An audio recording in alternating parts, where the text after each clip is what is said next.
Hi, Bob.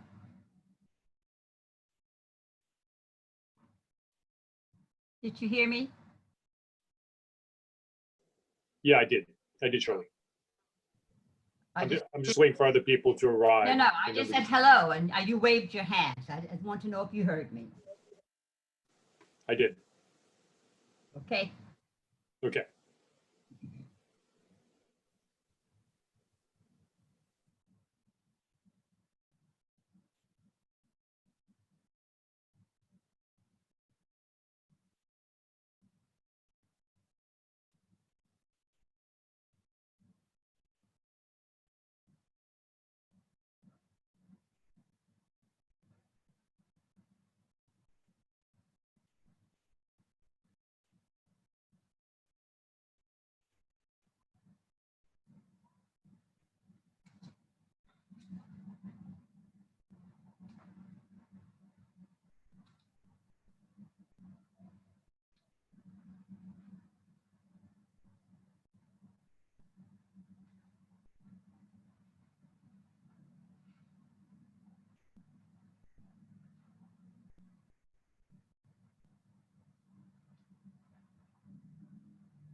Okay, I think we got a quorum.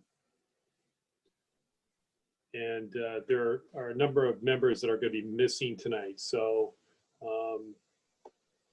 if everybody wants to proceed, I think we can move forward. Okay, all right. Carter and Valerie, are you ready? Okay. All right. Good evening. This is Bob Ely. I will be chairing this meeting with my co-host and co-chair, Donna Rafferty. We are the State Liquor Licensing Committee of Community Board 2. And tonight we're going to be reviewing a number of applications on our that are posted on our website. These are various applications for liquor licensing in Community Board 2. I guess the most important thing is we will get to you, whether you're an applicant or a member of the community that would like to speak on a particular application tonight via Zoom. And what you need to do, if you want to be heard, if you're an applicant, an attorney, or you're a member of the public, you need to raise your hand so that a member of our committee who's helps to run the Zoom can bring you forward. And so that when your time is right, we will give you an opportunity to speak. We will, when we announce the actual application, you'll know, and that's the time to raise your hand, okay? You'll recognize the application. You need to then raise your hand so that we know you're here. We can bring you up from an attendee to a participant, and that way you'll be able to get an opportunity to be heard, okay? So without further ado, I'm going to move forward. The first application on our agenda is going to be the last one, which is 320 West Broadway Diner Corp. This is a temporary application for outdoor use. So I see a couple hands that have been raised.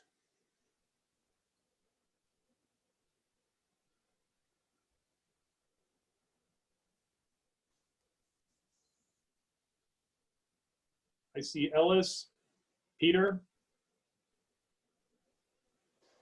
and Ben, you're here? Good.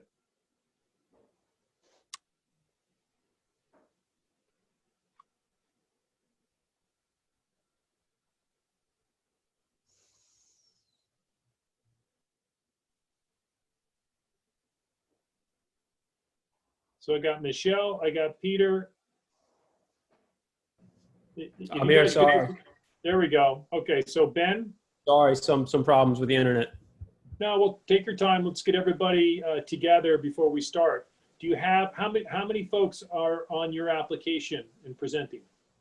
So Ellis from the Soho Diner is here, and Pete is on, and Pete did some of the outreach for us, and I think that's all we need. Okay, great. So Ben, I know that you submitted some things to us. Why don't you tell us a little bit about what's being requested at the Soho Diner? So hi, Ben Savitsky of Bernstein Radio on behalf of 320 West Broadway Diner Corp. So this is a request for CB2's support of a temporary extension of premises application to the New York State Liquor Authority. As many of you are familiar with what's going on, due to the result of the COVID-19 pandemic, the authority has relaxed their procedures for alteration applications to allow temporary extensions of premises to cover previously unlicensed outdoor space. In some circumstances, the authority just requires an application. In others, they are requiring community board support for the temporary extension. Here, the Soho Diner has licensed outdoor space. It was approved by the CB in 2018, I believe. And they have a contiguous back area that does not serve alcohol. What we're trying to do here, as far as the authority permits it, is to get that back area, which we're asking for 4 tables and 16 seats, to be part of the license temporarily, as long as the authority permits it. We'd be operating the exact same way that we operate the outdoor space now. So our hours of operation would be until 10 p.m. Sunday through Thursday and 11 p.m. Friday and Saturday. We noted in our cover letter that this is a small space, and admittedly, it is small, but even the smallest outdoor space right now with the current pandemic is important to both the restaurant and the community. I think you guys received some letters, or at least one very important letter from a community member that kind of outlines why this is important. And I'm not going to go through it again because I think she wrote it very well, and she articulated the reasons why this is important to the community.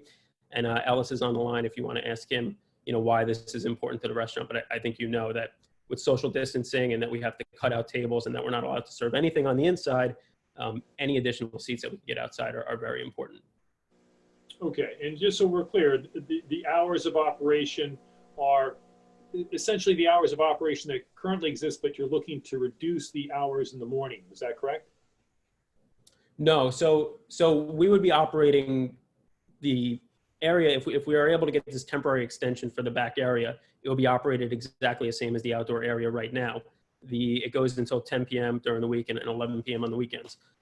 Something else that we're trying to do, which we asked for just friendly support from CB2 for, is currently under the stipulations that we signed with CB2, we're not allowed to have anybody outside in the morning before 11 a.m. Not even about service of alcohol. We're not allowed to serve breakfast outside. And we understood that when we signed our stipulations. We're asking for CB2 support and the SLA's ability to allow us to serve breakfast outside without alcohol before 11 a.m.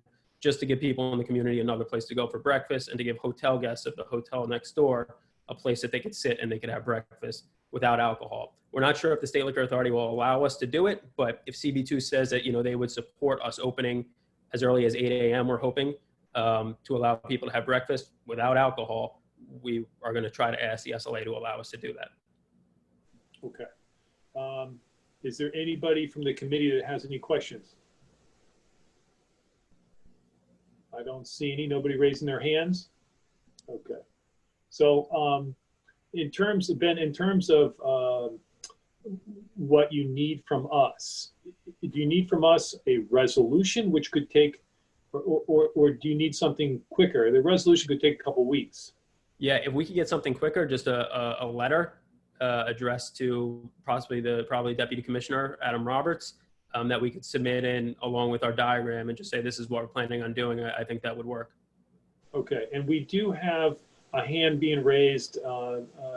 Valerie, could you, it looks like Pete Davies and Darlene Lutz has raised their hands. Could you bring them forward? I think they'd like to say something.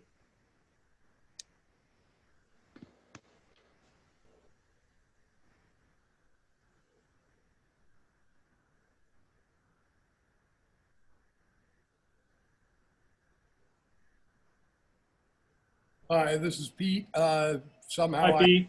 I got elevated to a panelist and got thrown out of the room, but I guess I'm back now. Okay, so Darlene, are you also with us? Yes. Darlene, you have to mute yourself. There you go. Darlene, would you like to say something too on this application? Yes. Okay, so I'll start with Pete. Go ahead, Pete. Yes, I would just like the applicant to clarify, are they seeking space on the sidewalk or the street? And could they speak to the activities at Soho Diner on the sidewalk in June? Thank you. Okay. Sure. So this has nothing to do with the sidewalk or the street. This is actually within property line. It's behind space that is already licensed in the back of the diner. So it has nothing to do with the sidewalk or the street. I think, Pete, what you're referring to is something that you brought up the last time that we were here for the hotel. I think you alleged that there was something going on out on the sidewalk. After that meeting, I think Ellis and I spoke about it, and we're not familiar with anything that was happening on the sidewalk. And I think that the hotel, and which is not part of this application, and the diner, the management has done a pretty good job of maintaining order out in front of the sidewalk. And Ellis, you could speak to that if you have anything to say. Okay, so just to clarify, you're saying that the activity on the sidewalk in June had nothing to do with Soho Diner? I'm not sure which activity you're referring to. I remember last time you said that there was activity that you didn't agree with. Okay, hold on, Ben. I don't want to go back and forth because that will just take. Let me cut right to the chase.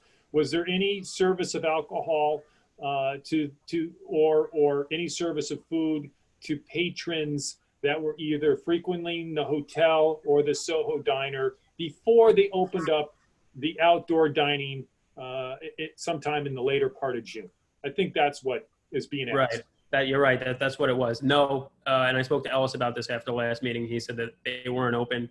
They had nothing to do with it. Okay, I think that does it. Okay, Darlene? Hi, yeah, I'm going to have to dispute. I'm in the same boat with Pete. Pete and I were both, on the streets a lot during those early days of June, and we were documenting everybody who was opening, everybody who was serving on the streets. Soho Diner was one of the first and most egregious to be out on the streets, out on the sidewalk, serving primarily alcohol, not even food. So, to give them to come in now and ask for this temporary license for this terrace space is a bit rich, considering that they came in, that they served, what they did was against the law. And it also was setting up this precedent in the neighborhood for others to do the same, because this is the Soho Diner is in a hotel. It's Okay, not even, Darlene, Darlene, yes. I'm sorry to interrupt you, but I do want to cut to the chase. Did you observe alcohol being served on the sidewalk in front of either the hotel or the restaurant before June 22nd or 23rd of 2020? Yes, and I have photographs that. You have photographs. Are those the Yes. photographs that Pete forwarded to us, or do you have different photographs? I have different photographs. Okay. Do you mind sending them to us? I do not mind sending them to you. Okay. Do you have a record? Do you have any other record, like a diary or something, that indicates when your observations were made?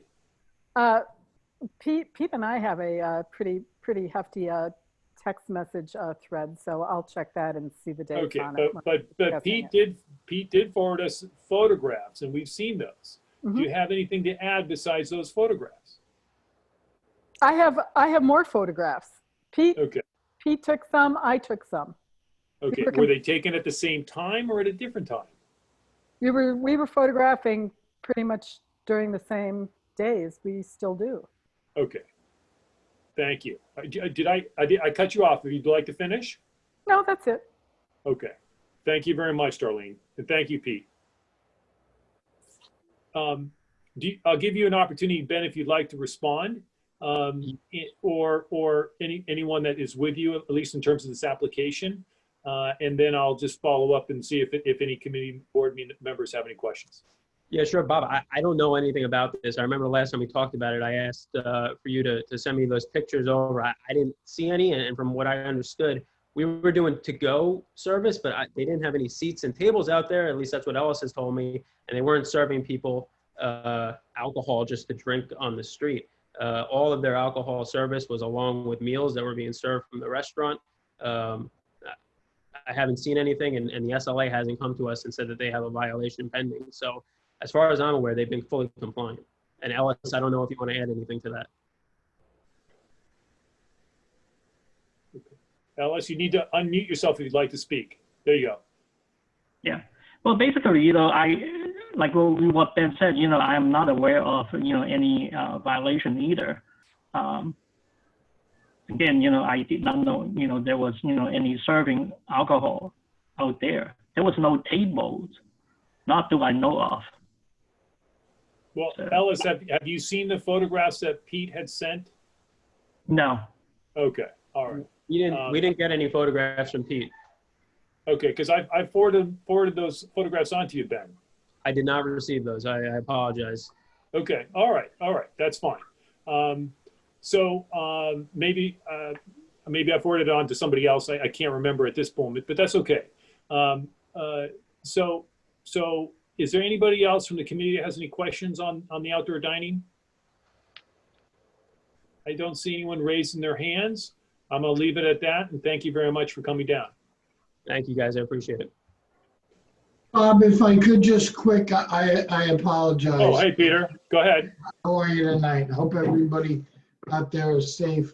Look, the SLA has been everywhere throughout the state, and we haven't received a citation or any of this. I mean, if there is any or was any confusion. This is the first I'm hearing of this as part of, our outreach efforts. I would have certainly dealt with this before. Certainly if you, Bob, if you forward it to me, we'll investigate it and get to the bottom of it. Okay. So does anybody from the committee, Cormac, you have a question? Yeah, I wanted to ask a question specifically about the expanded hours in the morning. So, I mean, I understand your desire to use the space that isn't used in that back door area. And I understand that this is all temporary, right? I mean, because I know you sought to use that space in the first place, and a lot of hours and work went in for this committee and the community, carving out where you would serve and where you would not, right? Correct. So I'm concerned about when we talk about opening as early as 8 a.m. and you're talking about opening, so staff are getting things ready even before that.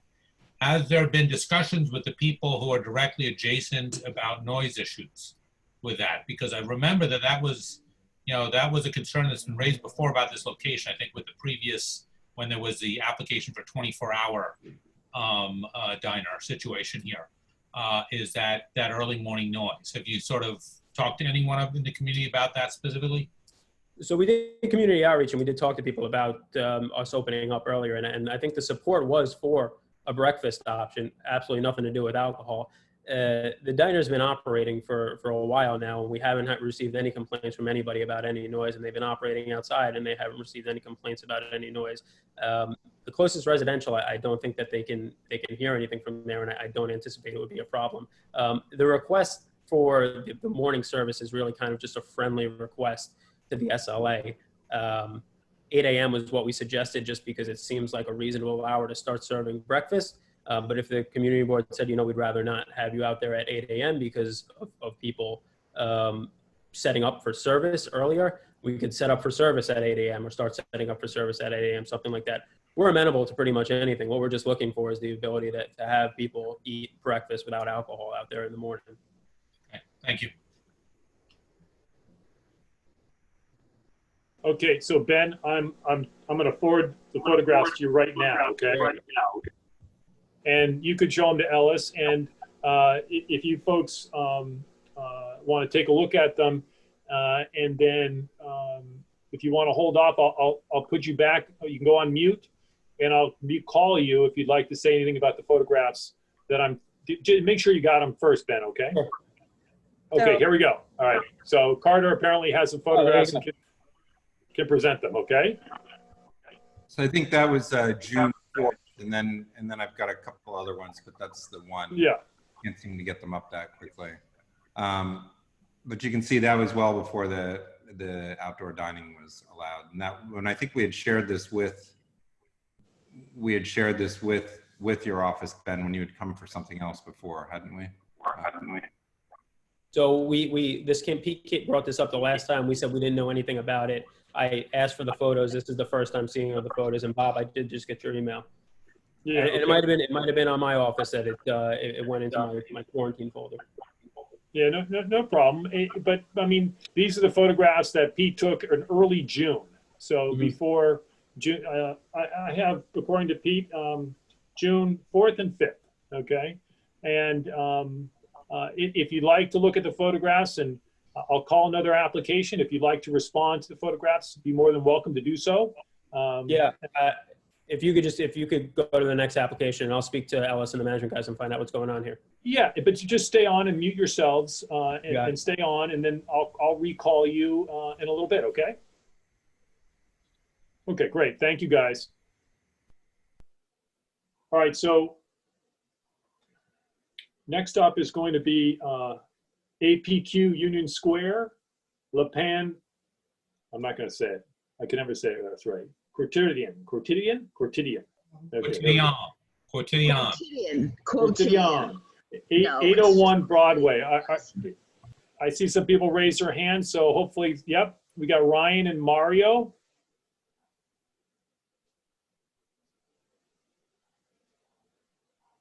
And when you guys get on, Ryan and Mario, just let me know.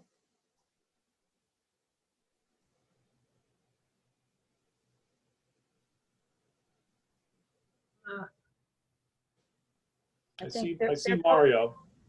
they're both there. Okay. Good evening, Hi, Mario. everyone. How you Hello, good doing? evening, everyone. Okay, and Ryan, you're with us? I don't see Ryan. That's why he's bringing up his name. There you go. Okay, Ryan, can you unmute yourself and just make sure that we know you're connected? Hi, how you doing? Sorry, I got kicked out for a minute. Yes, Ryan Kilgariff, and I'm the Director of Operations for LPQ. All right, well, don't let the fact that we kicked you out mean anything, okay? It's our technological innovations here that are causing the problems. Okay, so whoever would like to go first, Mario or Ryan, that's fine, and do the presentation. I think we've heard a couple of these applications last month, so we're fairly familiar with what the situation is with, but go ahead, please. Not every committee member was here last month that's here tonight, so go ahead. Okay, good evening, everyone. I hope everyone is staying safe and healthy. Yes, I think that this is the third location that we've reopened inside of CB2's jurisdiction. So we're Le Pain Quotidien, and basically we're a Belgian-based bakery. We are mainly open for breakfast and lunch. We serve our organic breads, mainly different salads and tartines, and we do try to also incorporate select Belgian beers and wines. Typically, they make up, at this location specifically, actually, 0.06% of our total sales. So it's a really small portion of our revenue, but it's just something that we like to have to complement our chef-inspired Belgian dishes. This is one of our medium units. So this location has, I believe, about 116 seats. And yeah, that's about the. And the hours of operation are?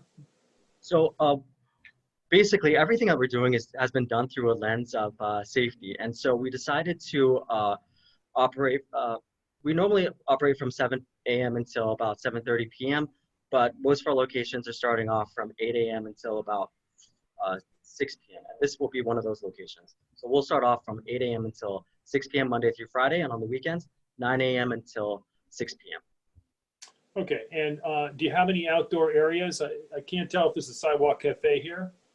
We did have one previously, and eventually we'll want to renew all of those patio permits that we previously had with our previous owner. But at the moment, we do not have a patio that we're planning on setting up. Eventually, down the line, that may happen.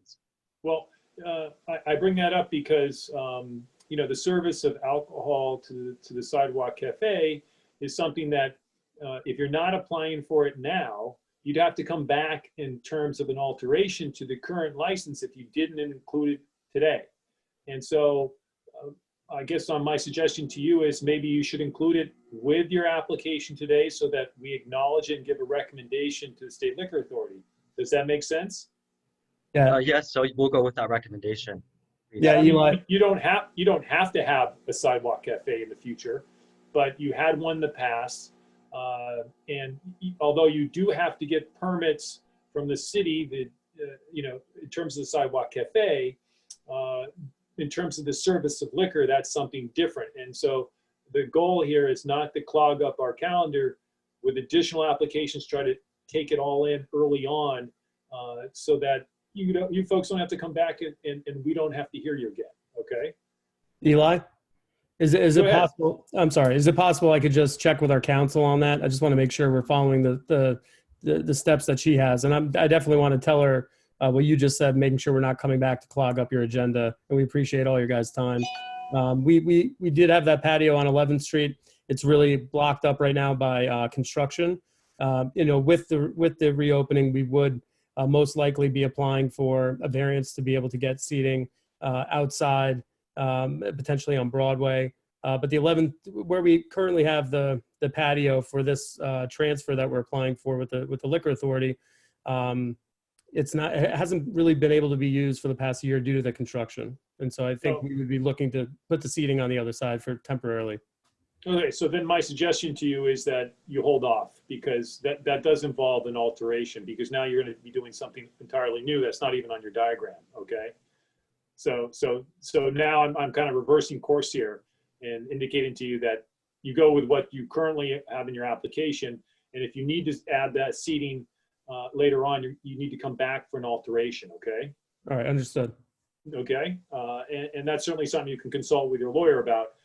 But that now that you've told me, explained it to me, it makes most sense to do it that way. Okay, copy that. Okay, all right. And do you have another question? Is do you have outdoor windows and doors, facades that are operable, or you can open up to the sidewalk? Nothing. Sorry, go ahead, Mario. Go ahead, Ryan. No, at that location, we do not. We have a front entrance and a side entrance. We would only be utilizing the front entrance, but there are no windows that open up to create any type of like open air environment. Okay, I just want to make sure. So there's no plans to have that occur, to change the front facades? No. Okay, so because one of our stipulations in our stipulation agreement is that you won't do that without coming back to us, without telling us, okay? So it's basically going to say in the stipulation that you won't have open doors and windows, and if you do, you got to come back to us because that's an alteration, just like you're adding a Sidewalk Cafe, okay? Yep, no problem. All right? Okay. Does anybody from the committee have any questions? Okay, and just so we're clear, this is a transfer application, and the reason for the transfer application is because there's a new company that's coming in and reviving some of the businesses within the community board too, but not all of them. Is that correct? Yep, that's correct. There were a number that were retained through bankruptcy, and we're here with the new ownership for this particular location.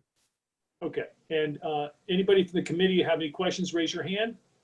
I don't see any. I do see a hand raised by Lori Del Falco. Is Lori with you guys, Ryan? No. Okay, so if we could bring Lori up, she raised her hand when it comes to this application.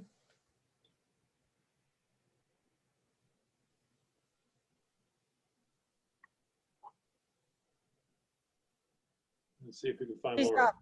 She's up. Okay. Lori, you need to unmute yourself. Yeah, she's.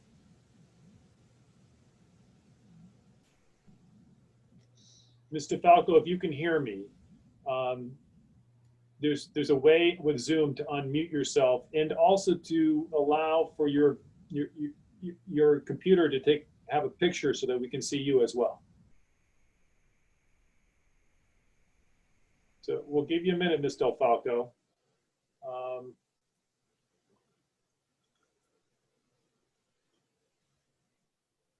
There's also a way to communicate with us in the chat.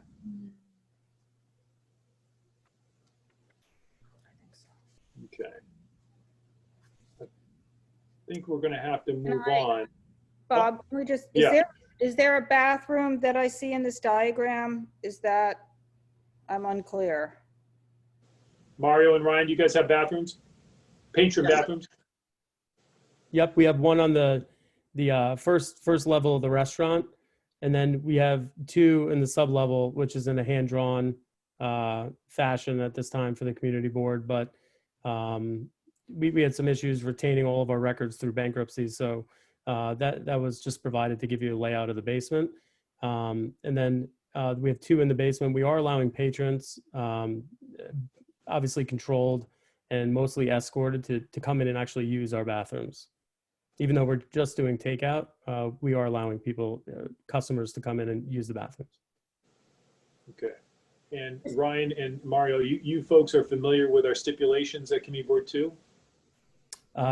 No, if you wouldn't mind telling me.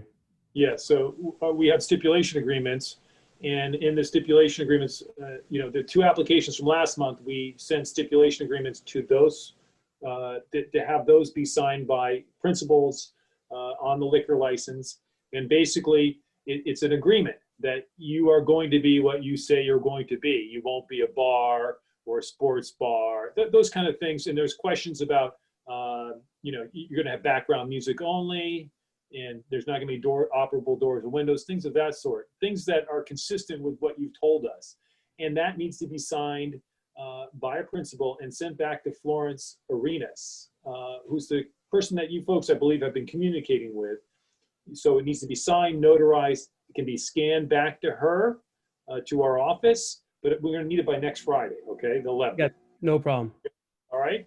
And Yep. if you have any questions or concerns about it after you get it, you can always ask Florence. She can get in touch with us, and we can help you out on that front, okay? I appreciate that. Thank you very Yeah, much. any questions whatsoever, you get in touch with us, okay? All right. I appreciate Now, that. now, in terms of Ms. Del Falco, Carter or Valerie, do you have ability to unmute her? Or alternately, does she? Yeah, I think it's Don. Valerie isn't a co-host. Donna and I are. Oh, sorry, Valerie. So Donna or Carter, can you Yeah, unmute no, her? we can't unmute her because she is muted. Does she want to type in, can she type into the chat would be the other thing to do. Yeah. Or what about *6? Maybe she's using a phone and she could *6 it. If you're not using a computer, Mr. Falco, but you're using a phone, if you push *6, that might help you unmute yourself. Okay. All right. And I think we're going to have to move on, guys. Mr. Falco, if you're able to get the technology straight and are able to communicate, you'll let us know. You can also send us in our chat. You could send us a message if you'd like, okay? But other than that, I'm going to thank you very much, Ryan and Mario, for coming down, and expect the stipulation agreement, to be forwarded to you through our community board office. All right? Yep. I appreciate Thank you. everybody's time tonight. Thank you so much. You bet. Thank you.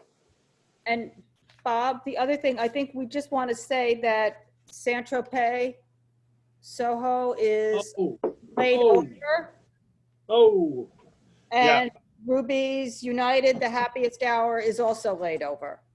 yeah, I apologize. Thank you so much for bringing that up. I totally missed that.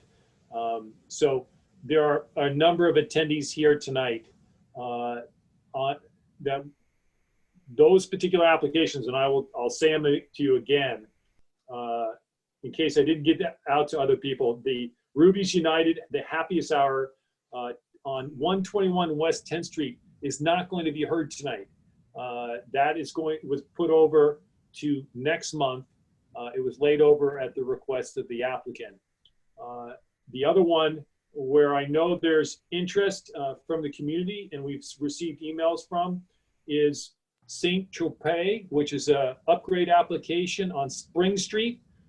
That we got notice of that being laid over around 4 o'clock today. And so I'm not able to reach out to everybody. So that particular application is going to be heard next month, okay? So thank you, Donna, and I'm sorry about that, for not bringing that up at the very beginning of the meeting. Okay, so the next up is going to be, and I can't pronounce it, I'm just going to spell it out, TXOKAO LLC DBA Haizea, 142 Sullivan Street. That's going to be heard now. I have Michael Kelly raising his hand. I know that you're, Michael, I'm pretty sure that the applicant is also, he sent in a chat indicating that he was not able to speak. So are you with us, Michael? Yes, I am. Okay, so your client's name is Miguel? Correct, Mikhail. Miguel, right? I believe it was before you a few months ago. Right, and so we just got another chat from Miguel indicating that he's having trouble getting in. He says, I am online. So can you raise your hand, Miguel? I promoted him to panelist, so he's. There we go. Miguel, can you hear me? Yeah, I can hear you. Okay, and if you want to turn on your video, you can do that as well. Yes, All right. give me 1 second. Sure, there you go. Got you now. How are you guys? Okay, great. All right, is that everybody, Michael? Yes. Okay, great. So go ahead, why don't you present what the application is about and what's going on. You might want to also talk about what happened in terms of at the New York State Liquor Authority so that everybody understands that as well. Okay, this is a travel wine license application for Haizea. Much easier to say that name than the other one. They're at 142 Sullivan Street. They have 2 counter bars with 18 seats. They have 1 table against the window with 2 seats. They have background music only. There's no DJs. There's no live music. There's no TV. We will have some storage in the basement. There won't be any alcohol in the basement. There's food storage only. There's 2 refrigerators down there. One of the problems was you have to go through a side door to get through the basement. That side door leads into a common area that's a lobby shared by the residents. There's no prep going on downstairs. There's just going to be the storage. We would limit the time of day that our food workers go down there. We can have the owner go down there with them when they go to get food. That was one of the topics at the SLA. And we'll keep as much food as possible upstairs. There's the hours of operation would be 11 a.m. to 11 p.m., 7 days a week. We know that the prior representative made some pretty outrageous claims on the community board questionnaire that was handed in. The owner had no idea what the person was putting in. The owner also had no idea that the former representative bypassed the community board and went to the SLA to present the application. And that's basically what it is. Okay. And I guess, so in terms of the residential hallway, that was a significant question the last time this application was heard by us. That still needs to be used. So in other words, the only way you can get from the restaurant or the tavern or to the storage facilities or to get food or to get to those refrigeration facilities is through that residential hallway. There's Yes, no other way? That's the only way. There's no sidewalk vault or anything like that. The door to the actual basement is in the backyard. So we would walk through the hallway to a door that leads into the backyard that leads into the basement. Okay. The owner would, limit the time of day that the employees would be going down there. He has no problem going down there with them to supervise them. And he's gonna keep as much food as possible upstairs. Okay, because that was an issue that was brought up back in September or October of 2019 when we first heard this application, and there's no way to get around that issue. The use of the residential hallway. There's no other passageways that could be used? No. Okay. No and that includes the outside too, the outside? There's nothing out, there's no sidewalk vault, as we would call it, where you can go down in the front of the building. So the only door to the basement is in the back. Okay, and there was also a concern that had been raised in the past about, whether there were permits to perform the construction work down in the basement. There looks like there was some plumbing done down there, and there's refrigeration down there and food storage. And I believe what we've heard, and we haven't been down there, so we don't, we haven't seen it ourselves, but that there's some sort of shower or bathroom down there or changing room. And so it would be great if Mikkel, you could speak to that issue as well. Okay, good night, everybody. Thank you for being here. Right in the basement, there is only a dry storage that has 2 small coolers that each of one that has like 90 quarts of refrigeration. And then there is an office, basically, that will be the changing room for my staff in the winter time. Right now, we're not even using it.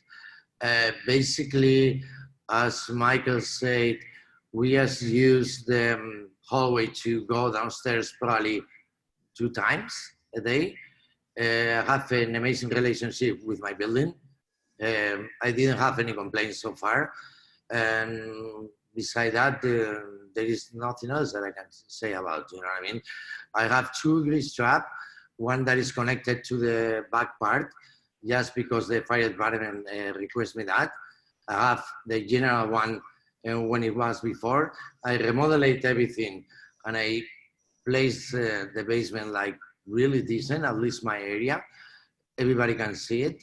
The same as well of my business. I have never hide nothing to nobody. And I think that my clientele as well have been really polite all the time, and it's like, I don't know, like really respectful with the neighborhood. I appreciate that, Mikhail. In terms of there's, Michael, you're indicating that a letter of no objection will be obtained in the future. Yes. Was there a letter of no objection even sought in this particular situation? I mean, when was it applied for? It's not applied for yet. There is a letter of no objection, but we believe it's for the other restaurant that's at the same address. Yeah, no, we've seen that one. Yes. And that was actually presented the last time, and it belongs to the neighboring business next door. Yeah, I looked, I looked at the history of our spot, and there was not a wine license or a liquor license there before, so I assume that that letter of no objection is for the other spot. There would be no reason to get one for our spot. Yeah. To the owner about And it. so, and so in terms of this license, would you folks be in agreement, at least in terms of, I mean, how could we issue a license? How could the state liquor authority issue a license without some permit, letter of no objection or certificate of occupancy? What do you say about that? The C of O is for 10 people. That's why we would be getting a letter of no objection. So in order to pick up the license at the end of the process, I'm sure the SLA will require the LNO at their full board hearing when they got turned down. Mainly, they brought up the part about not being a letter of no objection and the C of O only being 10 people. The other representative represented that you were allowed to have 70 people in the premise, and the SLA did call the Department of Buildings, who clarified that it's only, at this point, 10 people allowed. That's why we would be getting a letter of no objection. Okay, I appreciate you explaining that. Does anybody from the committee have questions? I just had a question. I thank you, Mike, for explaining where some of the issues here originated from, sort of what was represented as opposed to what Mikhail represented, because I clearly remember Mikhail saying, no, we're not having any of that. And then the previous representative saying, oh, yes, we are. Yes, we are. And so there was a lot of confusion. And I was wondering if you can just review what the actual application is so that everybody on the committee can understand clearly what it is that you're doing, and without, all this, what was presented the last time. I won't even go into that. Okay, it's basically a Basque Catalan inspired restaurant. There's no full kitchen. That's why we're a tavern wine. Mikhail's been operating since May 20th. We don't see, or we haven't heard of any problems. It's going to be the 2 counter bars.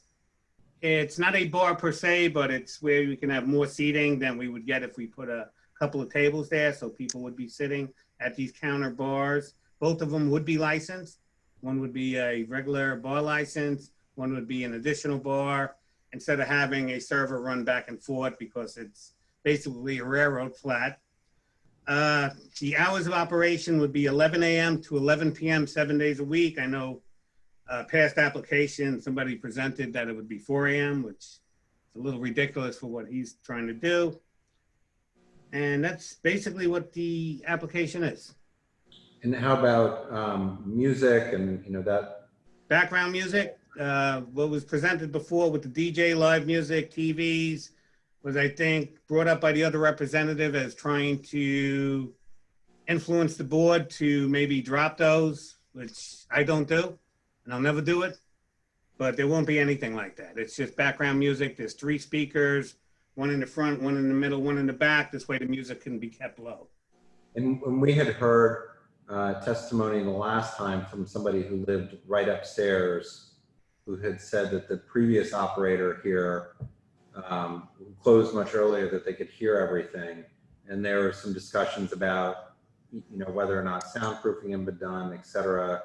And, obviously the build out is done now. Can you tell us a little bit about that? And can you tell us a little bit about, have you talked to that neighbor, or that was brought up at the liquor authority as well, I believe.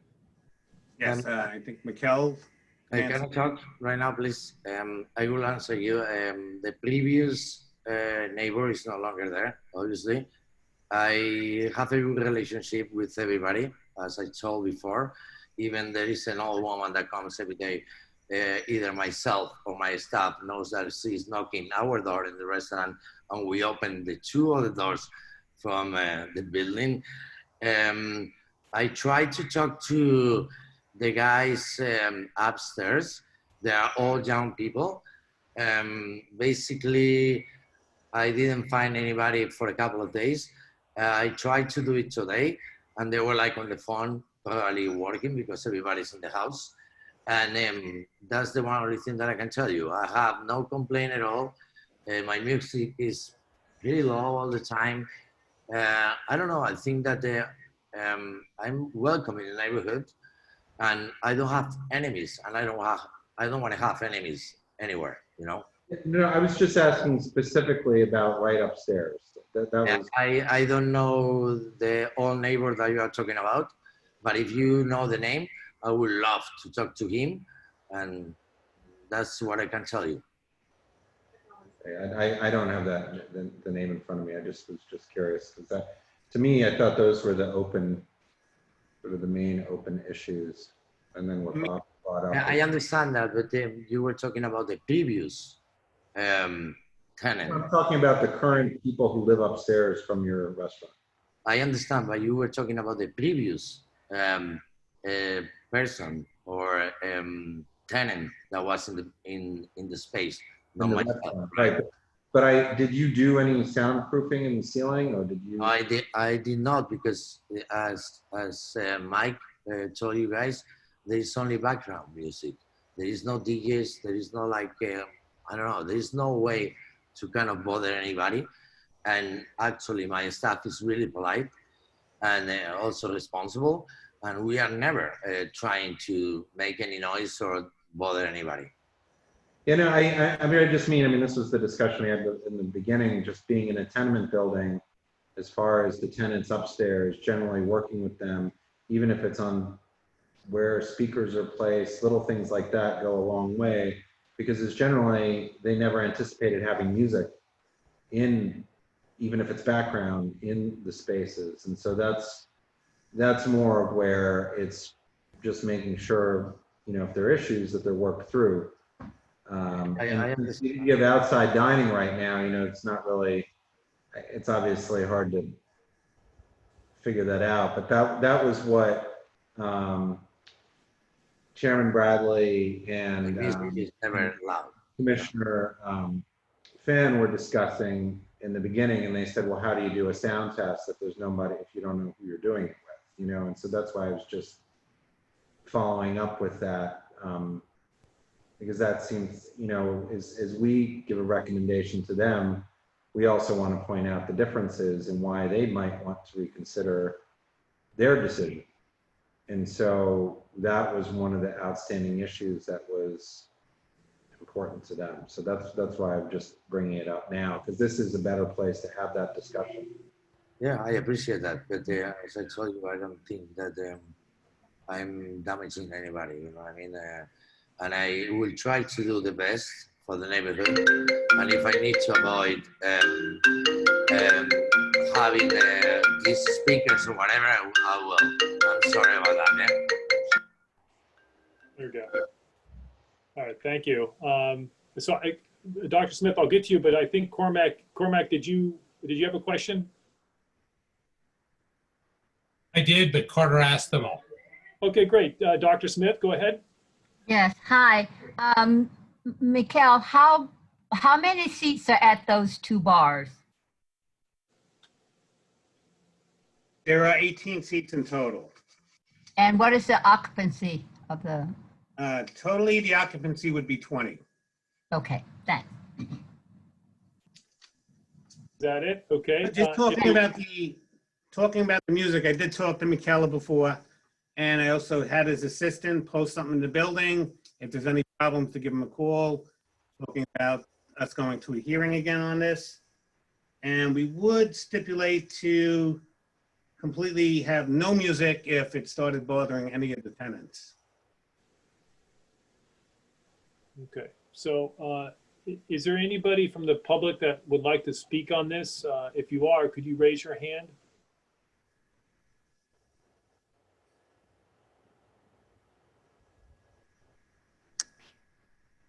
Okay, I don't see anyone. Does Carter, I see one person.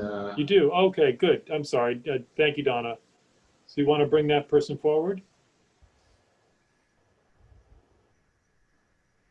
Michelle? Yes. Oops. Hi. Yeah, hold on, Michelle. Hold on. There's an echo there. Okay, try it again. Hi. How are you? Yeah, hold on, Michelle. I think the problem is you might have, do you have a phone on or something? No, but I'm very close to Mikael's computer. I can turn it off and go over there. That's what it is. Okay, so go ahead. Why don't you introduce us? It didn't. There was no echo there, but go ahead. Introduce yourself to us and tell us what you'd like to say. Okay. Hi, everyone. It's nice to see you. And well, I wish that we didn't have to go through this all again. What a difference it is to be represented by a professional man. So thank you for that. And I just want to say that what I feel that Haizea is really adding to the neighborhood. For those of you who've gone by and seen, it's a beautifully built out restaurant. The place is with it. Michael, can you mute yourself? Just mute yourself. Yeah. There we go. Try now. Hi. No? Is it better? I have to turn the volume down on one of them. Yeah. Maybe turn the volume. Is it better? Sorry. There you go. Try now. Hi. It's okay? Yep. Okay. Sorry. Just to say that, you know, what Mikael wants to do and his ideology and everything is so different and I think so important to the whole neighborhood. I mean, he serves exquisitely curated plates. He's always out talking to everybody out there to make sure that they're happy. He's still out talking to everyone there. I watch, and I mean, I know I'm biased. I can't help it. But I see everybody who stops in from 142, from all around to say hi to him. I mean, so many people, Brother Mario has been to eat, other people who I don't know have been to eat. So many people just come and express and say, thank you for being here. We love having you. Even, I hope you've got, you know, a bunch of letters from 142. People loved having him downstairs.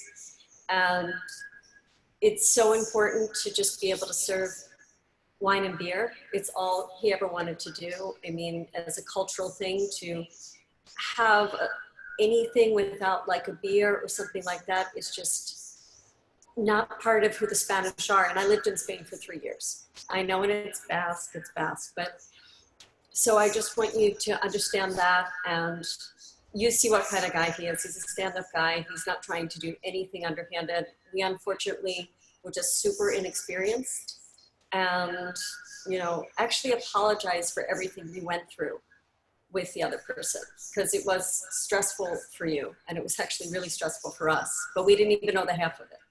So thank you for hearing us for today and for having an open mind to what we bring forward working with Michael Kelly. Thank you, Michelle.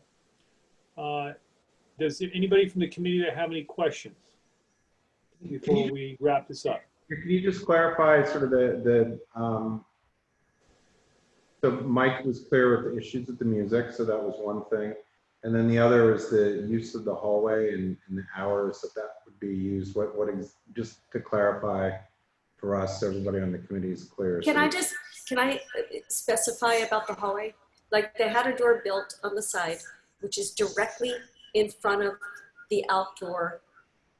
You go across the hall, there's a door, and then you go down the stairs. It's like 4 steps and you're outside. So if there were any way possible, like if we had the front, what you call a vault, like Mika would be so happy. It would be so easy for him. It is so much more difficult, but this was what was offered.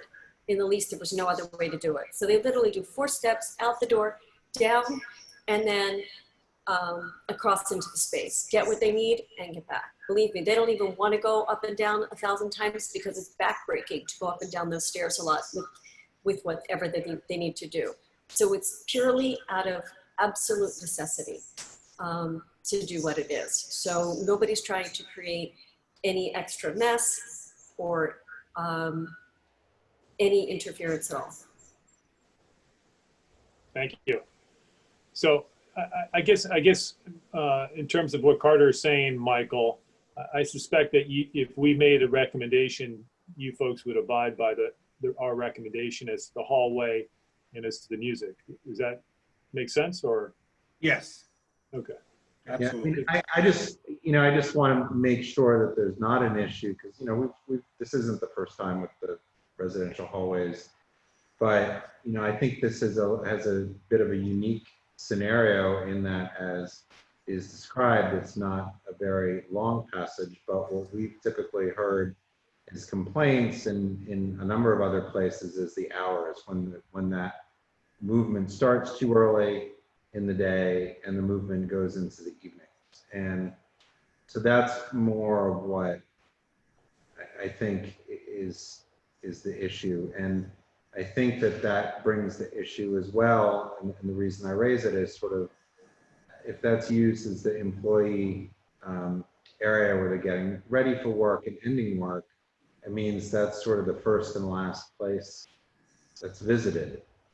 And, and that's in the residential area. And, as people get off work, they talk to each other just in the normal course. And so, limiting that, the interference on the residential, and I obviously nobody wants to run up and down there, but I just that might be the area where we can kind of bridge some of the concerns of any neighbors or anything by having that. But I also don't necessarily think we should be the one saying, here's what you need to do, because you guys are the ones running the business. And so if it's something that you say that during your dinner service, you wouldn't be going up and down there, et cetera, it's only before or only after, that at least minimizes the movement in the residential hallway. And I don't think we know enough about the circumstance to be, having limitations on that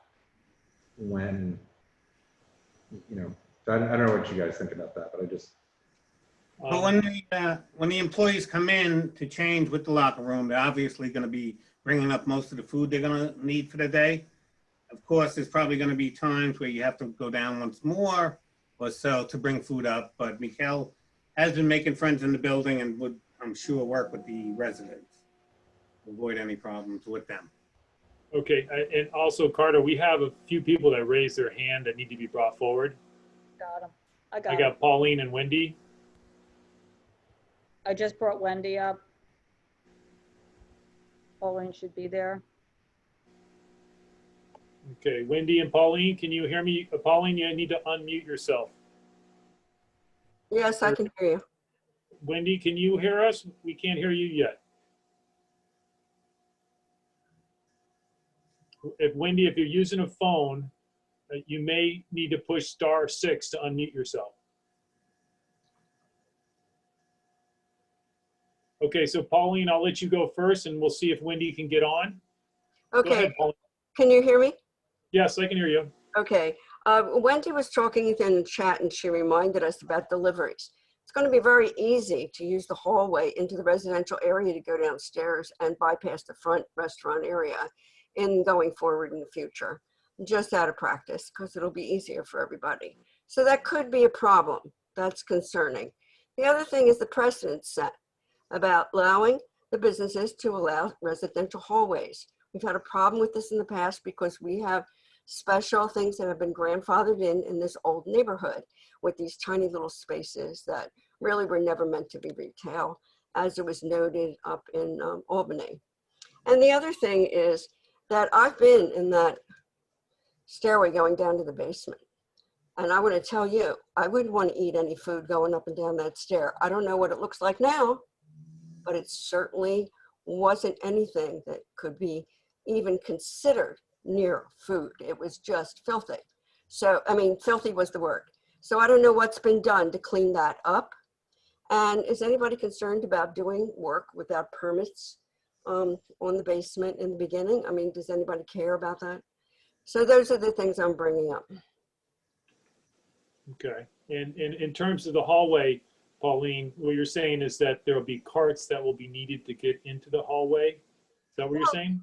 Well, there's going to be deliveries of a restaurant. We have a business going. So you can see what, you know, could be boxes and deliveries and times a day and all sorts of things.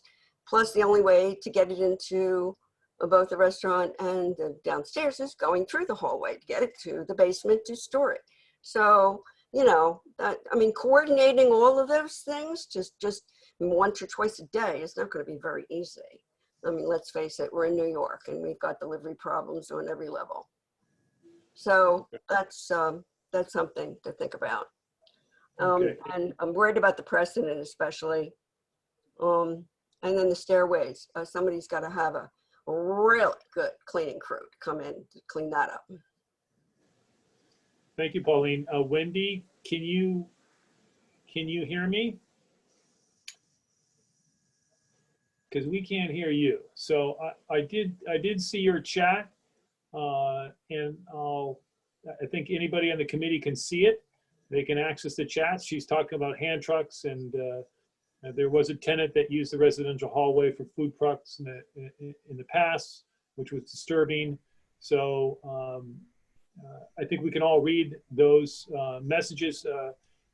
Since we can't hear you, Wendy, if you would like to indicate more things, you can do it by chat, because right now we can't hear you. So that's not a problem. Be free to do so via chat.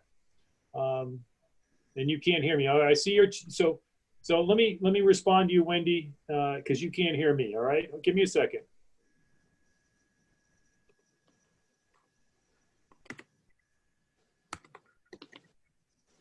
While you're doing that, I just want to ask one question. How Go ahead. You're open and serving food now. So how are you handling the deliveries currently? Are they going in through the front entry, or are they going in through the restaurant, or just, why don't you just run us through how you're handling all this now? Can I ask for that, please? Yes, please. Okay, so all the deliveries are coming through the front door. Okay, they go to the back. There is like a fridge area where everything is being storage. And the one only thing that go downstairs are the frozen products. I have 2 coolers, I have them downstairs. All the 2 spaces that I have are immaculated. So I have one pest control company that comes twice a month. I even put like boxes for the whole basement. I'm agree with the woman that talked before that there is not the best space to go downstairs, but all my food is in containers or either in packages. So there is no way to kind of damage nobody. And beside that, it's a common area. Even if the health department will come and everything, they cannot blame on me. It's not actually my business. I complained a couple of times to my landlord, and it's supposed to be fixed in 1 month. I can't even so text about it, you know, because I'm even like upset with the situation. There is no nice for everybody to see these kind of things. We would stipulate no deliveries through the hallway, and all the food would have to come through the restaurant? They never come through the hallway. Yes. Most of the time, the deliveries are coming during non-operating hours. This way they're going right into refrigeration. There is refrigeration at the 2 bars too, where a lot of food is. Yes, correct. Normally they come between 10 and 12. As Michelle told before, there's only 4 feet. I never had a complaint. I only go downstairs basically first thing in the morning, 10 o'clock, something like that. And then accidentally, if we run out of some items, we go downstairs and we grab it. It's part of the service. It's nothing that I can control sometimes, but it's like randomly, occasionally. That's it.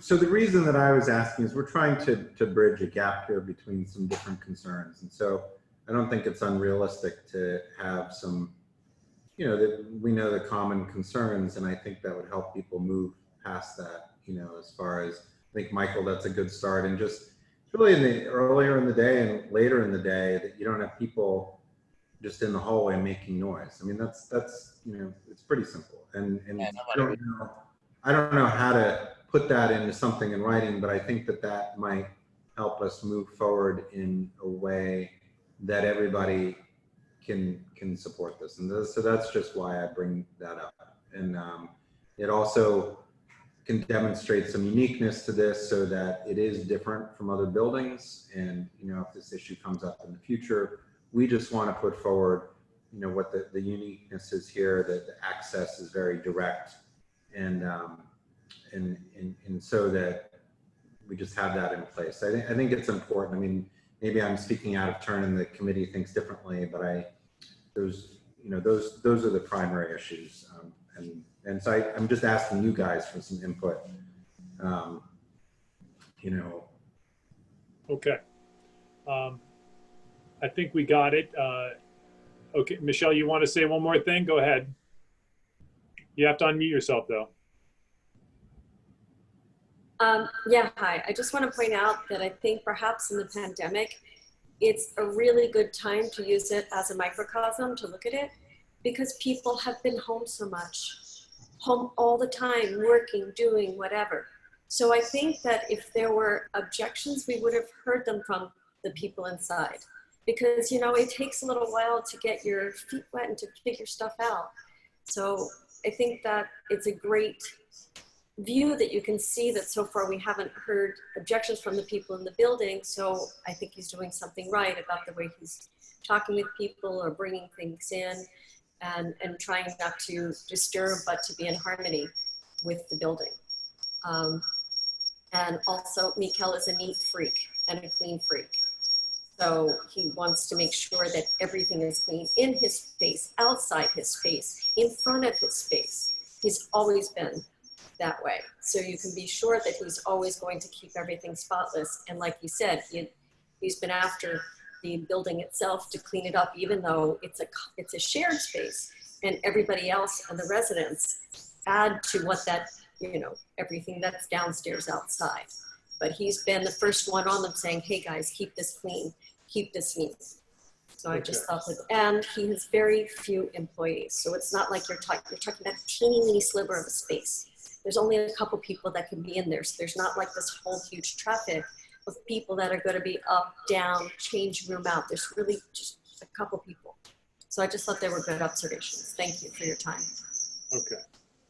All right. So I just want to raise one other thing for them to think about in terms of this, which I think that the COVID is a really good time to be trying all of this out. You have a different scenario, but with that, you also have nobody inside. So the access that you have inside to bring your goods in and everything may be very different when people are seating there and you're using those indoor spaces. So I think that's just something to point out and to be thinking through any storage in the back or something to put something in place that when it is busy, how will you get things downstairs that maybe don't need to go downstairs right now and not disturb the residents in the building? Yeah, and Michelle, I mean, I understand your argument, but we've not approved any other business to use a shared residential hallway because it's shared among residents, not among the businesses and the residents. That's why you can't store alcohol downstairs. There's a lot of other reasons. It's, you know, in tenement buildings, you have split spaces. It's not shared commercial and residential. And, completely understand that. It makes perfect sense. And it comes up with safety and other things. And that's why we're trying to find a bridge through that. And yes, it is the sure. Scenario. So Mikel wanted to talk about the storage too. So unmute you. Yeah, but I think we got it, guys. I really do. Okay. I think we've heard enough, and I'm going to move on to the next application. But I appreciate you very much coming down, and thank you very much. Okay. Thank you. Thank you. So now I'll recall the Soho Diner, 320 West Broadway. I saw that Ben had raised his hand, and I think they're probably ready now that they've seen the photographs. So if you guys could bring them forward, if they are not already there.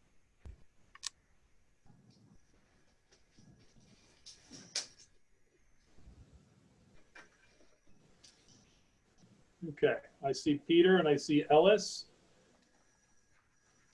And I do not see Ben yet.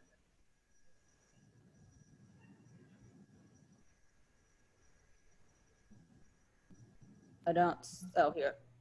Okay. Let me call him. I think he just got I just disconnected. moved him forward. He didn't raise his hand, so I didn't see him. He did, and then somehow it went down. Yeah, probably me.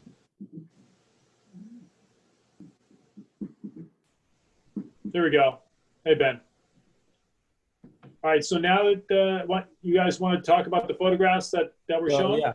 So, and again, I did not see them before. Nobody has seen them before. We just circulated them around, not only to the people that are on this call, but also to the management of the diner and everybody else, just to figure out what's going on. And we indeed did figure out what was going on here. So the tables and the seats that are out there, or that were out there at this time, were a waiting area for people to pick up their to-go orders, which was allowed at the time when they went and they got a meal, and they could also get alcohol to go. They were never serving people out there. They never intended to serve people out there.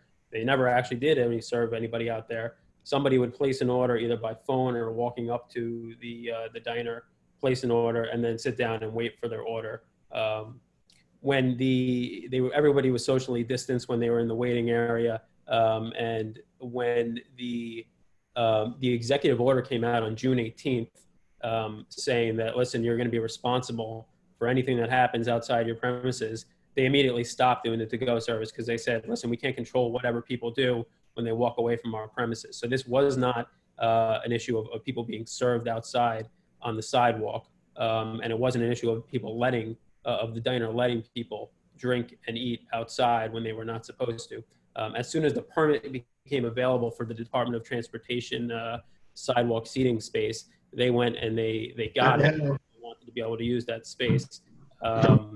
And I think that if there was an error here that was made, then it was wrong, and they certainly addressed it by not having the seating anymore. And I'm hoping that the community board could kind of look past that, and that they were following all the guidelines at the time.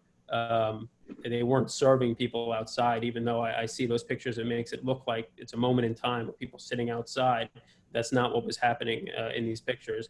And I hope that they could look past this and see that what we're trying to do here is just a temporary addition to the back, to allow them to actually serve 4 additional tables and 16 seats, which would be really a big help to the restaurant. And I don't think that this colors the application in a bad way at all.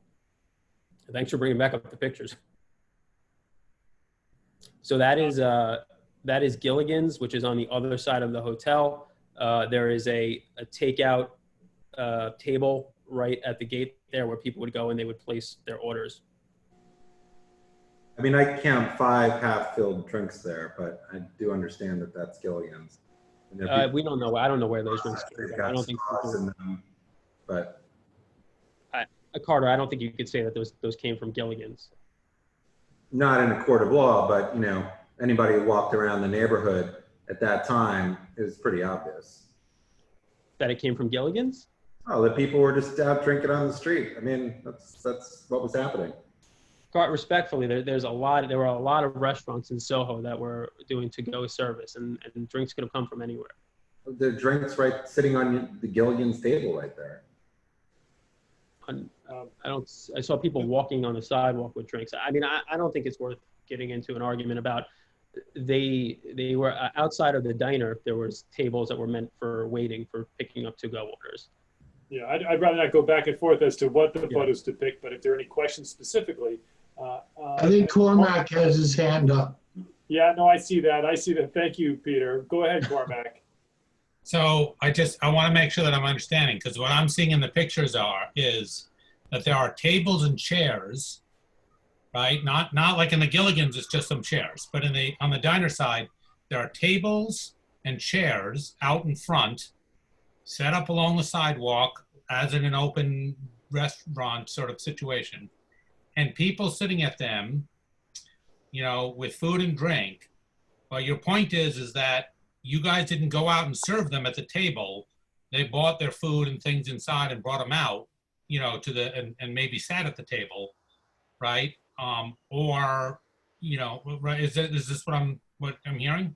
And on the or we're waiting for their drinks or their food at the tables is what they except in the photographs, they actually have stuff in front of them in some of the photographs. Right, and to the extent that happened, that was not part of the method of operation, and that was not something that anybody was doing. If that did happen, then that was a mistake.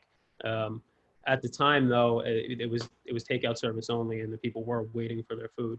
If somebody went and got a drink and they went and they sat there, the manager should have went over and said, "You're not allowed to sit here. That is not what this is for." But I'm saying that setting up tables and chairs outside, right, is also not allowed, whether you're serving out there or not. I mean, that's also a violation. And notably, unlike at Gilligan's, you put out tables, which is practically an invitation for people to sit and eat and drink there, right, rather than take it away and take it home.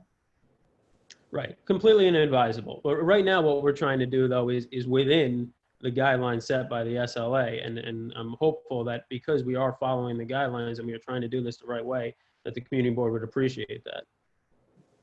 I think we got it, guys, and I don't want to fight about the photographs. I think Donna had something she wanted to ask. No, I think she's okay. All right. Anybody else in the committee? Okay, great. Peter and Benjamin and Ellis, is there anything else you'd like to say before we say goodbye? Okay. I would just point out to the committee that, you know, while this was, you know, ill-advised, a lot of folks in the hospitality industry have been challenged. And what we're trying to do with this application is ensure that the diner complies with the law, does the appropriate things in the community. And, you know, a lot of people made some decisions just, you know, that weren't, you know, during the time and what people faced and the alternative realities that other hotels and folks have done. We would just, you know, respectfully ask the community boards committee to allow us to work with them for the next 7 weeks to make sure we all get this right and do our best. And that's all we can say. I think we got it, Peter. I do. I appreciate it very much for you guys to look at the photographs and come back and talk to us again. Thank you again for coming out, okay? Thanks for giving us a chance. And we'll be in touch with you, Benjamin, with what we can do, all right? Great, thank you, I appreciate it. Thank you.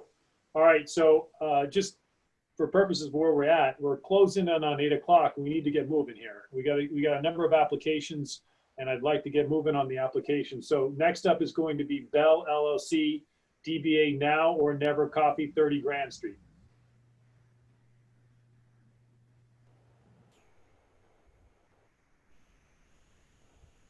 Okay, hang on.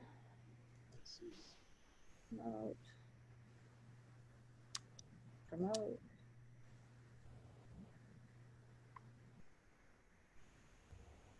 Is everybody? I know I can do this, but I did it. I think that they are there. Okay. Okay. Eugene?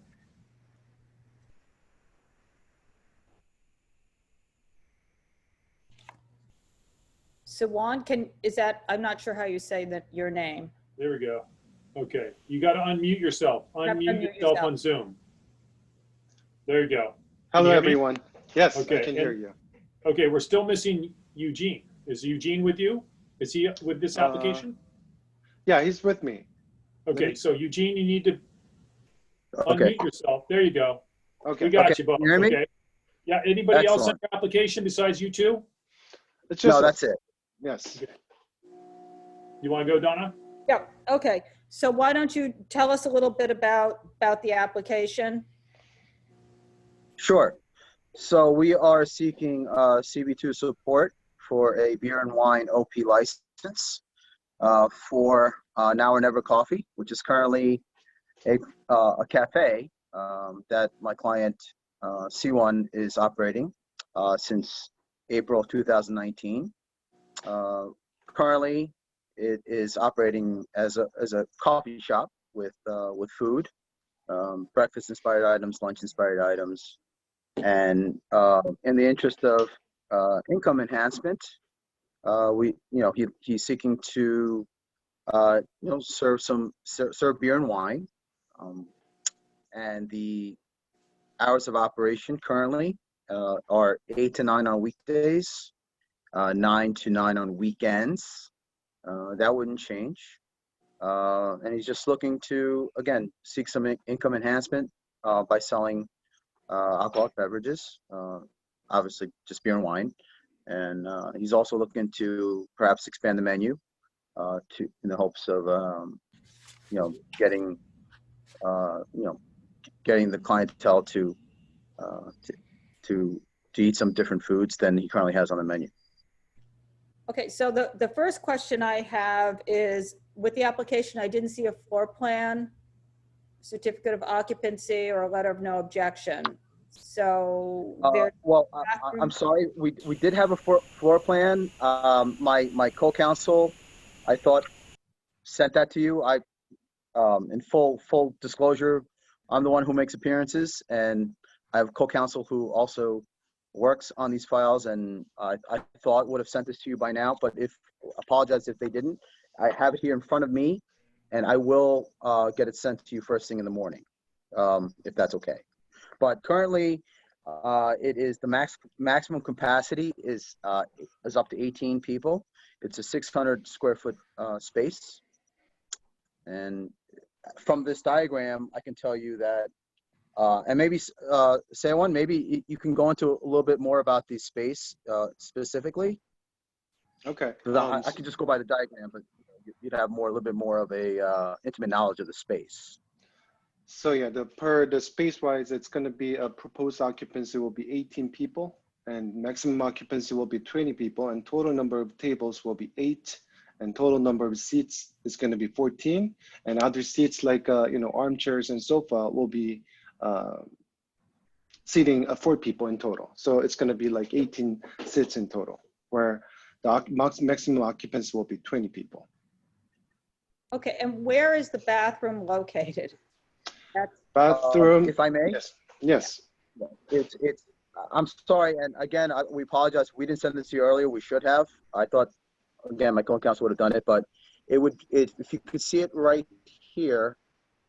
Eugene, it's on a corner. I'm sorry to interrupt, guys. Yeah. Do you have the ability to share your screen? Do we have that capability? I'm not sure. Do you have it? Do you have it in a PDF on your computer? I have it in my email. Can I send it to you? Send it to us. Well, you could send it to us, but you could also share it on Zoom. You have that ability. So just take a picture, and then I'm not very technically savvy, so I'm not really sure how to do this. Say what? Do you think you could do that? Eugene, just send it, the PDF that you have, to hello@cb2manhattan.org, and I'll put it up on the screen. Okay. Thank you.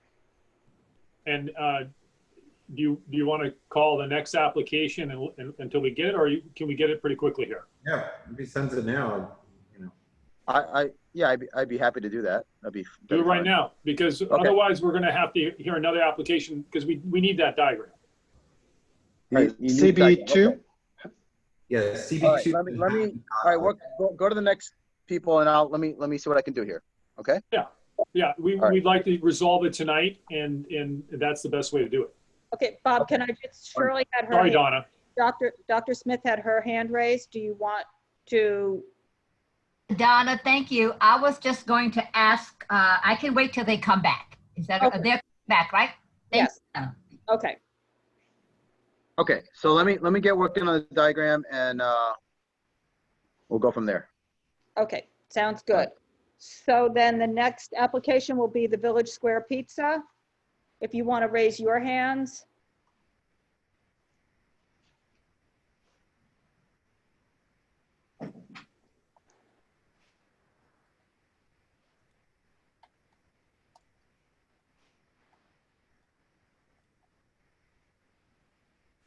And it's just the one person.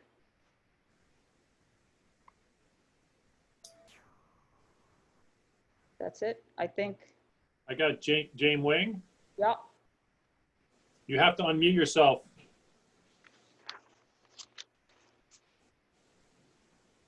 Jane? You were unmuted and now you're muted. So you have to unmute yourself and also get your video up.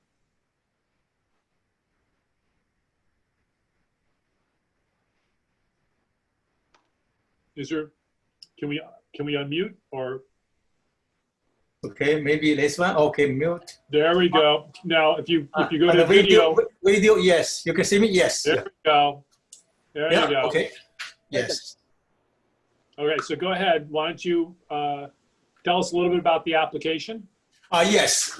So the owner want to open the pizza place. So this one only for the 20 seat. The hour will be 11. They're looking for 11 to 12 o'clock, 7 days a week. So they already have the pizzeria in the East Village in Community Hall 3. So they're looking for another place. He signed the lease, and okay, they will start soon. So I believe they're still under renovation. They only have the pizzeria. They only have the background music only. Okay, and Mr. Wang. Yes. This is a storefront on Christopher Street, right? Yes, right. Yes. And the storefront on Christopher Street, it doesn't have any open doors or windows, right? There's no plans to do that. No, I don't think so. They have the open window and doors. I've been there. I didn't see it. No open doors and the window. So for this place, they do have the two. I believe they have two places. East place and the East store and the West store. My client rental for the West store. Okay. All right. Does anybody in the committee have any questions? Is that you? Yeah, I do. Go ahead. So looking at your floor plan, do I understand that there is no patron restroom in the pizza place? Yeah, they do have the bathroom. Okay, go to the stairs. So the downstairs, and also they will move the counter in the little back. So this means the customer cannot through the any food prepare area. So they will use the downstairs and the bathroom. So I'm looking at the floor plan. I know this is awkward like this. So I'm seeing that there's a downstairs.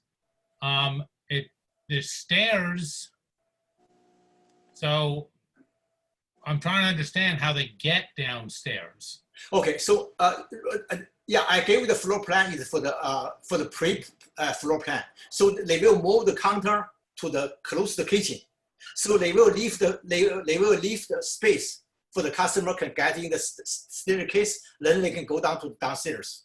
Okay, so this floor plan is not accurate. The counter is not because this is the current plan. And okay, so they will amend the plan. I do have it. Yeah, I didn't give it to you. I'm sorry. I can give it to you now, or maybe I email to you tomorrow. Yeah, they do have new plan. Yes. Okay, so and in the new plan, they can get by that counter, go that looks like a whole third of the distance back. Right. They down will the stairs. Mm-hmm. And then there is a bathroom going to be built in the basement because the basement floor plan doesn't show any bathroom now. Yes, they do. The basement, they do have the bathroom there. Yes, they already have the bathroom. They do. But It's I not on the understand floor you plan. only for the floor plan because they have to move back the counter, because if the counter in the front, they cannot get access for the floor the staircase. You're right. Okay, so you'll be sending us though amended floor plans that show how people can walk to those stairs and also show a bathroom downstairs so we can see how people get to and from a bathroom, right? Yes, yeah, right, yes. Okay, thank you. Where are the pizza ovens going to be? The pizza oven, the pizza oven, they will move to the kitchen too. So this means that all of will be in the kitchen. The pizza, okay, so the oven, yes, yeah, you can see the plan is there, but then they will move it. They will remove to back. So this means that they will make more space for the customer sitting area. Right, so all of that. Already open? You said what open? Pizza is already open, so I mean. No, it's not open yet. No. It's not. No. So yeah, they are not. I think they still on the renovation. So the existing oven that's about halfway back. Yes, right. Yeah, they will remove. That oven's moving or going to be taken out. Is that what I'm hearing? Yeah, they will move. They will remove it. Yes. So there will be no food prep in the space between the stairs and what is in the old floor plans marked the counter, right? Yes, you're right. Yes. Yeah. All food prep will go behind the stair area. Yes, right. Yes. Right back. Yeah. I see. Okay, do we have any other questions? Dr. Smith? Are they ripping out the existing bathroom? What's the question? Are they taking out the existing bathroom? The bathroom is in downstairs. No, but on the ground floor, are they taking that bathroom out? No, that's one I'm not sure, so I cannot answer. Yeah, I don't think so. They will build up the bathroom in the first floor. They will. Is it in the revised floor plans? What you're saying? Floor plans, is it in it? Sorry, Corbett. What you're saying makes no sense when I'm looking at the existing space. Okay, because so they gave me the plan for the older plan. So right now they have the new plan and they will do the renovation. I will email the new plan to you. Okay, tonight to the committee board. Well, Mr. Wang. Yes. I guess what Carter's getting at is that the people who are going to be the applicants here are not here tonight. And so these are questions that are pretty straightforward, and we need answers to them. And I'm not sure that you have those answers, because the floor plan that we're looking at is not even the floor plan that is going to be the restaurant. We know there's been a restaurant there before. Yes. We just need a floor plan that shows it. Okay, I understand you. So because I called the owner, I tried to ask he attended the meeting. He said he will drive in night time. So this reason he didn't show up. I understand you. So if you need him, okay, maybe I can postpone for next month. I will definitely ask him, to join the meeting and let him answer the question. Well, that's kind of what I'm getting at. Is this something that is absolutely has to be done tonight? Is this something that can wait 30 days? We can get an actual diagram, and maybe the applicant can show up at our meeting and explain things. Yes, I understand you. Yeah, I'm okay. So for me, that's fine. So, we can postpone for next month. So I will send the email to your office. Okay, ask for possible. Yeah. So what I'm suggesting is, yes, I can. What I'm suggesting is you lay it over until we get the floor plan completely straightforward. Yes. And have them come and speak to us, because there's nothing more than we need good New Haven style pizza in our neighborhood. Okay, so all right, so we really would appreciate it if it's nothing against you, but we would like to see the applicant, and I think that's why Dr. Smith had a hand raised earlier. Yeah, I understand you. Yeah, you're definitely right. Yes, I try ask him to join the meeting. I said I can forward the password to him. He said he will drop in. He said, okay, let me attend, because I understand you. I cannot answer the exact question because they show it from the owner. Yes, I understand you. Okay. Let me lay over to next month. So okay, so I let him join. I'm also. All right, so would you send an email to Florence? I'm sorry, Carter, go ahead. Yes. This business is already open, James. You told us before it wasn't. They are open. Board members. When I've been there, they said they are not open. So I just looked up on Yelp and it says they're open. I know one of our board members had told me they were excited that they were coming to us, but I mean, the place is done. I walked by it the other day. It was open. It's open. Yeah, I mean, they've got, you know, pictures on Yelp, all different kinds of pizza. I mean.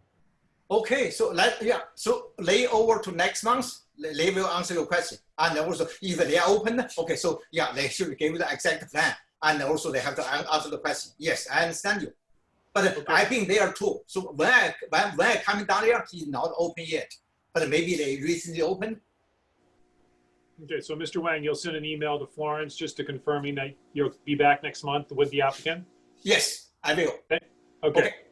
Anybody else? Anybody else like to say something before I let this go? Okay, thank you very much, Mr. Wang. Good night. Thanks. Good night now.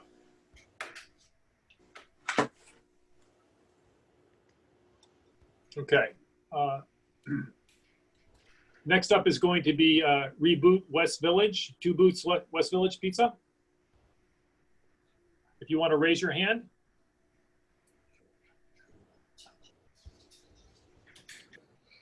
I got Eugene and Chris.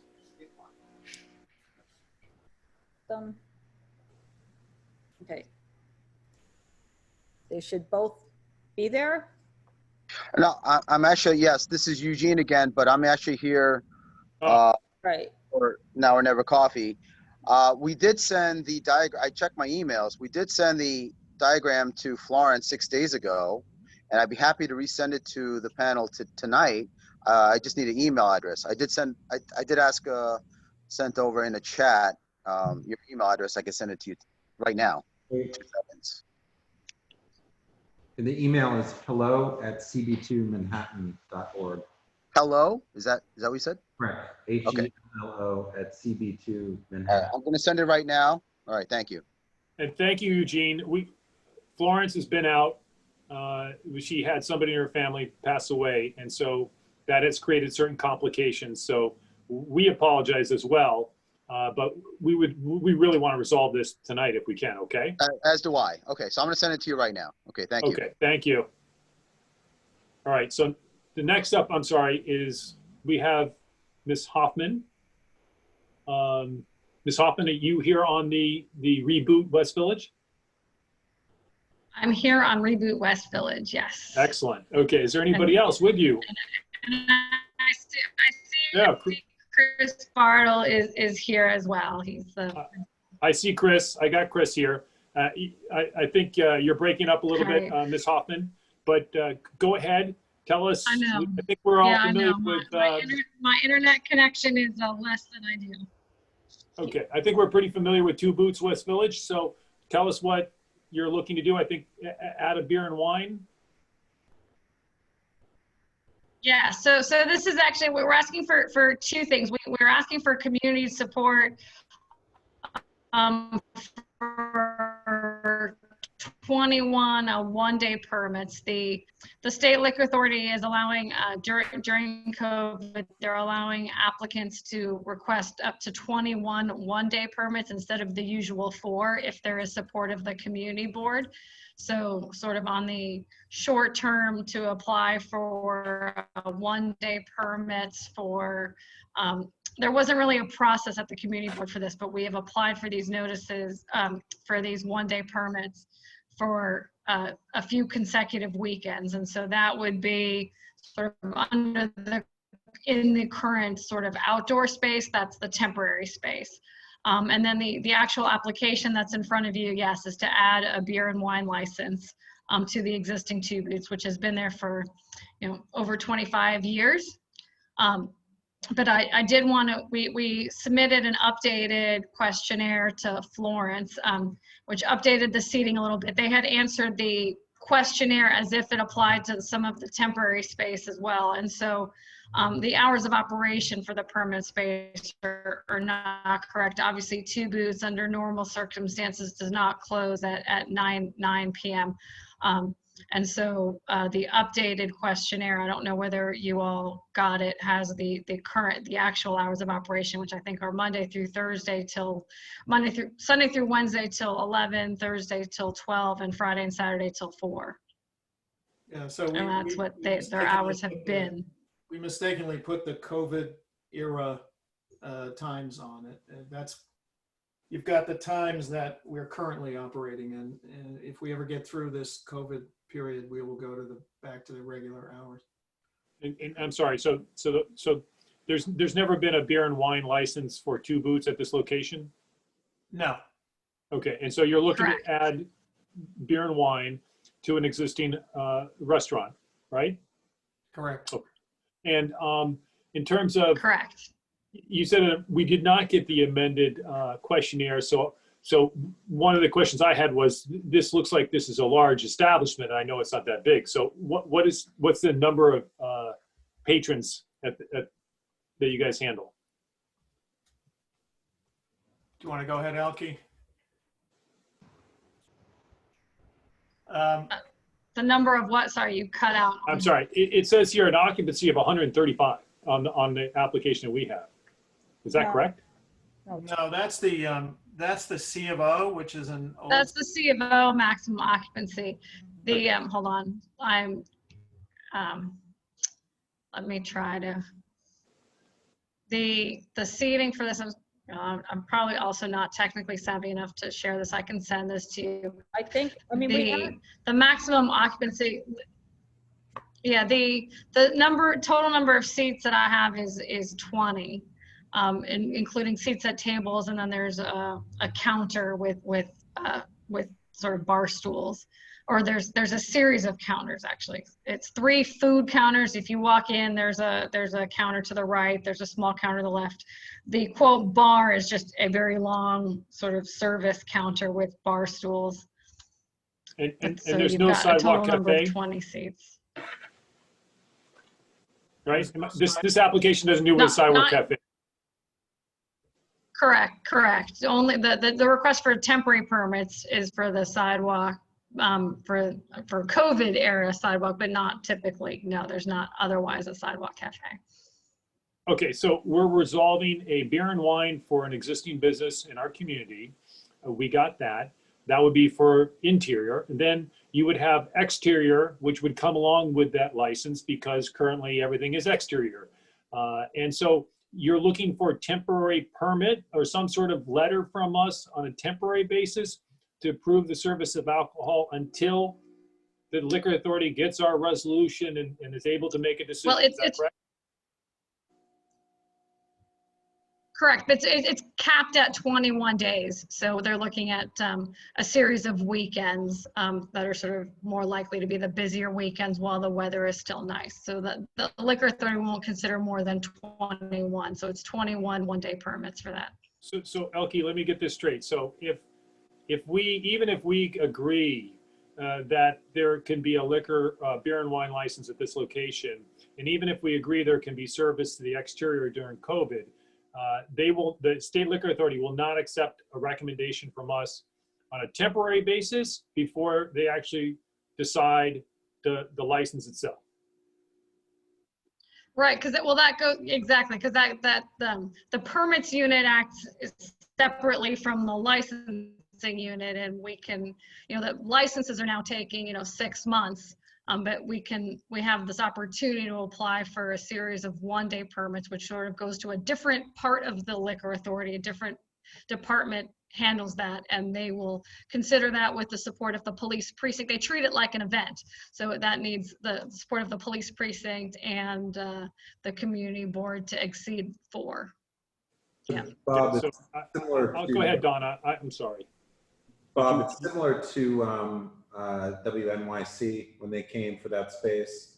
Remember they were discussing it and they had gotten so many temporary permits, and same as the space for the Green Market folks. I can't remember exactly what it was. Remember we're pre-COVID, we were having those discussions, and that they had exceeded the number of days for even though I think there's a mix of private public events anyway. I think that's what Elke's saying that they'll allow this with a letter from us, which is what they had wanted before. And then separately, it's a total separate application. Yeah, I'm looking for, in addition to the 21 days. That's what I'm looking for. And Elke, right? So this is a regular application correct. for a restaurant wine. Okay, so That's correct. That's so correct. you need a letter. You need a letter from us and a resolution, right? That's correct. Yeah. Okay. All right. I'm sorry, Donna. Wait, hang on one second. Okay, sorry. Multitasking. I'm trying to get the other people their information. Okay, so for the weekend, for the temporary service, is that just on weekends? Is it Saturdays, Sundays, Fridays, Saturdays, Sundays? Does it not matter? I don't. For a letter was one question I had. Sorry. Yeah, it's depending. Yeah, it's a series. It'll be. I think we're looking at Friday. Was it Thursday, Friday, Saturday? Or was it Friday and Saturday? Starting depending on when we get this letter. Elke, do you want to send us a list of the dates and then we'll just put it under the letter? Yeah. Yeah, I can do that. Whatever it is. So. Yeah, and if Florence is out. Yeah, we had hoped to start earlier, but because this got pushed. Yeah, I can send you a list of the dates. Do you have any of our emails, Elke? I just sent the updated packet to that hellocb2manhattan.org email. Rob, I think, yeah, I have your email and Carter's email. So forward it to us because send the dates to you too.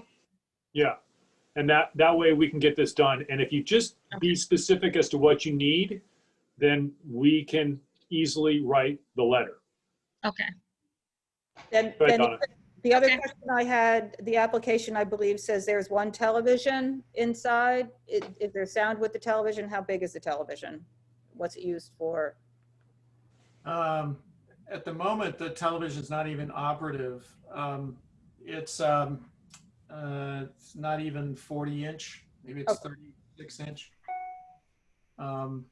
Inoperative, that's the best kind. Right. It would just have sports on it, or it would have New York 1 on it. That's the way it works in the East Village store. Okay. Does anybody else from the committee have any questions?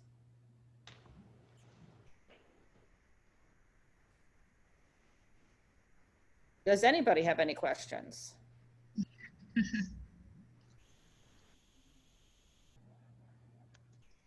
Okay. Okay, that's it then. Thank you, guys. Okay. Thank you for coming down, Chris. The updated questionnaire, Robert, that I have as well. Yeah, don't tell everybody my email, but just send it to me. I just sent it to you. Okay. All right. Thank you. All right. So we're good to go on that one. And thank you very much, guys, for coming down. And please have a good night. Okay. The next one is going to be, it's going to be CATO Wine, DBA pending, 3840 Carmine Street. If you guys could raise your hand and come forward.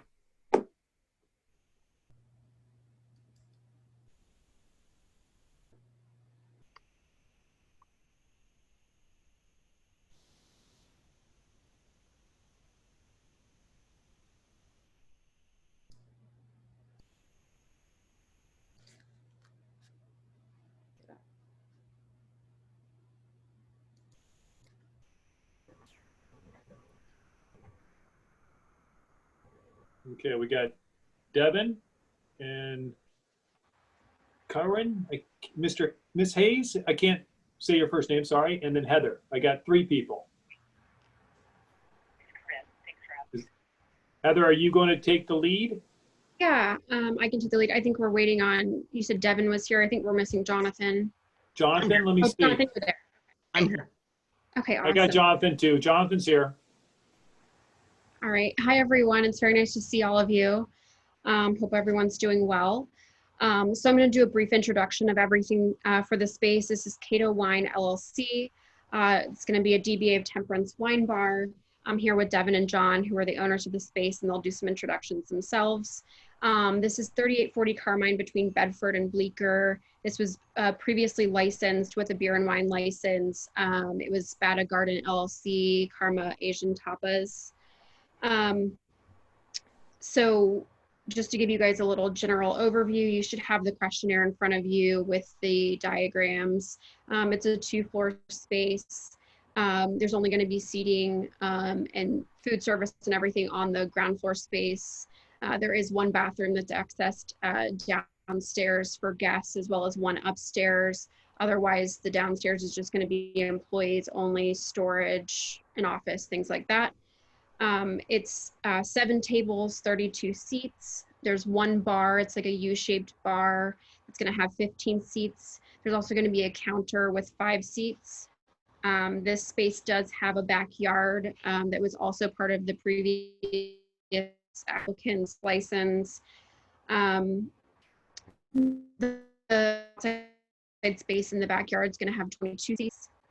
Background music only, no music outdoors at all, no TVs, no DJ, no live music, no amplified music, no security, but they do have a plan in place with staff and with management to manage the space. Their hours are going to be 10 a.m. to 12 a.m. side, and then a 10 p.m. closing. They will eventually, we haven't prepared a DCA application, so we don't have a floor plan. So we know we'll have to come back since we don't have that to show to you tonight. We did do some block association outreach, and the guys can talk about that. We spoke with David Gruber, and Libby Mann.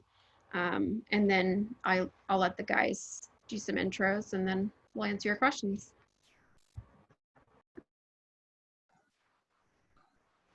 Hi, yeah. So my name is Devin Rockford. Myself and John Rockford are the co-founders of Temperance. And really what we're trying to create here is a community wine bar that we think is unique in Manhattan in a couple ways. One thing, obviously for a wine bar, is wine. We are planning on using more modern delivery methods such as tap, such as Corvin, to limit the spoilage of wine. Typically, if you open a wine by the glass, you have a set amount of time to pour it before it goes bad. With this, you don't necessarily have that. And what that gives us is the ability to have a more expansive glass menu. So our vision is basically, if you were to go to a restaurant with an interesting wine list, imagine not having to buy everything in units of 6. You can only get a single glass if you want to try something. 2 is a food program, and we really want something that matches the line. We want it to be fun, exploratory. We want small plates that people can share and that they find interesting and exciting. We brought in Chris Jackal, who is a consulting chef. Before he was a consultant, he worked at 11 Madison. He worked at Morimoto. He got a Michelin star heading up the kitchen at Fiore and was Eater's New York City Chef of the Year 1 year. And then 3 is really investing in our people. We want to develop the best-in-class hospitality people within our restaurant.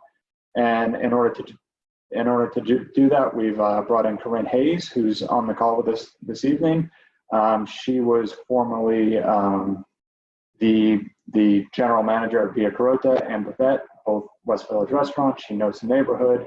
She knows what it takes to create a high quality establishment in the neighborhood. So really what we're looking for to do is to create an open communal space. It's a real asset to the neighborhood. We're excited for the concept. We're excited for the team we've put together, and we're really excited to be doing it in the West Village because we think it's going to be a great home for Temperance.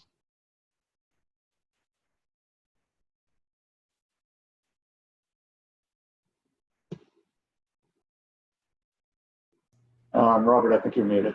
You're muted. Thank you, Devin. Is there anybody else besides Devin that would like to say something? I don't want to, cut you off, but are you guys done? I think I just wanted to echo everything that Devin says, and I think it's important for us that we're moving into a space that has been a restaurant before. I think that, when we think about hospitality, we think about community, and we don't want to be disruptive to the community. I think that we want to bring in something that is complementary. to things that are already there. And so I think going into a space that's already been a restaurant, I think is a good way to enter the West Village for temperance. And I think that we're bringing in something that is unique, that's interesting, and I think will be something that all of you hopefully will want to come and have a glass of wine with us. Okay, so I appreciate you guys, your due diligence and the hard work looking for this particular location. Do you have, in terms of the backyard, do you have what are your proposed hours of operation in that backyard, and do you have a letter of no objection, or do you have a certificate of occupancy that allows eating and drinking in that backyard? So the space has been used in that capacity for the last 20 plus years or so. There's an LNO that's been filed, I think an application was filed the middle of August, and we're expecting that to come through hopefully by the end of this month. It was a stipulation in our lease that the landlord file for that. So certainly in the past, there have been restaurants that have operated in that capacity, and it's something that we're pursuing also. Yeah, I bring that up because the last folks that were there, we brought it up with them as well, and they said exactly what you're saying, and they agreed not to use the backyard area. So because there was no permit in place to use that backyard, I don't think there's ever been one, and so that's why I bring that up. I see that you have a number of high chairs in the backyard there. I suspect that that's a big part of your method of operation, or at least in terms of your business. And so that's why I bring it up. And so do you have hours of operation? Yeah, for the outdoor space, I think we would close at 10, and that would mean that people would be out of their lights would be off at 10. In terms of the interior, I think we would close at midnight. Okay. Anybody else in the committee have any questions? My hand is raised. Yeah, I saw it before. I'm sorry, Dr. Smith, but I just don't see it right this second. But so go ahead. Yes. Did you do any outreach, community outreach?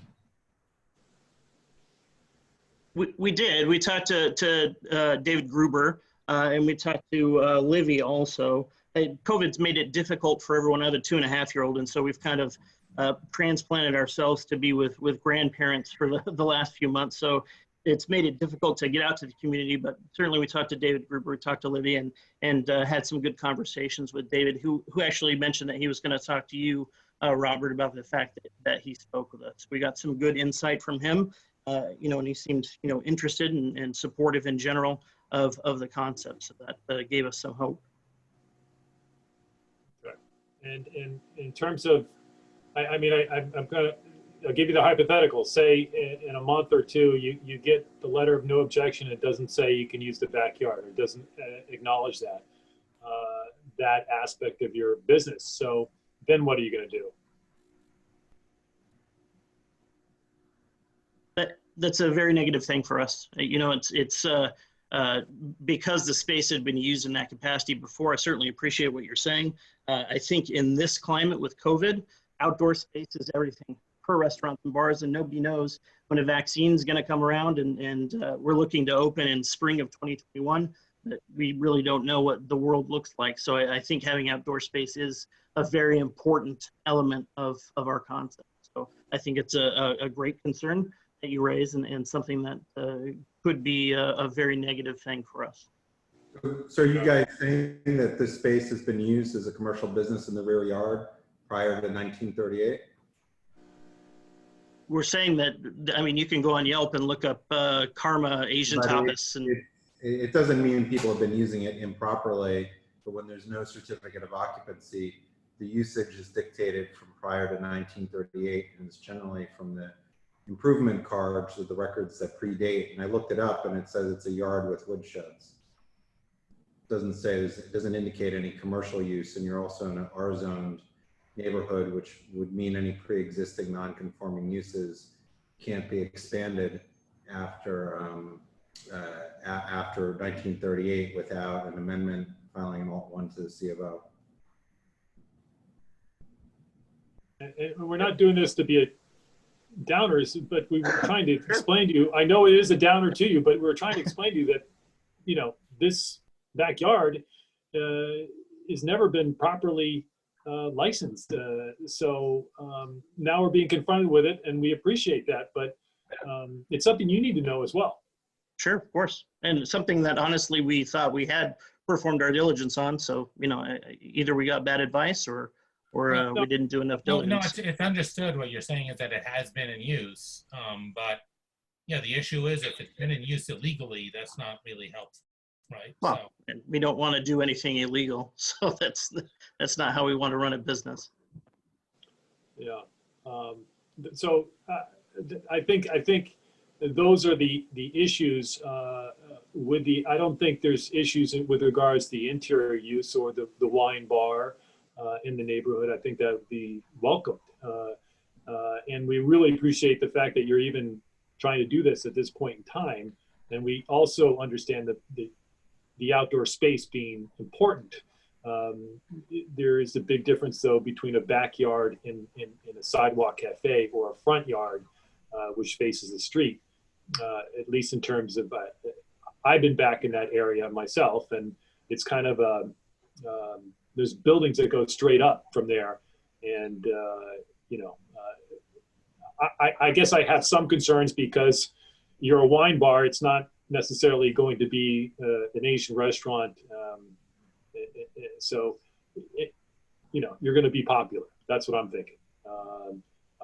But anyway, I've said enough. I'll stop talking. Dr. Smith, you raised your hand. Yeah. Again, I think you made a very good point, Robert. There are definitely more neighbors around there than David Gruber. I don't know if David Gruber lives close by, but I think that they definitely should do more outreach. Okay. And the outreach, when you say the outreach, especially as it relates to that outdoor space, if they, the backyard, yeah. Yeah, that backyard. Anybody else have any questions? Do you guys want to say anything else? I'll let you, if you have anything else you'd like to say, be my guest. I think just regarding the outdoor space, and it sounds like we do need to do more community outreach, but working with. Hold on, who's talking? I can't hear very well. Say it again. Is this Ms. Hayes? This is Corinne. Hold on, Ms. Hayes. I can't hear you. Try now. I think it's Ms. Hayes that's trying to talk. I see her mouth moving. Your headphones disconnected. Yeah, maybe your headphones are disconnected. There you go. Thank you, Devin. Still not working. Still not working. You can hear me though, Ms. Hayes, right? You can shake your head. Yes. There we go. We'll fix this. We'll fix this.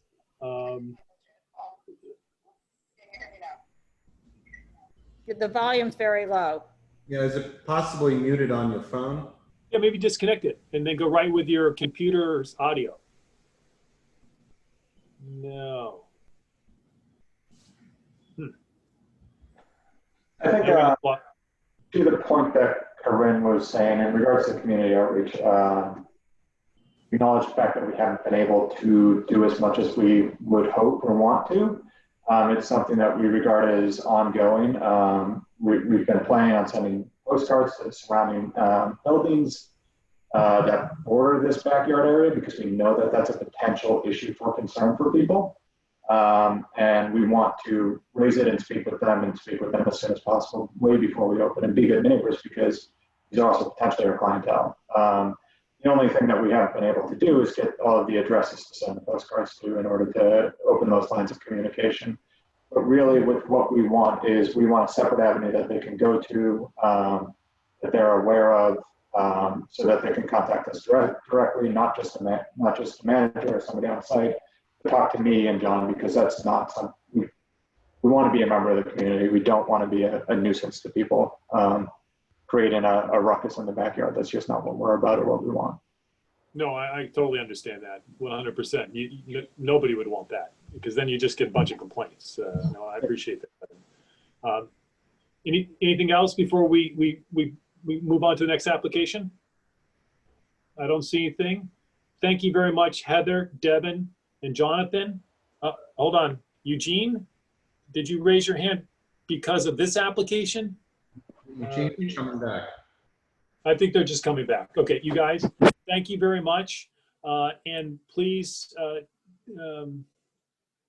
tell the other person, I've forgotten her name, that she wasn't able to speak, that thank you very much, okay? Thank you, guys. Okay, so I guess we can recall, let's see, the one on Grand Street, the application on Grand Street, Bell LLC. So if you're on Bell LLC and you're ready, you want to raise your hand? There we go, Eugene. Hi, can you see me? I see you. I see you both. Okay. Excellent. All right. So I emailed over the diagram that I had sent, well, that my co-counsel had sent to Florence about 6 days ago on August 26th. So, yeah. Thank you, Carter. Okay, so, okay, this is what's confusing to me, Eugene. This has been posted on our website, but it says example of interior. Wait, no, that's not what I sent you, though. I just sent email that I sent 2 minutes ago. Okay, hold on. It's not that. Okay. All right. Okay. Carter,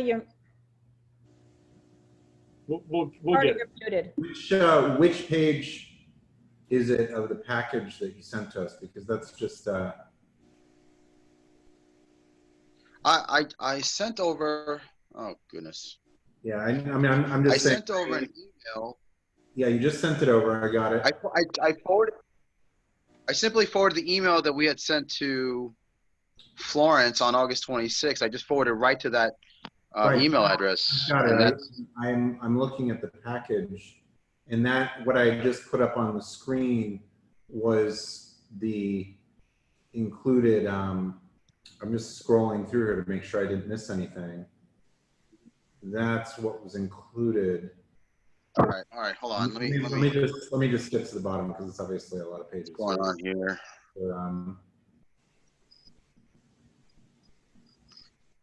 That's really what's going on here. So if anything, I can share my screen just for now. Oh, could you do that? Yes. Please. But I need a authorization from the host. Yeah. There you go. Oh, thank you. That'd be great. Yep. Okay. Do you know how to do that, Carter or Donna? I think I can do it. Do you? You should be able to do it now. Okay. We got some real Zoomers here. You got to know how to use this stuff. Yeah,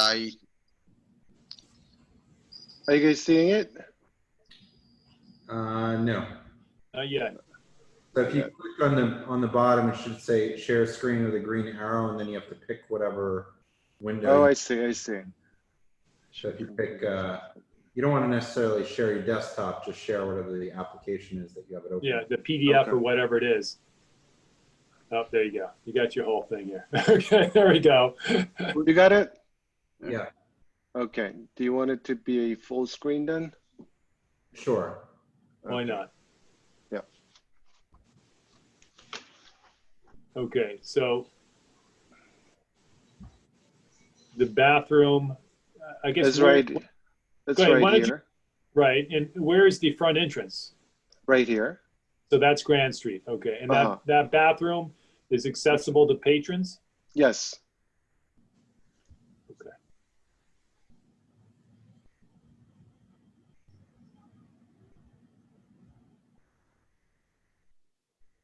Okay. And so where's the door on the bathroom? That's it's here. It's not got it drawn here, but yeah, you just open it like a outward. Is it like a barn door? No, it's not. Or is it outward? Oh, okay, it's a regular door. Outward, yeah, regular door. Okay. Yeah. Okay. I got a question from Dr. Smith. Mm-hmm. Yes, this was a question that I had prior to them taking a little break. I was just looking through the application. I don't really see, you said you're gonna serve pastries and sandwiches. You don't have like a menu or anything? I don't see it in your application. So, well, if I may, talk a little bit about the food. Well, yeah, just so say one could speak to the specifics, but we did in the same email to Florence send her the menu, and maybe say one, can you share that as well? Yes. But we did send it to her, and I'm looking at it now while someone. You got it. So basically, yes. Yeah. What page is it on in the application? Let me just. I can't. I wouldn't be able to tell you that right off the top of my head, but because I don't see it in the application. I think it was a supplemental attachment that we had sent out. Okay, no problem. So, but say one, if you could maybe share your screen for the menu. Yes. It's a combination of well, it says here coffee on the left, anytime toasts on the right, now or never toasts on the. I'm sorry, anytime toast in the center. Do you guys see this at the moment? I don't. No. Nope, I just see Astoria and Norwalk. Oh, okay. Sorry. That's just the beautiful children. Oh my God. Pretty, Oh cute kids. So if you stop sharing your screen, you can so if you stop sharing and then if you pick the arrow, it should allow you to pick whatever window you want. For the application. Okay. And if you it should have a couple of things you can pick. Yes. Is that Norwalk, Connecticut? Yes. Here we go. Are you guys seeing this? Yeah. If you Can you make it larger? Because I can't. Yes. Yeah, I think it's opening it maybe. Hold on. Sorry about the inconvenience.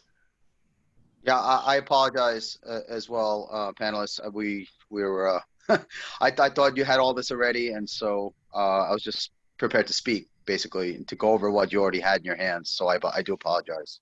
You don't need to. No problem. No problem.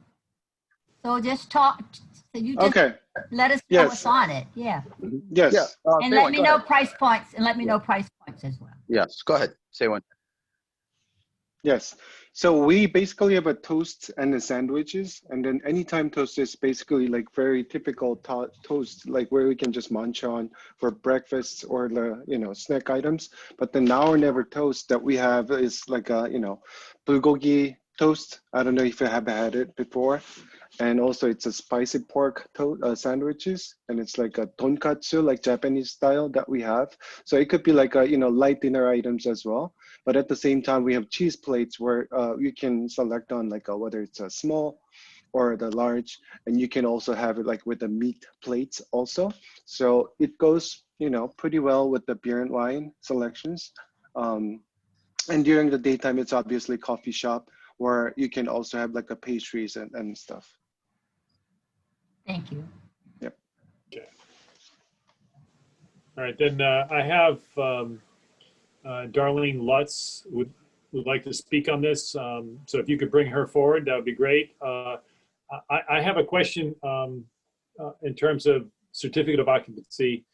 Your questionnaire indicates that there is a valid certificate of occupancy, allows 20 people eating and drinking. Was that submitted with the application? I will check on that. I was told that the max capacity is 18.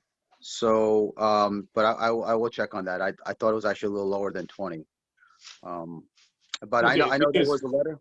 Go ahead. I'm sorry. Yeah, because I mean, would you guys agree that the license is contingent on there being a certificate of occupancy that allows eating and drinking? Yes, and okay. I am aware of a letter of no objection that was filed in 2016 for basically the way it reads, it's 26 through 32 Grand Street, and so and that's what we found on the public records. But yes, we are aware that we would need a COO for that. Okay, so I would put in the stipulations that you would obtain either a certificate of occupancy or a letter of no objection for the licensed premises to be. Prior to the issuance of the license, is that fair, Eugene? I believe that's very fair, yes. Okay, great. All right. Anybody else from the committee have any questions? Okay, I think we got it, guys. I really appreciate all the Zoom help on your end. And again, I apologize. It's just sometimes it happens. No problem. We're all living We this. worked it out. We're all doing this together. Yes, correct. Thank you very much. Okay, you guys have a great night. Thank you very you. much. Thank you so much for your time and help. Thank you. Oh, wait, Thank you. wait, Before we move wait. forward, Okay. wait. looked up Okay. on- Hello? Oh, I'm sorry, Darlene. I apologize. You raised your hand. I called on you and then I didn't call on you. Okay, Yes. so hold on, Eugene. Hold on, guys. Go ahead, Darlene. Okay, neighbor here, resident in the neighborhood.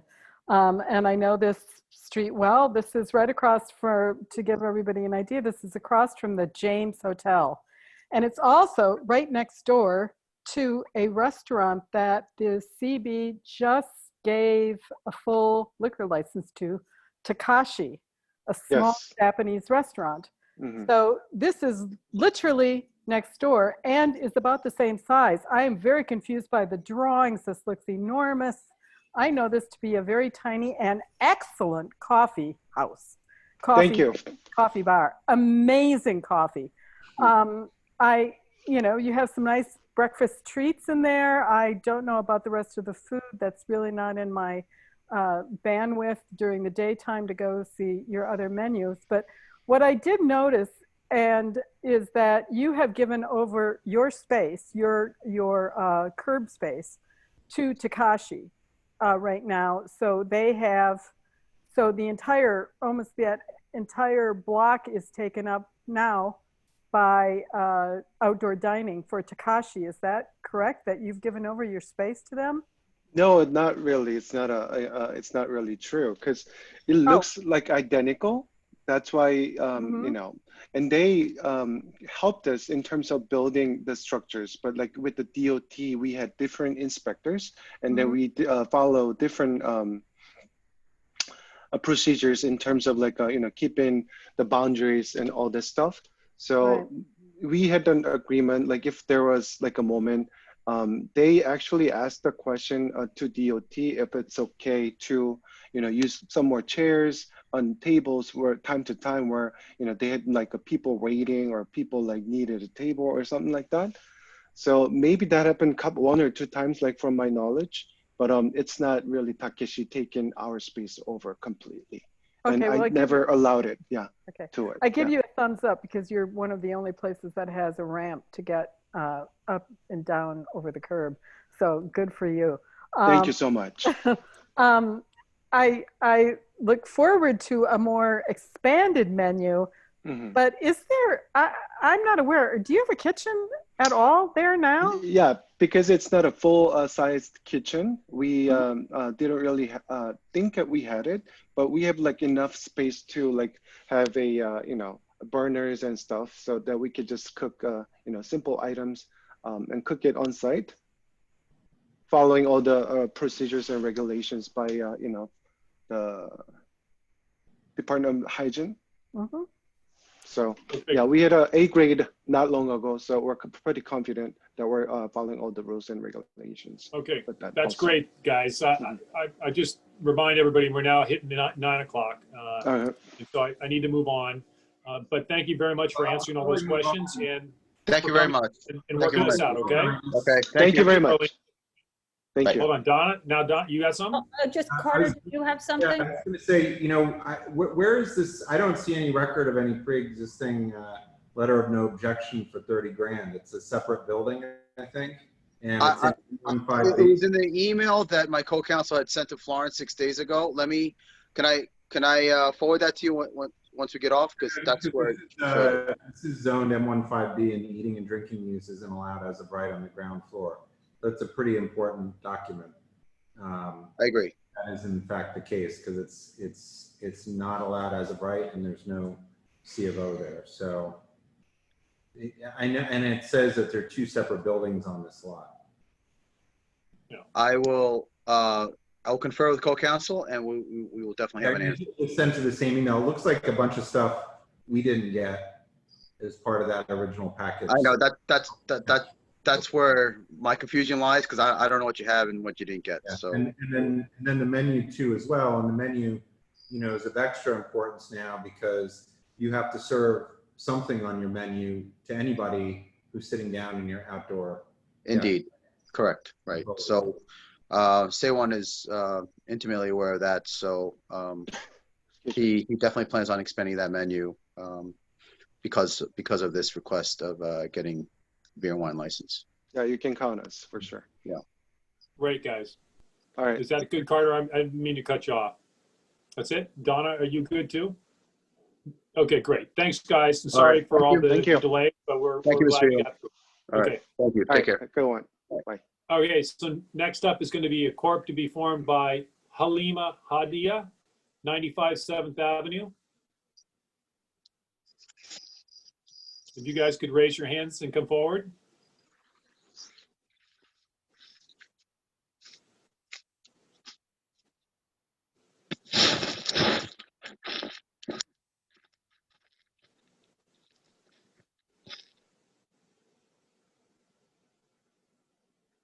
Okay.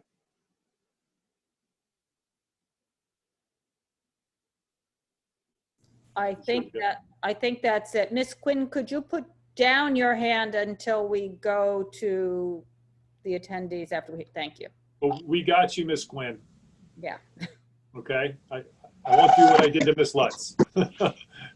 Okay, so Halima, is that right? Halima? Yes. Hi.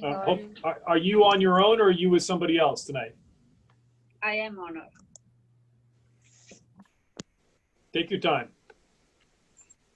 Let me know when you're ready. Sorry.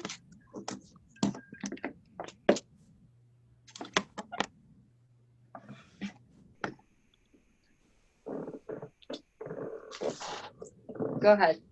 Okay, so Halima, are you by yourself? No, my manager is here. Hello, how are you? Okay, but in terms of presenting, there's nobody else that had called in. No. Okay, so go ahead. Tell us, who you are. Tell us a little bit about your background and what you plan to do in terms of this application. Okay. My name is Halima Sadia, and I'm owner of this restaurant, and this is my new project. And I love Mexican food, and Melanie is my manager, and she's helping me, and we work together. And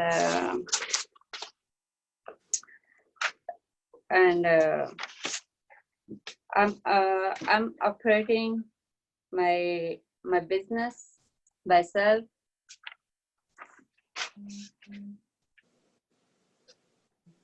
Okay. Anything else? And I told you about my working hours. Sunday to Wednesday, 11 a.m. to 12 a.m. and Thursday to Saturday, 11 a.m. to 4 a.m. And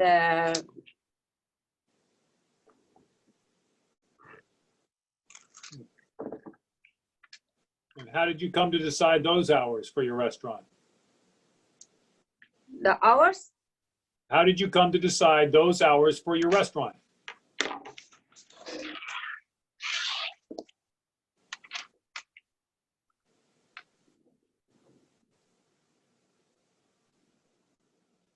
Halima, could you hear me?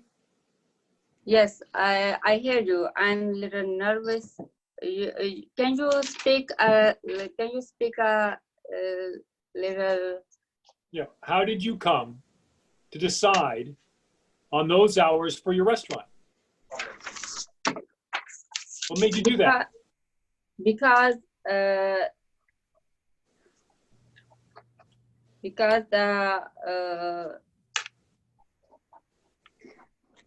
we wanna open. Sorry, I am Melanie. I am the manager, we want to open Sunday to Thursday, Sunday to Wednesday, 11 until 12, and Thursday, 11 until 4. She decided these hours because, you know, the rent is a little higher. So we're going to open a little late because the area is very popular. So we decide to open in this time. Have you ever, Halima, do you have any experience running a restaurant till 4 a.m. in the morning? Yeah, I have experience. I worked the Cafe Portal, 174 Elizabeth Street. And I have experience like 2013 to 2017. Yeah. Yes, Cafe Portal. Are you hearing me? I'm hearing you, but I'm not following you. You said you had some experience on Elizabeth Street doing what? Yes, Cafe Portal. Cafe Okay, Portal. what did you do there? I was worked there. Okay, what did you do when you were working there? Did you have an occupation? Were you a chef? What were you? Serving. You're serving. Were you a waitress? Were you a bartender? What were you? Yes. Okay, yes, what? What were you?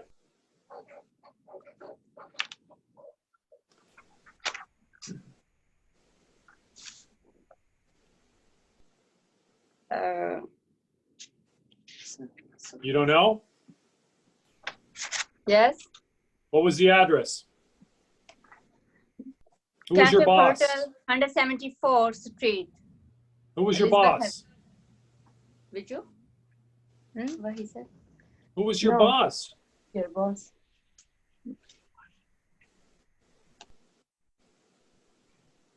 Are you having trouble understanding English, Halima? Yes. Yes. Okay. All right. Do you have a translator? What language do you speak? The man is helping me. Right. What language do you speak? Language. What's your language? My language is basically a Hindi. Okay. Bob, maybe the young lady who's her assistant might be able to help. She seems to have more fluency. Yes. Yes, she is. She has experience in the Mexican food. She worked before in a Café Portal, but the thing is, she was like a manager over there, and she wants to put a new restaurant, like because I know some Mexican food, and we want I want to help her to put this restaurant in 95 7th Avenue South. It's gonna be a family restaurant during these hours. We're planning to put just in one level some tables, and it's her new project in at this moment. So she's a single mother, and she has the money to put the new restaurant, and she wants to apply to the liquor license. Okay. Where did you get the money in order to start the restaurant? Oh, it's a family money. So that's why she wants to put his own place. All right. I'll open it up to other people for questioning. Anybody else have any questions? Donna, go ahead. How did you find this particular location, and were you looking for other locations? How did you come upon this location? Sorry? How did you find this location? Oh, about my broker. And who is your broker? Broker gave me a number, and I reached to my landlord myself. I called her. The landlord is Deborah. But who was the broker? The broker. The tower broker. Whom? What is the broker's name? It's Tower Broker. It's Tower Broker. Okay. Yes. And just, this is a family restaurant. You just said a family Mexican Yes. restaurant, open till 4 o'clock in the morning. So I'm just curious. Most family restaurants do not stay open even till midnight, let alone 4 o'clock in the morning. Oh, and because it's a popular area and the people usually come to take a dinner late. So that's why we are thinking about that. But busy street.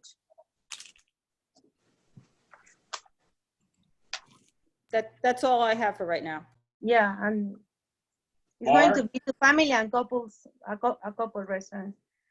It's not gonna be a loud restaurant. It's going to be a family. We don't gonna put loud music or at all, nothing. Mar, do you have a question? How did you develop your menu? How did you come up with the recipes?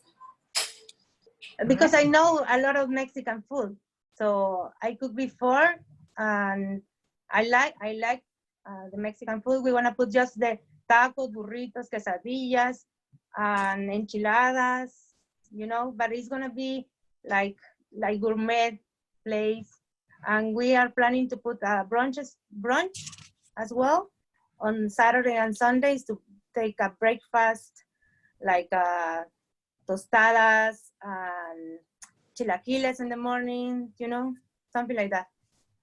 How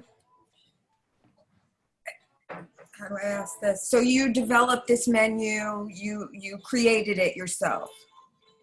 Yeah, I have a friend, he's a chef, so he's a good chef. He designed us the menu, so we are fine with the prices and everything. We already have a menu.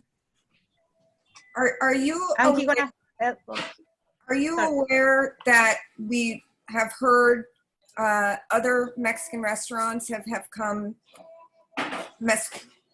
other people have come to us before with the exact same menu that you guys presented to us? I mean, down to the marks in the paper? No, I don't think so. I don't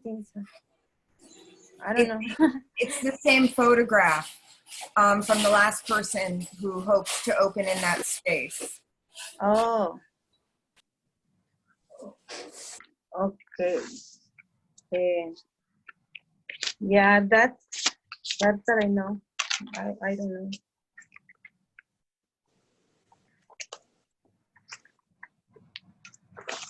Are you done, Mar? Yeah. Okay. Robin, would you like to say something? Right? Yes, two things. First of all, I want to confirm the corporation name because the corporation says it's called Salima Hadia, and when I'm looking at your little square here, it says Halima Sadia, so I'm confused by that. Which is correct? Robin, I think that might have been, the application has the Halima Sadia in it, so that may have been. Oh, okay, I'm looking at the, sorry, I'm looking at our calendar. I guess it was a typo on our part, sorry about that. And I'm wondering if, can this perhaps be laid over if it's not urgent? Because it sounds like we're all going to keep asking questions that are going to not be sufficient for us. And I'm thinking you guys need to do a little more homework, a little more outreach, and maybe bring somebody who has a little bit more authority in this piece, in this application. That would be my suggestion. I'm right now, there's a lot of confusion, at least on my part, and also not a lot of faith in this particular application. I've been on this committee for a very long time, and I don't see anything being explained here that is giving me any confidence about this application. So that's how I'm feeling right now. Yeah, I would say this, Robin, in terms of laying it over. Here is the applicant right here. She's talking to us and trying to tell us what our application is about, but well, I mean, we've previously, when we feel like some applications need to do a little better. Well, if it's not urgent, I've heard we say that if they need another month. But if you feel like this is not one of those cases, and I'm fine to vote on it tonight, I already have a sense of how I'm going to vote. So. Yeah, I'm just saying, laying it over. Sorry, now I'm very usually nervous. Laying it over usually has a reason, and right now I haven't heard That's just my 2 cents. I mean, I'll do what the committee would like, but I haven't heard what the application, I haven't heard too many explanations about anything. It's up to them to present. And if they told me they needed more time, that's one thing. But in this case, they haven't indicated that. Well, I'm just saying they may not realize that they need, this is their, sounds like it's her first time and she may think that what she's doing is appropriate. And, you know, I feel like we've given other less, you know, experienced applicants a month to do outreach, to kind of get their ducks in a row. So whatever you decide, obviously, I'm going whatever you decide. But if this isn't urgent and they feel they can do a little better next month, I think that's great. And if we think that this is what we expect is the best they can do and they should have had their ducks in a row tonight, I'm fine voting on it tonight. Whichever way you feel is appropriate, I'm good with. But I already know how I feel about this tonight. So. Bob, I have my hand raised. Yeah, no, I'm going to get to everybody, Shirley. Absolutely. Go ahead, Dr. Smith. Salima? Yes. Yes, hi.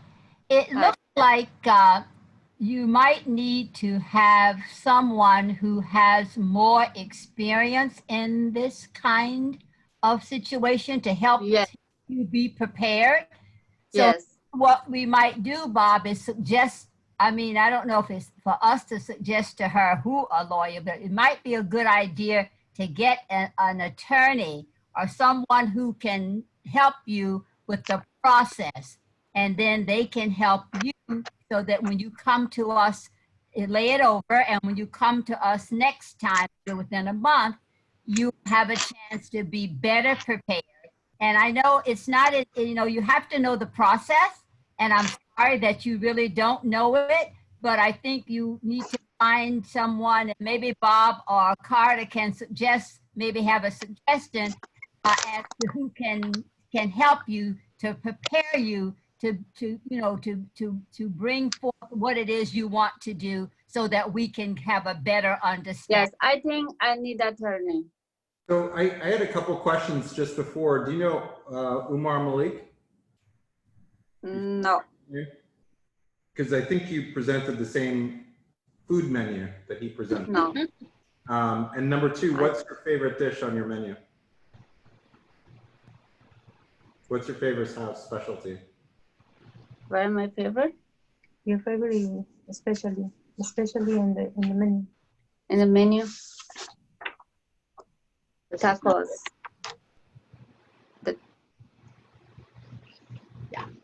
Yeah, this is not real. Okay. Cormac, you got a question? I think I need a lawyer. Yes, you do, sweetheart. Cormac, go ahead. Yeah, I do have a question that's sort of not related to these issues that we've been discussing.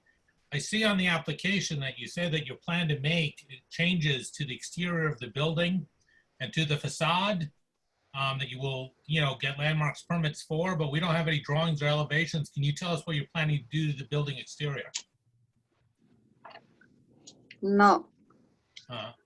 Okay, so if you're getting more information, things that would be a good thing to do too. Thank you. Facade. Okay. There are a number of people that from the public that would like to speak on this. And I'm going to give them an opportunity because they've been waiting all night as well. Okay. So, Can I just ask one question, Bob? I just wanted to hear. go ahead, Donna. What is the live music? You also had live music on your application? No. No live music. No. Okay. Miss, before we go to the public, Halima, did you fill out the questionnaire? Did Yes. you write it in? You did? Yes. Okay. Do you understand and write English? Yes. Yes. Okay. All right. So you were able to fill out the questionnaire and you understand all the questions that were posed in the questionnaire. Yes, a little bit. And when you asked, briefly describe the proposed operation, it said classical Mexican preparation, cuisine, lunch, brunch, and dinner. Did you write that down? Yes. Okay. And then in terms of the menu, are you the one that put the menu together yourself? No. Okay. Who put the menu together? My manager. Okay, and that's the lady sitting right next to you? My manager and chef. Your manager and your what? Chef. Yeah. Who is the chef? Yeah. What is the The name? name of My the manager. the name of the chef is Miguel Garzona. Okay, and who are you? What's your name? I'm gonna support her just for my experience because I've worked before in a Mexican restaurant. Right, what's your name? Melanie. I'm sorry? Melanie Melanie. What's your last name, Melanie? Blanco. Blanca, okay. And Melanie, what experience do you have in operating a restaurant? Yeah, I worked before in Café Portal, and then I worked in Pink's Cantina. Pink's Cantina. What's the name of it again? Pink's Cantina. Bees Cantina. Yeah, Pink's Cantina. And where's Beans Cantina? It's in 183 Christie Street. What is that in Manhattan? Where is that? Yeah, in Manhattan. 180 Street, Christie Street. Christopher Street. Yeah. All right. We have 3 people that would like to speak on this that have raised their hands. If there's anybody else from the public that would like to speak on this particular application, please raise your hand right now. Thank you. I'm going to start with Nancy Paisley.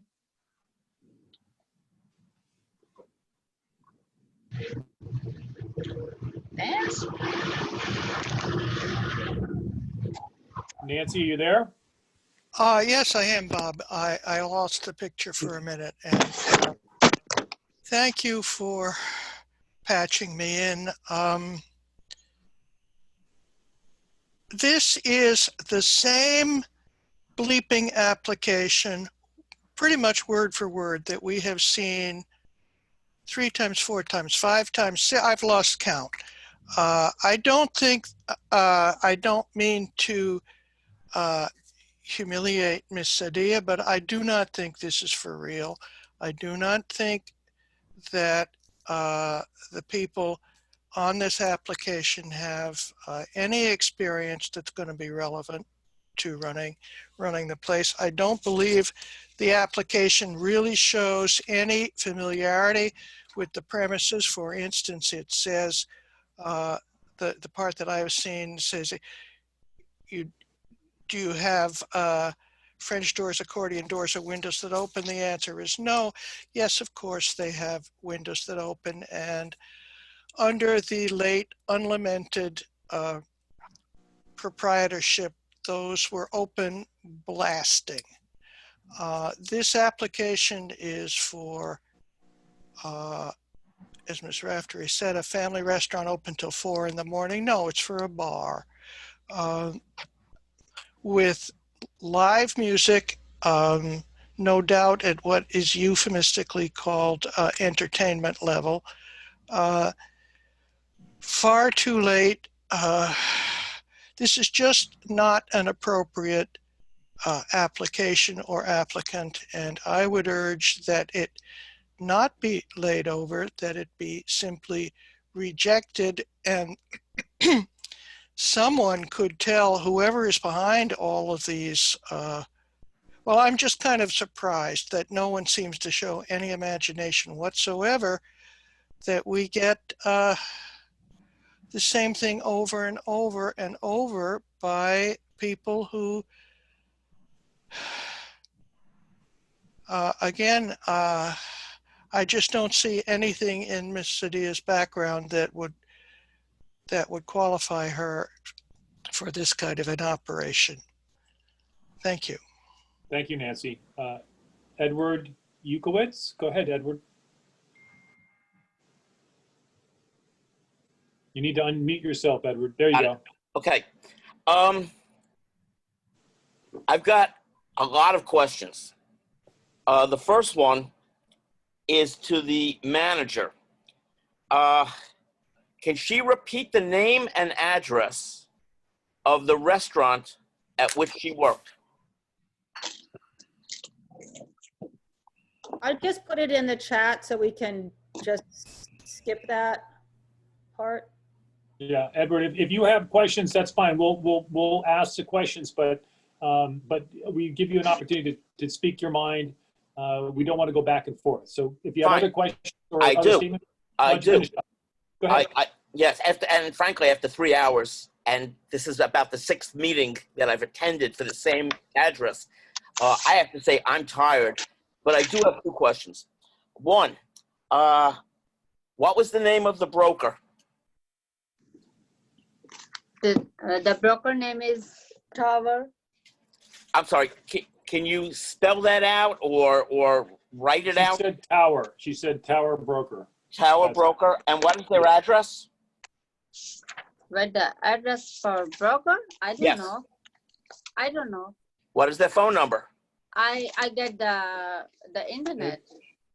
Edward? Okay. I think we got it. One more Do you have any other questions? Yes, I do. Yes, go ahead. What is the full name of the landlord? Deborah.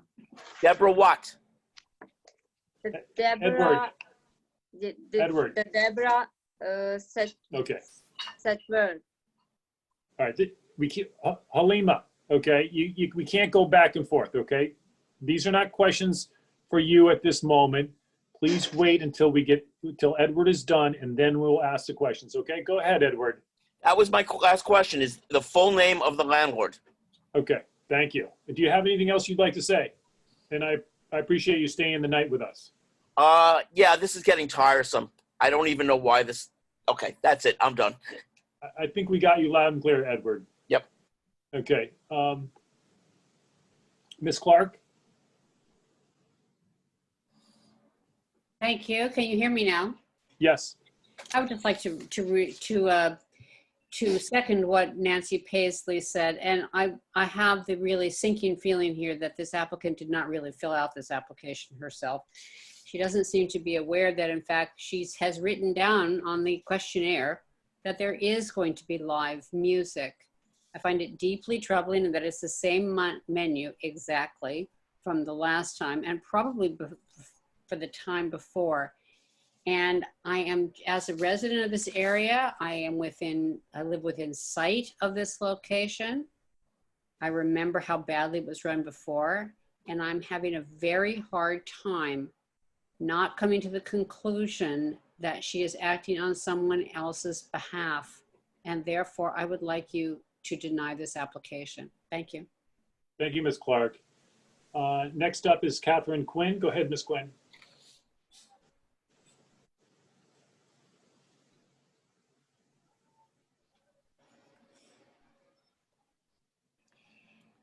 Gotta unmute yourself. Sorry.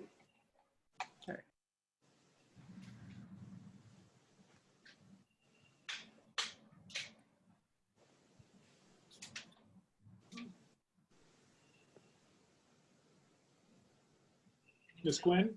Yeah, you're still muted. There we go. Okay. My first question, I think, is once again on the menu, what is Miss Sadia's favorite dish on the menu that she's offered? And not her manager, but Miss Sadia's. Okay. Is there anything else you'd like to ask? Or Yes, I do. I'd like to know how it is Miss Sadima knows Basem Kaju, K-U-K-A-J. anything else? No, I didn't get an answer to that. Why can't I get an answer to that question? Because we're not going to go back and forth. So No, I don't think that question's been asked, Bob. I'm not saying it has. What I'm suggesting is that if you give the questions, then we will ask those questions and move on. You've asked how she knows Basem Kaja? That's not what I'm saying.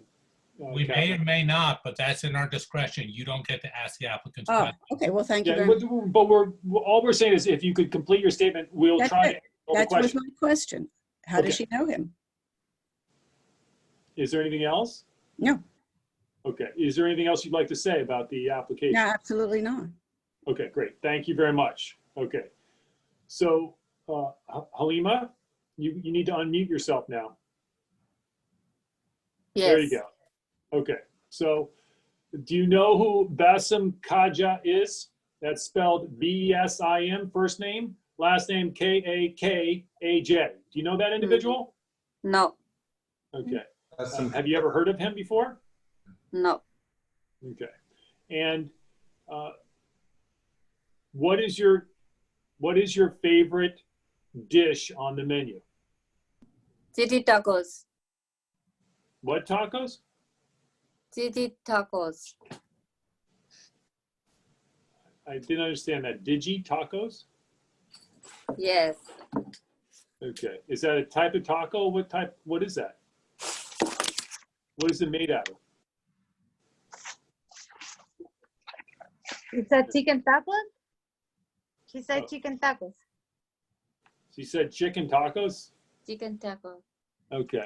So any other favorite dishes that you appreciate on your menu that you submitted? Yeah. Okay. Oh, that's helpful when somebody hands you something. Okay. So does anybody else want to follow up with some more questions? Can you tell us the name of your broker? You have to unmute yourself. The The name tower of your broker. broker. What's that? The broker Farrell. Robert Fair. Robert Farrell. Paris. Yes. How do you spell that? R-O-B-E-R-T. P-E-R-L. Robert Pers? P-E-R-S? P-E-R-L. P-E-R-N. Burn. Okay. Are you reading from something that somebody else wrote on a piece of paper and handed to you? No. Okay. Because that's what it looks like. I don't see the piece of paper, but it looks like someone just handed you a piece of paper in order for you to read from it.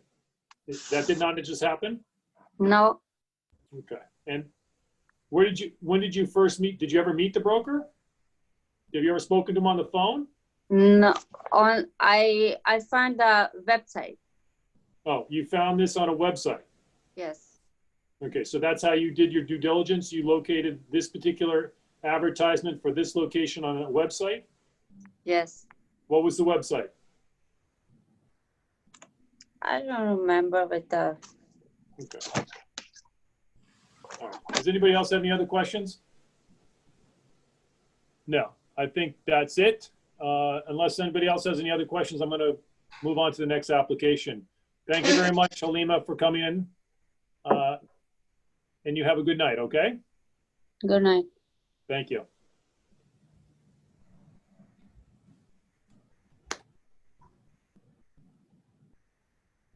Okay, next application to be heard is Welcome Hospitality LLC, DBA to be announced, 80 Grove Street. You guys want to raise your hands and come forward?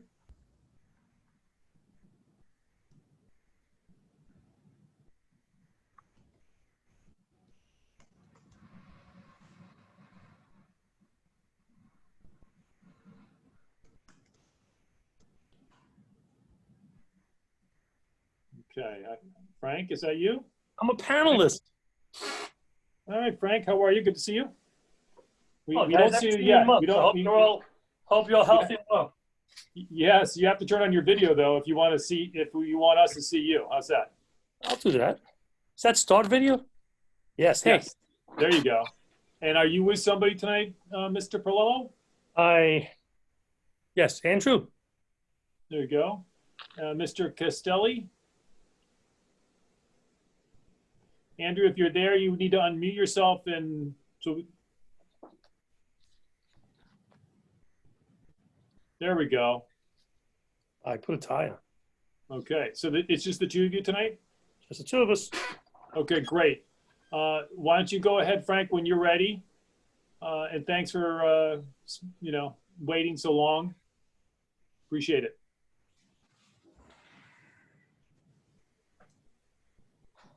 Sorry, guys. I had to grab a water. There we go. Sorry. So this is Monster, which, as you guys know, has been around the neighborhood forever. And basically, Andrew's coming in, licensed at a few different locations, and he's going to be taking over Monster. Andrew, do you want to go specifics? Unmute. Unmute. Yeah, you have to unmute yourself. You're still muted.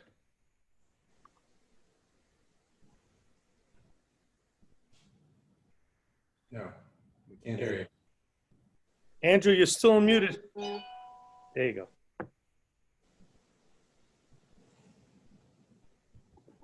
No, there's something up with your sound, Andrew. You're unmuted on our side. Yeah, he's fixing it. There's a problem on his end. Anyway, we're planning to continue just about the exact operation that's been there for years. There's no changes in it. And hopefully he'll come in. Andrew's wife, I never met her. And all right, take your time. You guys waited all night. We can wait a little bit to figure it out. On the top left of where it says zoom.us or whatever on the top of the application, if you're on a computer, if you go to preferences, you can pick your audio, and it may be that it's misset. Yeah, maybe your computer is muted. In other words, maybe you have pushed mute on your actual computer.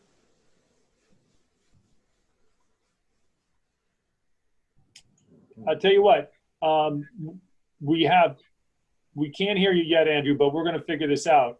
So we have one other application, Frank. We could hear that one until Andrew gets. Why don't I just get Andrew on the phone and put him on speaker? Well, that's fine too. Frank, I'm here while we try and log in through. Okay, do it that way. Does this work, Robert? Yeah, but Andrew needs to, the audio will leak an echo. Hi, can everyone hear me? Yeah. Go ahead. Hi, everyone. Here, I'm still trying to get it figured out. But yeah, the Monster wants to hand over the keys, and we want to take over in January to keep.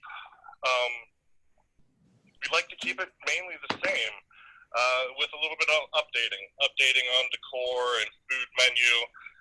Move away from all well liquor and one juice and move into more of a cocktail-friendly environment. Have two bars uptown. One's more of a bar restaurant. We do, or at least we used to. We used to do live jazz.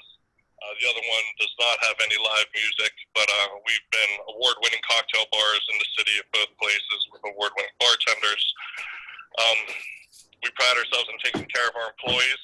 We've been great neighbors. We've never had a noise complaint for 4+ years at Uptown Bourbon, and we've yet to have one at the where we do play live music in a year and a half at Penny Joe's. I was really impressed with Monster's installation, and I spoke with some of the people that live there. In fact, two gentlemen that live directly above it told me that's insulated fairly well, and they never hear anything as Pierre Compost and Gavin. So it looks like we're walking into a space that was done very professionally with sound engineering, and you know, it's a lot calmer upstairs with the piano bar, and then downstairs they have even another layer of insulation before it would ever get to anyone in the building or bleed out into a street or anything like that. And it's been, you know, operating this way since 1970. It's a landmark. And I guess I didn't mean to cut you off. Are you done, Andrew?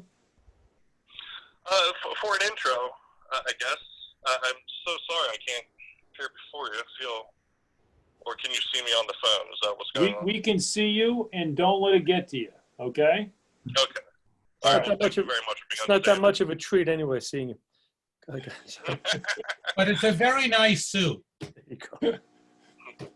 So my question has to do with outreach, and I don't know if the email got back to you, Frank, from Florence, but the building up above, I think you guys had inquired about outreach, and the building right above has been pretty active on other licenses. I mean, did you do any outreach to the condominium or the co-op right above? Not officially, only through people we know. We know, or I personally know several residents that have been in the building. Like you said, we're on pretty good terms with the people that live right above us. But again, with COVID and whatnot, outreach is a bit limited. And I mean, it's as we're looking to take over a space operating already in this nature. I mean, I don't want to be pulling anything over the eyes, but I think maintaining the monster and maintaining a safe place and a sanctuary, especially in these times, is exceptionally important. I'm not sure there's a lot of other people willing to take a risk with 5,000 square feet indoors, and we may not be able to open up indoors until the new year or even the new spring or the new summer. But I feel confident about it. I think there's a need for the monster in the world. Yeah, I'm not saying there's not a need, but I guess what I'm thinking is do you rent from the building itself? Who owns the space? Who are you leasing the space from? Well, the building is owned by a holding company, by a larger holding company, and I was made aware. Oh, wait a minute. I'm sorry. I don't mean to interrupt. Andrew, stop a second. The holding company is a landlord. It has nothing to do with you. No, but the co-op, there's a co-op right above. There's a building that exists. There's a large residential building above the monster. And that's what I'm talking about. Is the lease, did it come from them or did it come from something else? That's what I'm asking. Okay, sorry. Yeah, no problem, Frank. I believe it's a rental building, and what I know of the space is as a rental space, but I don't believe that they have an actual co-op board or are a co-op, if I'm not mistaken, Frank. Yeah, they've written letters to us as a community board in the past on other applications at different locations, that's why obviously they've lived there and they lived above the monster for many years, but now there's a change in ownership of the monster, and I thought it would make some sense to speak to the people that live above the monster. That's all. In terms of new ownership, that would be something. You could get backing. You could get them to meet them, and they would understand, and maybe they would support you. That's what I'm getting at here.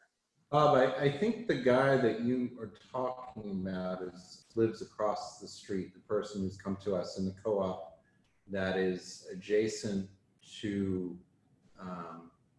Above the old boxers. It's no, on the other side of the park. See, I was under the impression you lived in this building. There's a very large residential building that's on Christopher that's between the Stonewall and Gabe's restaurant. I don't recall which. Yeah, no. Those are the people who had come to speak. It was 3 or 9 Sheridan Square, and this is 9 Sheridan Square. The co-op that is in this building, or the residence is 9 Sheridan Square, and that's what I was asking about. But Andrew, no, you didn't. Do you even know who lives up there? I only know the direct neighbors above and a few other acquaintances that actually alerted me to people at Monster might be looking to change hands. They were actually hoping to be someone that could they could trust and keep it. So certain same community. All right. Well, my next question has to do with being outside. There's nothing outside with regards to your plan here, right? Nothing in the planning right now. I know they are taking advantage of what the city has allowed in doing emergency provisions for. I believe they've built a small deck. Yeah, I'm not thinking emergency. I'm thinking after COVID hopefully is over and we all can get back to a more normal way of living, including the monster. There's nothing in the plan for outside. Only if there were another provision next year similar to this, would we look at that. And in terms of the sidewalk in front, would you agree not to have any queuing, no ropes, nothing on the sidewalk, that the management of the folks coming into the establishment is managed from within, and that there's no lines on the sidewalk late at night? mean, if I say there's never going to be a line, I'm not suggesting that, Andrew. What I'm suggesting is maybe a reservation system that can occur that can prevent lines from on the sidewalk. You know, I'm assuming you're going to be a popular location. Right now, I mean, we would have to be looking at, especially during this time, as having very, very long lines with at least 6 feet or more in between every single person. So doing that all inside would be health-wise irresponsible. So, I mean, as it stands now, you can't even do live music events that are ticketed or that are advertised. So as it stands now, I couldn't in good faith say we wouldn't want to do anything with a line because, just for people's safety, if we were 50%, I'd want them to line up as long and as far away from each other as humanly possible so we can all keep fighting this thing together. So I'm not sure that answering that question saying, no, the reservation system could avoid lines is even ethically responsible at this point, honestly. Okay. All right. Anybody else have any questions, Dr. Smith? Robert, we would do our best to avoid lining people up on the street, though. I mean, yeah, I mean, I guess my question is in the hypothetical. I mean, look, if COVID exists for the rest of our lives, then I think that's understandable. But we're assuming, by that question, I'm assuming that it's going to be over, okay? And when it is over, people are not going to want to have lines on the sidewalk. They're going to want people to have reservation systems and have them inside. And that's what I'm looking for. I guess that makes I'm also advocating my power, especially when it's safe for us to not, have distance in lines. Then I'll most definitely do everything in our power so that there's never a line out front. We can have reservation, ticket, things of that nature so that it's not crowded outside, of course. I think there's enough places we could send people to wait, right? I mean, that's not how Monster works right now. I mean, that's just not what it is. So let's just talk reality here. I mean, what are you changing there? Who's the security company? Are they staying on? Is the staff staying on? What's going on? I mean, I want to give everyone who has a job the opportunity to still have a job. I want that includes security, that includes some management. I know some people may not be worth keeping, but I want to try and employ as many people as I can employ that are already employed. Because they run a tight ship there. I mean, I have to say, just my own personal experience. I mean, walking by, I mean, having gone to shows there or whatever it is. I mean, I think that's what the expectation is how do you replicate that? And, part of that is the line moves a bit, but it's really held in that one area along the frontage. But if you've got a distance and it's a big space and, you're going to have people in areas that they haven't normally been around the corners. And, but if you've got the same staff, I would think that it's still going to be run equally. I don't know if they use a security company or if the security manager works in-house. Sorry, I only caught some of that. It seemed to me that you were saying that if we had the same staff, we might have some of the same problems. Is that the summary of?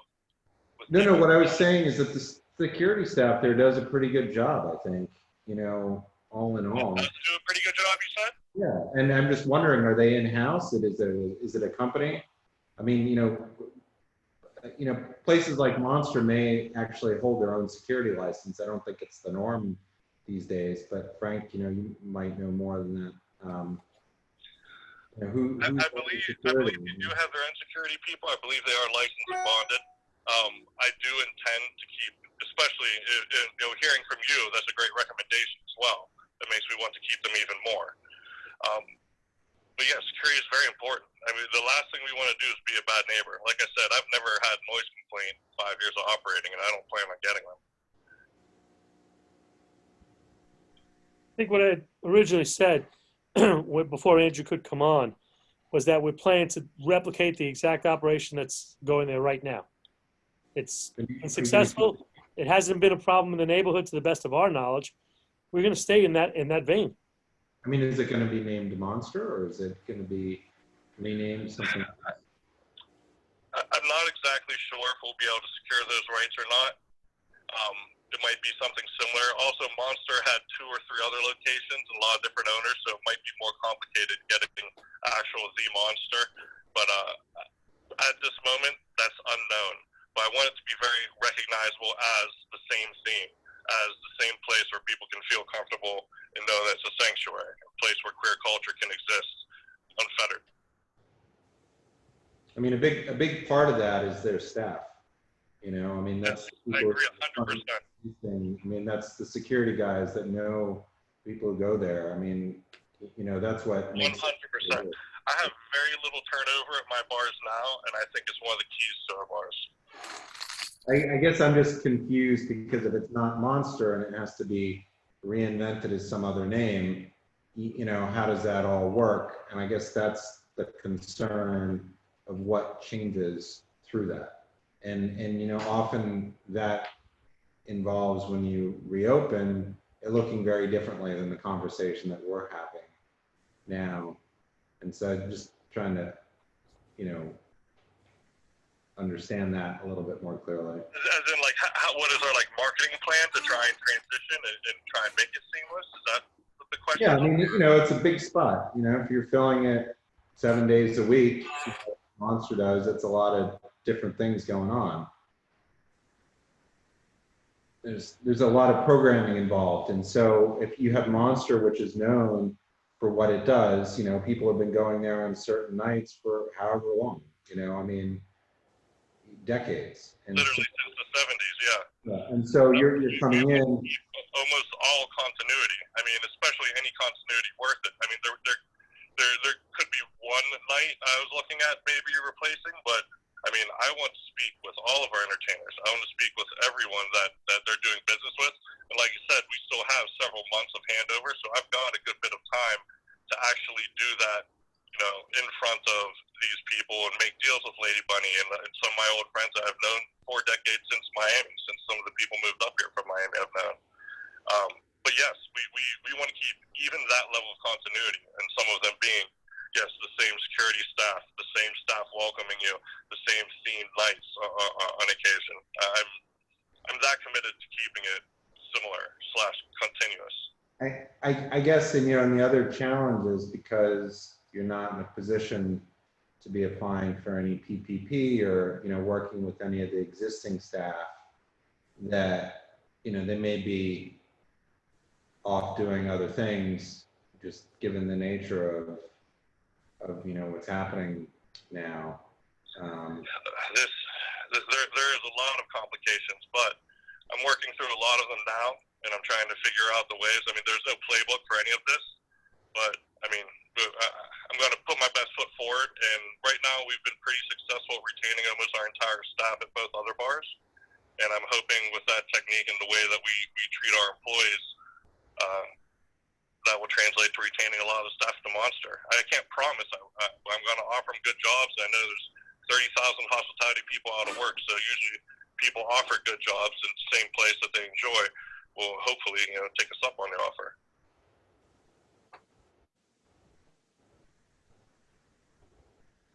All right, there's a question from Dr. Smith. Yes, Frank, I don't have the application unfortunately in front of me, so what's the capacity of the space and what are the hours? The capacity of the space, I believe the C of O is at 248. She asked me, Andrew. Oh, I'm sorry. No, no, I'm sorry. No, let me speak to Andrew, the owner. I'm sorry, Frank. It was my fee. Sorry. And I'm sorry, Andrew is the person to whom I want to direct the question. Dr. Smith, should I answer now? Yes, she's asking for the hours of operation and the occupancy. Capacity, the capacity. Yeah, the capacity is at 248. We have 119 seats between upstairs and downstairs. It's almost 5,000 square feet. You were asking about the hours of operation. We're going to do, I believe we put in at 2 p.m. to 4 a.m. for Monday through Friday and 11 a.m. to 4 a.m. on Saturday and Sunday, anticipating a brunch. Thank you. You're welcome. And Mar, do you have a question? Yeah, hi. Monster is a neighborhood icon. It's an LGBTQX icon. And I am wondering, are you immersed in that community enough to continue to serve that community the way that Monster has for so many years? I am, and I have been. Actually, I mean, do you want to go through like the resume of that, or I'm not sure how to prove I am in this community other than saying, but I ran nightclubs in Miami for quite a long time. We were actually a top 10 nightclub in the world for a while when I was a general manager and partner at Pawn Shop.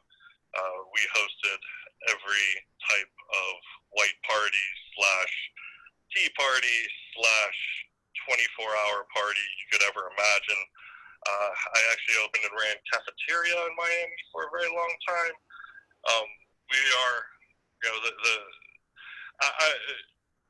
forgive me if I use this term, but I use the term queer because I believe it to be a little more inclusive, because I don't want to offend anyone in the long alphabet, but I think it encompasses absolutely everyone that has any difference or needs any sanctuary or safe space and a place where creativity can really be, you know, embraced. But yes, fully immersed. I do consider myself in the queer community and a part of it. Okay. Also, last year there were some complaints, speaking of inclusivity, by some of the Black members of that community that felt they were discriminated against.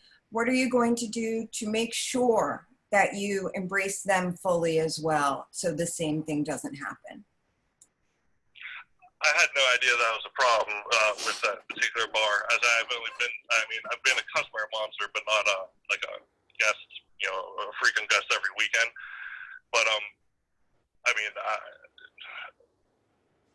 to make sure, I mean, training, teaching, because any type of excluding, especially based on race, is completely intolerable, especially among our staff. I wouldn't accept it for one moment. I mean, I know a number of my friends that are, you know, wonderfully fabulous Black drag queens, and I would love for some of them to come and work the door, and that might help. But I hadn't thought of a game plan specifically because it never crossed my mind to exclude anyone of color, quite honestly. Well, great. Thank you. You're welcome. Thank you. Andrew's big color is green right now. I'm sorry? Andrew's big color is green right now. I love green. Yeah. Okay. Anybody else have any questions? Donna? No? Okay. Okay, so just to clarify in terms of stipulations, okay, are you willing to agree to any stipulations with regards to lines in the front of the building? And if so, what do you propose? Let's temper that question by remembering, presuming there's no COVID, Andrew. Yes, thank you. Presuming there's no COVID. I would most definitely agree to any stipulations that can minimize lines or people hanging out and loitering or any way interfering with that sidewalk being accessible, you know, especially for handicap accessible. Because you're right, it is a thin sidewalk. It's not, you know, a 20-foot sidewalk. Okay. And so you will go with the recommendations that we provide, at least in terms of like a reservation system, and I think that's more than reasonable. Okay. More than reasonable. Okay. Yes. All right. Anybody else have any questions? No. Okay. Great. Andrew and Frank, thank you very much for your presentation tonight, and we will be back in touch. Okay. Have a great night, guys. You bet. Thank you all for your time. Stay safe. Okay, we're getting on here, guys. It's getting later and later. We have one more application. Eli Lilla, Cafe Roma, 383-385 Broome Street. You want to raise your hands and come forward? Mr. Kelly?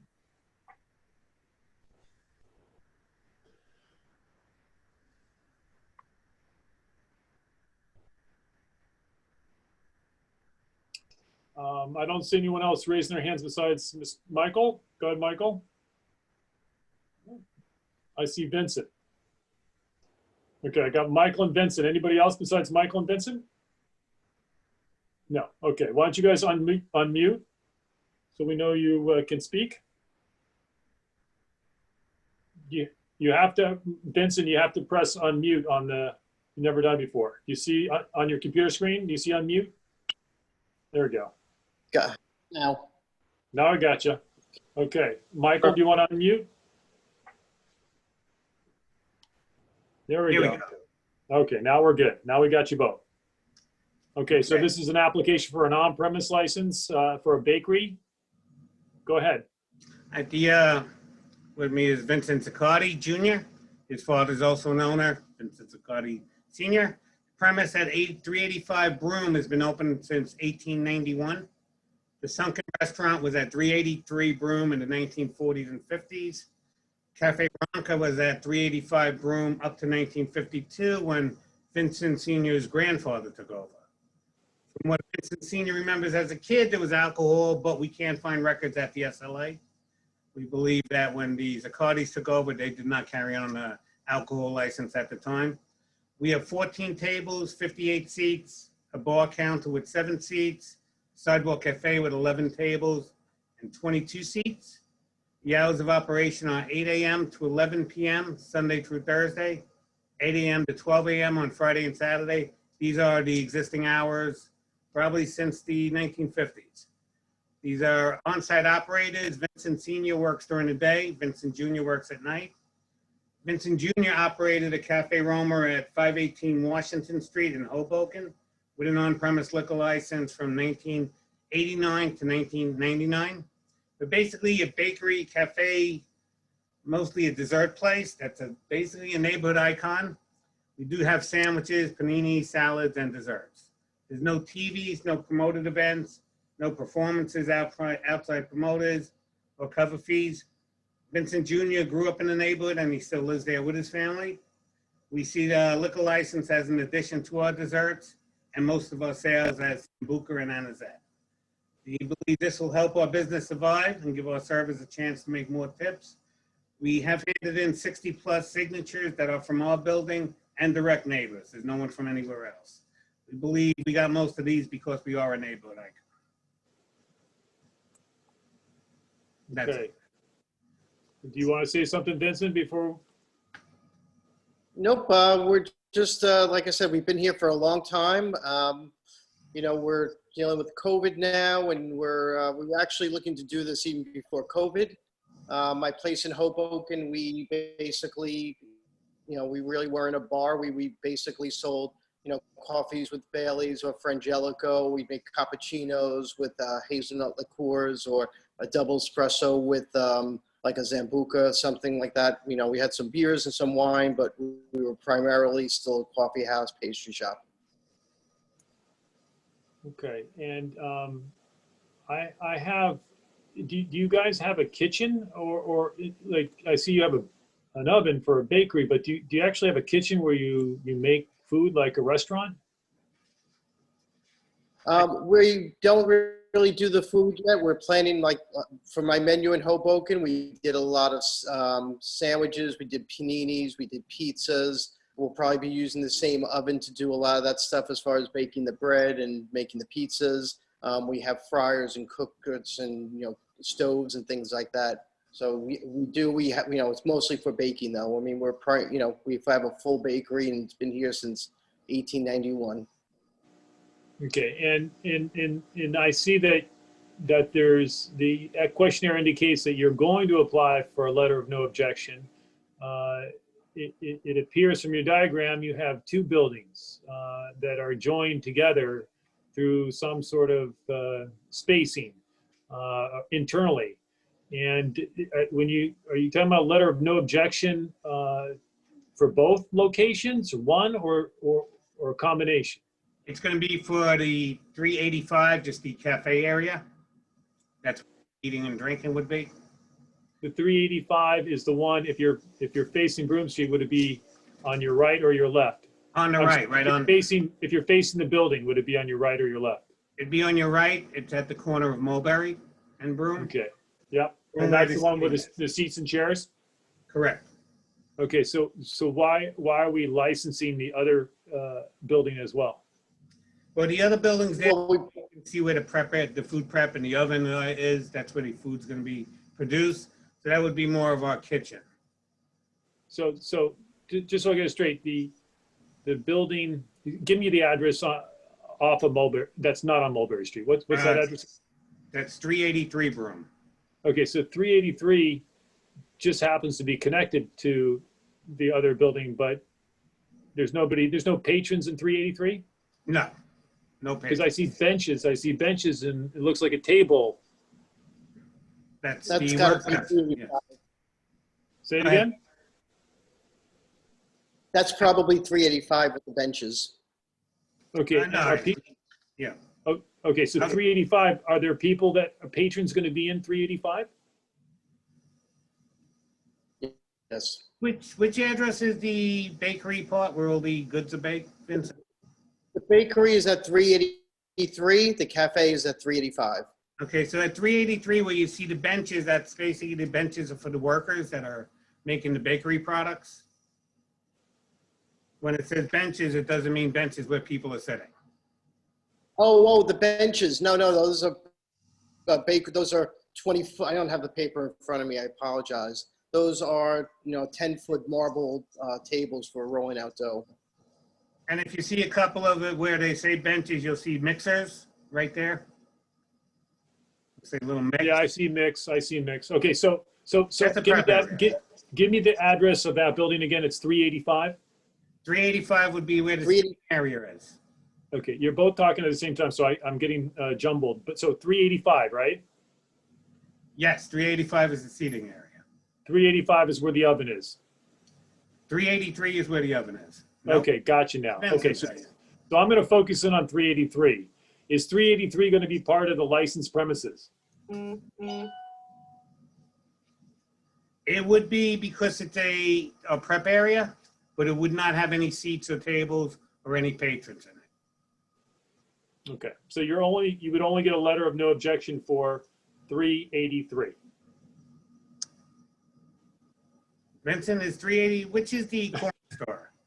Corner The bakery part where we prep everything, where we make ice creams, we make the pastries are at 383. Okay. 385 is where the seating is. Okay, sorry, yes. I keep screwing that up. Okay, Right, so 385 is the corner. Yes, that's the only spot that would get the letter of no objection. Okay. And I guess, I guess what my question is probably, if I don't oppose it, somebody else will be, what's wrong with a restaurant wine or a tavern wine? There's never been an on-premise license here before. I guess, it just seems to me that you could certainly operate the business and make the changes that you need to do with a tavern wine or a restaurant wine license. You want to answer that, Vincent? I can. I think we may have lost him. Well, what he sees and what he saw at his place in Hoboken was more people looking for Sambuca, Angelica, more liqueurs to go along with the desserts. Okay.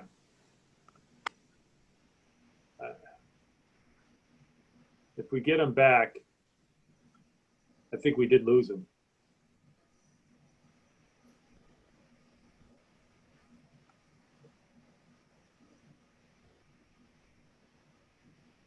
All right. Can you give him a minute or two? I know it's getting late. Yeah, and the Sidewalk Cafe is going to be in front of the corner one, 385? The entire Sidewalk Cafe, which has been there at least 10 years, is all on Mulberry Street. So there's nothing on Broome Street at all. I guess my suggestion, Michael, is that I guess, anyway, I already said it with the restaurant wine. I'll let other people talk. Does anybody else have any questions? I don't see any. Are there any doors or windows that open up? We have a door on Mulberry, which is used to serve the Sidewalk Cafe, and we have the door on Broome Street, which is an entrance for the bakery at this point.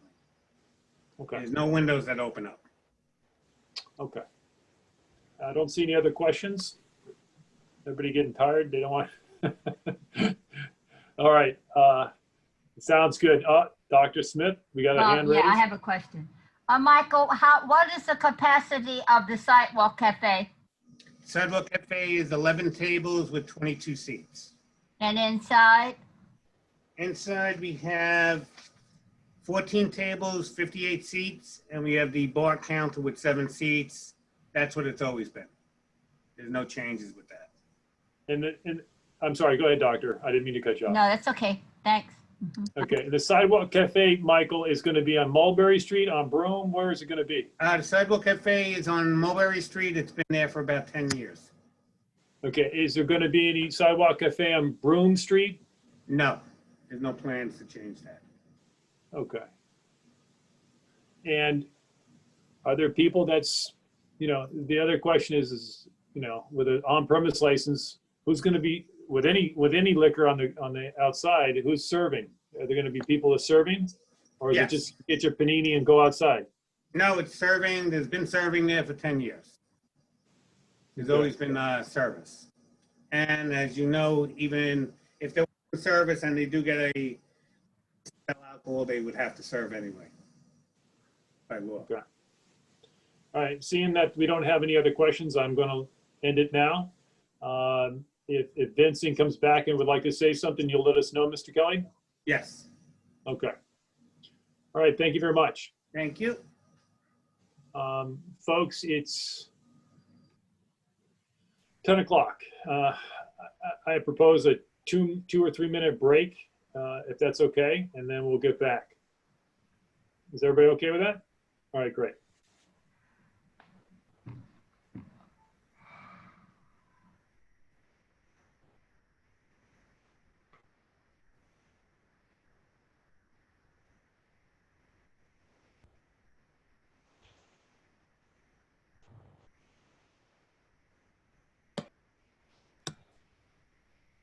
Oh, it kicked everyone out?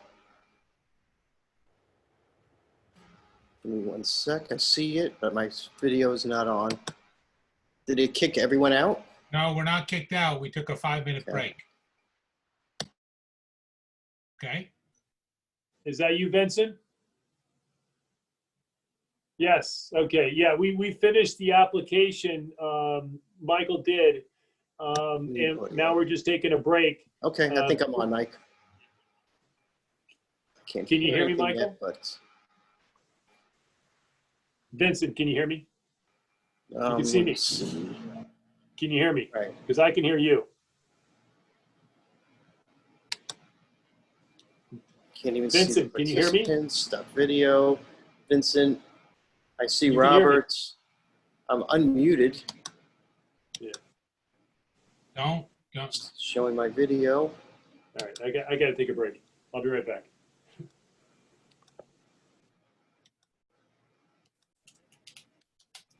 I mean, you can hear me? Excellent. Gotcha. So, Michael, I'm sorry. What did I miss?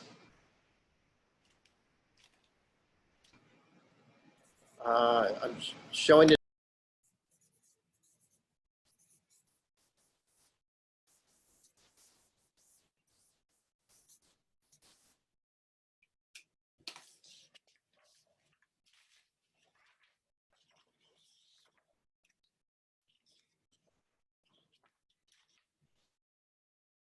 Let's do this.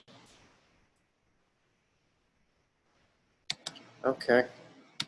I mean, I've been on this whole time and it's just stopped right during mine. Michael, break and back in 5 minutes. Thank you. So that's probably why. I want to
Excuse me, Robert, can you hear me?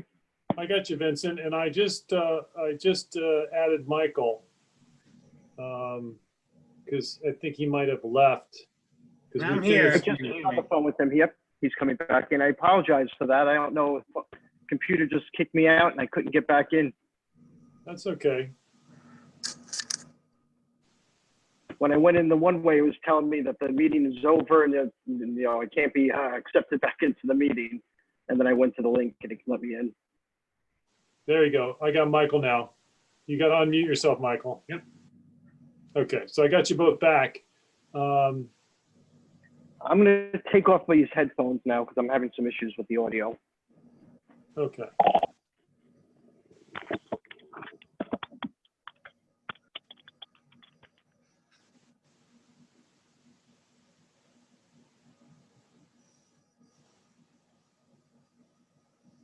Can you hear me now? Yeah, no, we got you. We're just waiting for other people to come back. Perfect.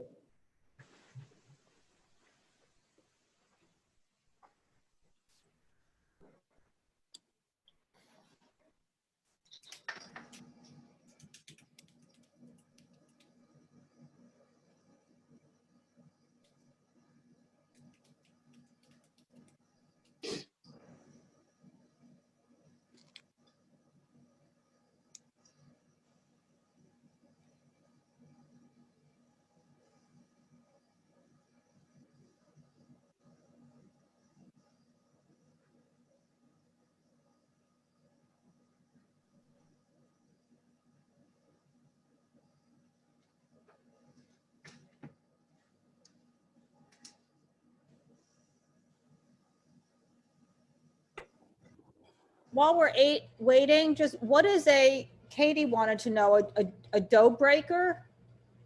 A dough, it's what you basically put in large chunks of dough and it folds it and basically squishes it down, and then you fold it and squish it down. It makes dough very, very thin. It does your work for you. I'm sorry? It does your work for you. It does a lot of work. I remember when we didn't have it sometimes, and the guys would be by the end of leaving the cannolis, which would be a giant wad of dough, they'd need a half-hour break. Because they would probably put through 100 pounds of dough to break it. Mm-hmm. Have you ever been in the bakeries or with dough breakers? No, but someone who's on our committee who couldn't be here tonight wanted to know the answer to that question. My niece makes bread, so I've watched her do it. I've never tried it myself. We're probably going to start making a lot of breads as well. We're probably going to, when we introduce sandwiches, we want to be, baking our own breads, and, we make, what we did in Hoboken, we made a lot of paninis. You make a lot of focaccia breads, the Italian breads. So we expect to do some of that in the future as well.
Do we have people raise their hands if they're here just because people have not had their screens on for the whole evening and we just don't know who's here or not?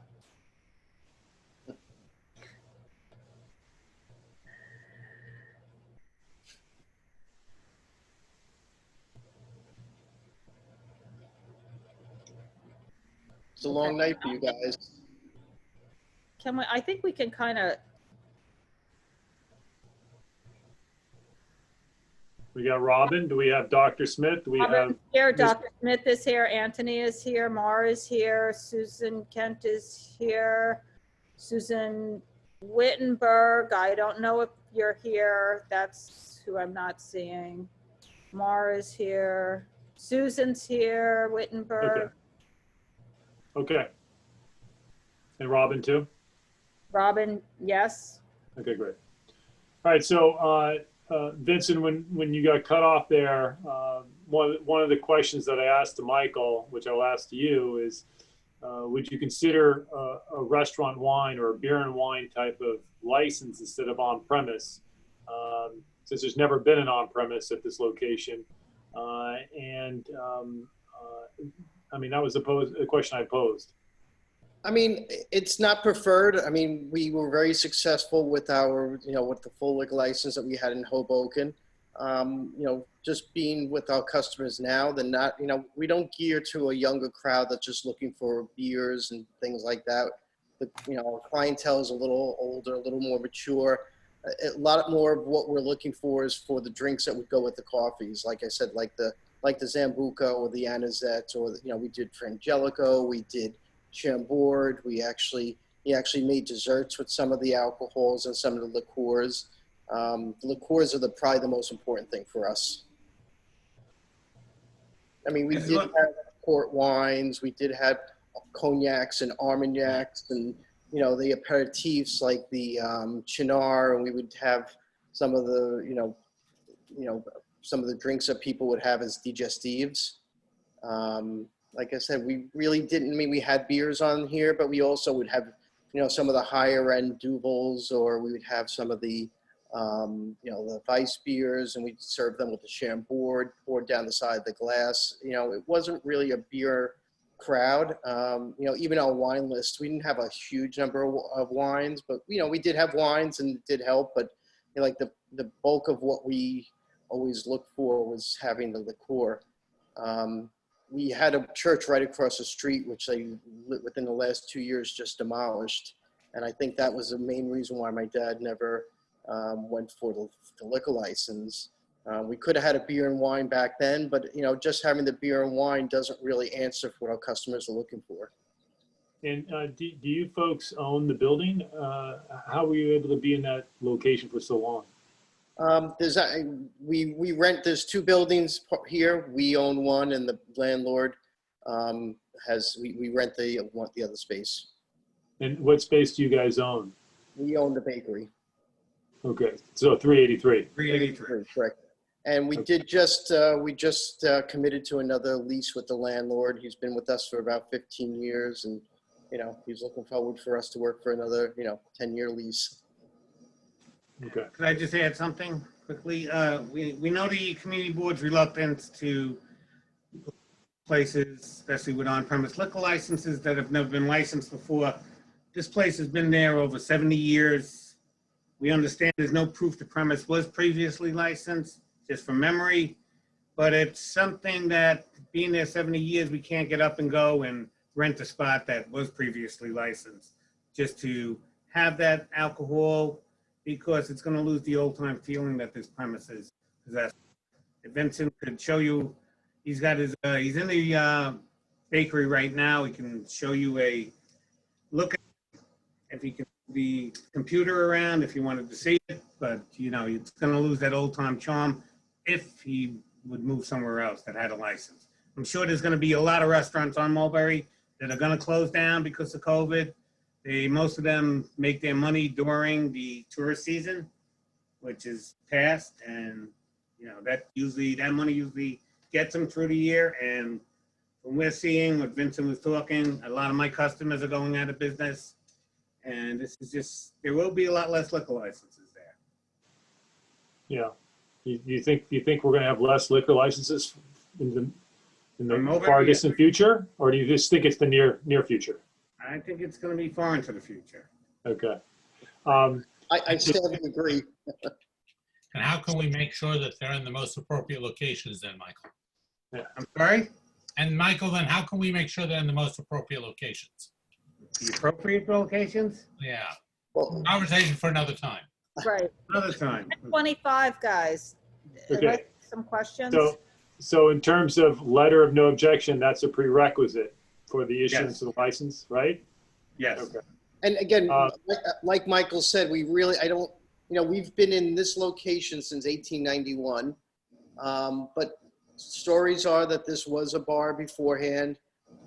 Even the clock behind me, back in the day, they never gave out, before they were neon signs, they would give out clocks from the breweries, and depending on whose clock you had, that's who you got your beer from. So, I mean, again, we had the original clock here that was in the space from before that. Even what we use now for showcase for like T-shirts and cups and things is an actual back bar. If you look at it, it's still got the glass shelves where the bars would be, and that was another thing from the original space that was here from 1891. Again, we looked all over the place. I went back and looked at tax records and see the old photographs. I wasn't able to find any photographs, but just from people talking, they all remember hearing that this was a bar before it was. The building, I believe, was built in 1860, 1870, so it was a 20-year period before the Cafe Roma even came in here. Dr. Smith, do you have a question? I do. So Vincent, are you saying that's a no, that you would not accept a beer and wine? Reluctantly, I would say no. I mean, like I said, for me, the beer and wine is not really, what would help our business. I mean, right now, we really are looking for as many options to try to grow the business as we can. Our biggest problem too is, I don't know if anyone has ever been here, but, we'll have 4 people come in here looking to, sit down and spend an hour with us, and 3 people want to have coffee and 1 person wants to have a beer, and they'll leave because we don't have a liqueur or beer or wine or something. The alcohol is something that would definitely help our business. We've been here since 1891. I had a liquor license in Hoboken that I had on just by myself. We never had a problem with any of the, we didn't stay open past 12 o'clock. We were basically a coffee house, pastries.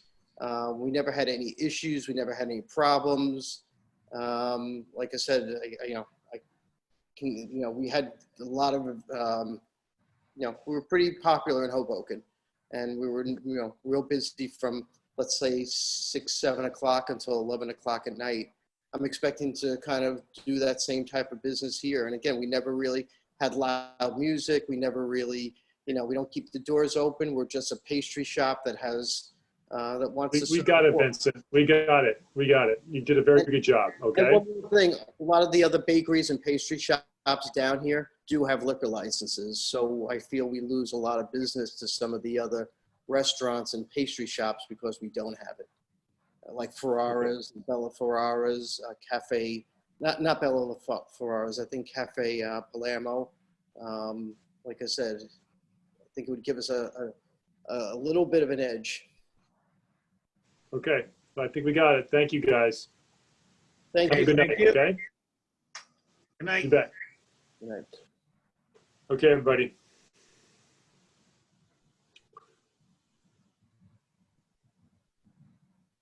All right. Everybody here? Everybody ready to go? Okay. Yep. Okay. Why don't we just start in order? Well, may I say something before we get started? Are we in executive now? Yeah. Okay. I am not the parliamentarian by no means, but I think that just out of common courtesy, people should raise their hands, and there are people who just blurt out and other people are waiting. I mean, I just think that we should be a bit more considerate. I hear you, and I If agree the with process is raising your hand, wait to be called. you. No, you're right. And some people do it more so than others. So it still happens. generally, I'm not calling any names. Yeah, a They lot know who they less are. than Donna and I have to jump out because we can't raise our hands. Yeah. Yeah, that's Dr. Smith. When you're not an attendee and you can't raise your hand, so Donna, I guess myself. And it's not Donna. I understand. I've been on the committee long enough to know what the chairs and co-chairs, their positions. It's more than it's not just them. I understand, and it's well. So noted. So noted. Right. So noted. Exactly. Okay. So noted. 100%. Okay. Okay. Thank you. You're All right. welcome. So I'm sorry. Did you finish, Dr. Smith? I did. Okay. Great. Great. Okay. So we're going to start out with the outdoor, the diner, adding temporary outdoor dining area. The letter written by the attorney was pretty well detailed. It gave a pretty good explanation exactly what they want to do. If you folks did not see it, there was a letter in support by someone in the community that lives around the corner. And she gave a fairly glowing report with regards to the way the diner has been acting, at least in terms of their current stipulations. And so to kind of go over things, they just want to open up earlier on the outdoor areas. There's certain areas of this diner on the side of the building which we did not want them to be at, and they agreed not to be there, and they agreed to certain hours at their, kind of the front side yard. And now they're looking to go to the back where we originally said no, no, no. I guess it was a former dog run, if you remember. And so now they're looking to open up that space. We have the photographs that were presented by one of the folks that lives in the area that took photographs before they opened up. I think we all saw those photographs. I did forward them on to everybody. I guess I made the mistake of not, I thought I had sent them to the law firm. But in any event, that's what's going on. I'll open it up for discussion. Anybody want to go first? Susan Wittenberg, go ahead. Hi, Bob. The photographs are obviously the thing that we have to deal with, because if the photographs indicate what was true, which was that they were among the most egregious offenders, and there's this lack of trust for them, it's hard to believe they didn't know that. I mean, that whole situation is disturbing, even though what they're asking for doesn't sound that unreasonable. It's just who they are. And I don't have the answer exactly, but when I was listening, I had rarely seen a situation where the two sides were so far apart in describing something that happened, particularly when there is a photograph. And I was really surprised when they came back, having seen the photographs, that their explanation was, again, so totally different than the two community members who discussed it. So I'm just bringing that up as a point of confusion in the situation, maybe more than anything else. Anybody else want to talk about it? Go ahead, Donna. I mean, I just want to say I agree with what Susan just said. That's the only thing. I just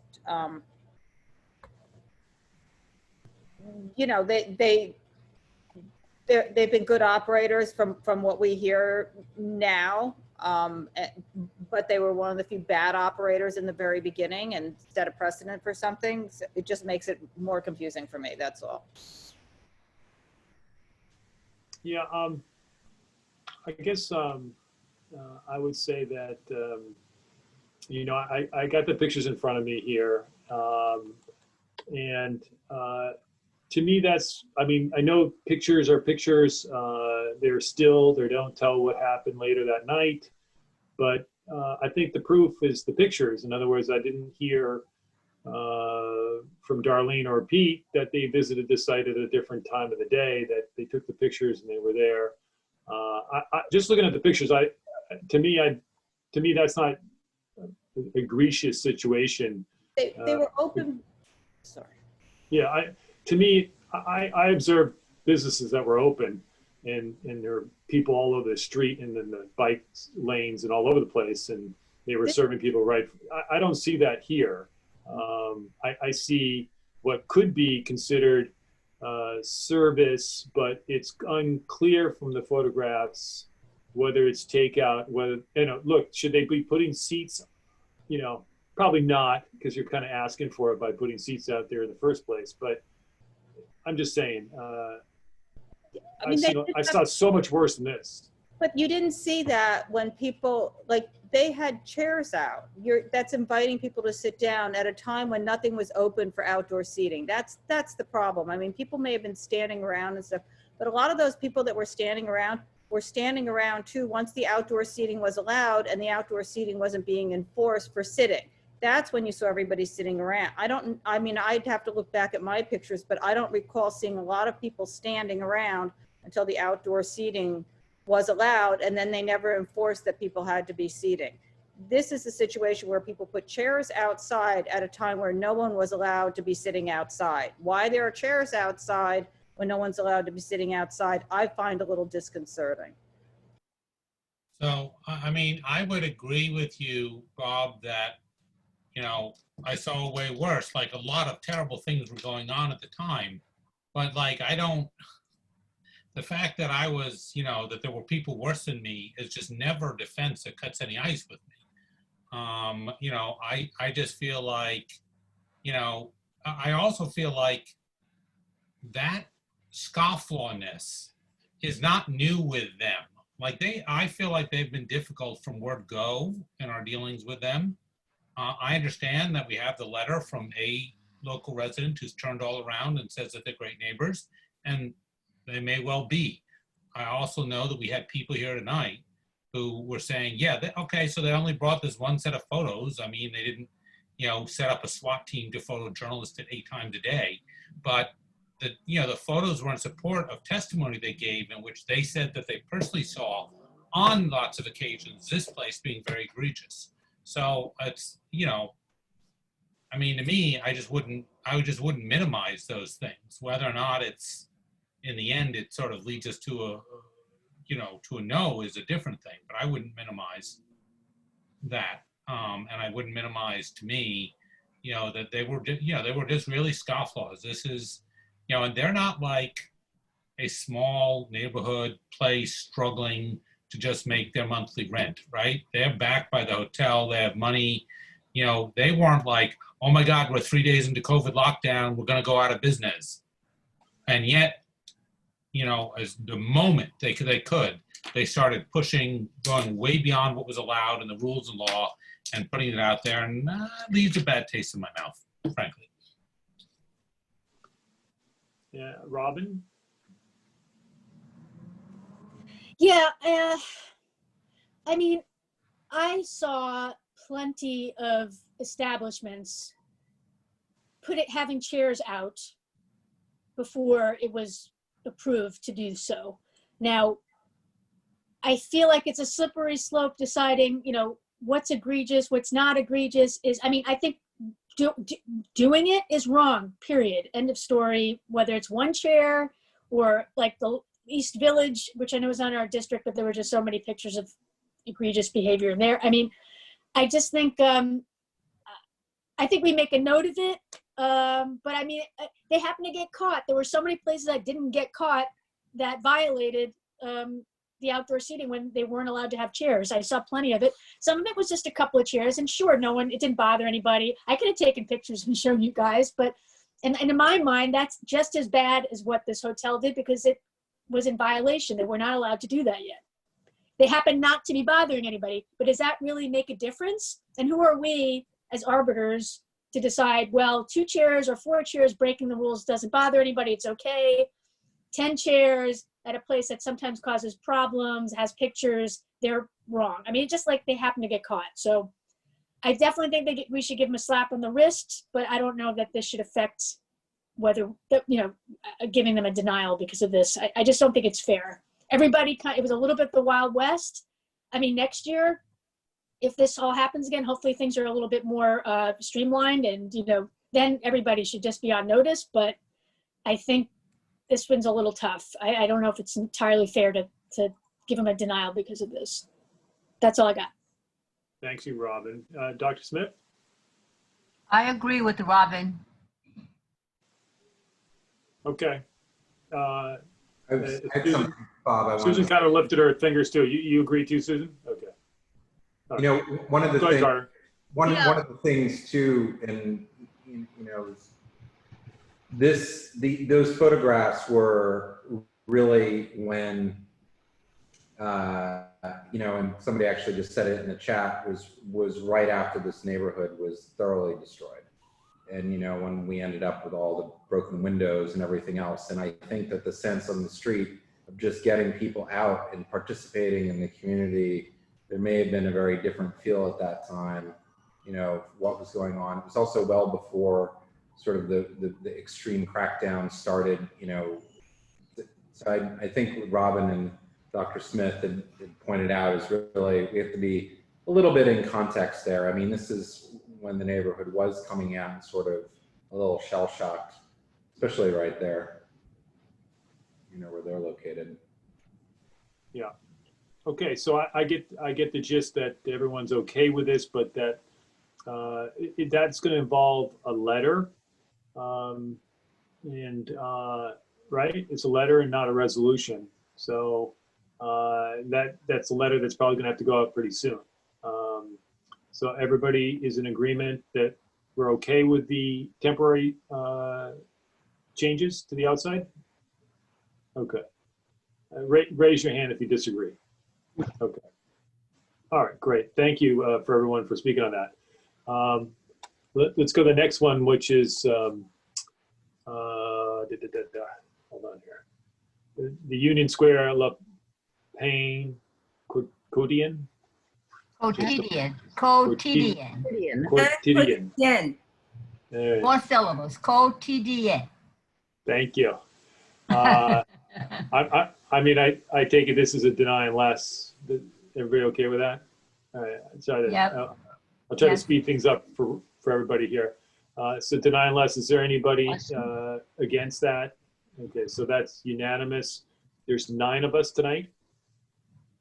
Right? Is that what you got, Donna? 1, 2, 3, 4, 5, 6, 7, 8. 2, 3, 4, 5, 6, 7, 8. And Anthony is 9. Yeah, just so it's on the record and because it's not saved in the video when people's video is not on, that we also have Dr. Smith and Anthony Wong are participating with their video. Yeah, my problem is that I'm, hopefully I counted 9. I think that's how many we've got. It's hard to do when every time you switch the screen to other people, you get all the same people again. Okay, so Donna, you keeping track of that? Okay, great. Okay, so that's 9-0, deny unless with a resolution. TKO KAO Haizea, 142 Sullivan Street. This one, I think we know pretty darn well. I think we got the facts out very well. You know, this is a different application than the one prior. There are some significant aspects of it which can't be fixed, including the residential hallway issue. You know, it was pretty emphatically denied up at the SLA. I think Carter kind of went over the issues. So they're coming back. They're coming back trying to get us to deny unless it, and ultimately I think the SLA would approve it. I'm not sure exactly how that would work, but probably so. Okay, so do you guys anybody wanted to start the discussion? I think we should take into consideration. Oh, I do. Sorry. Yeah, go ahead, Mar. You know what? When we're an executive, just go ahead. Business. I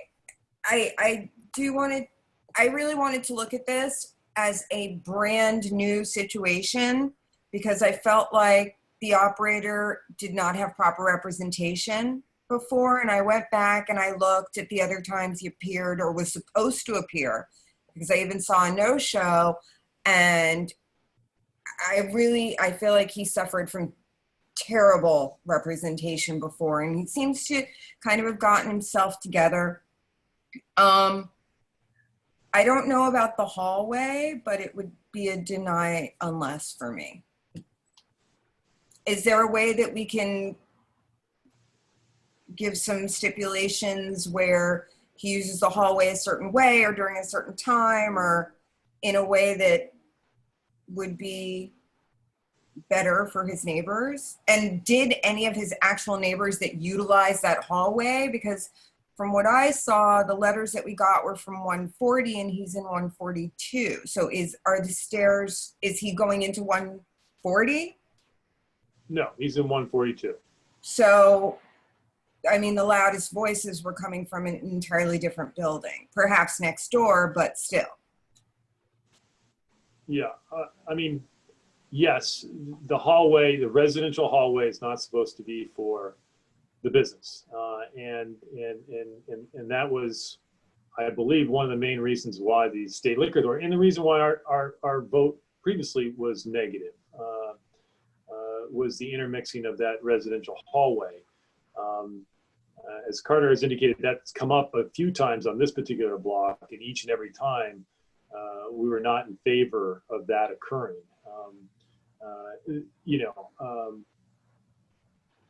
I don't think there's a way around it, and I thought about it, and Carter was talking about hours and, try to get around that. I don't see a way of getting around that.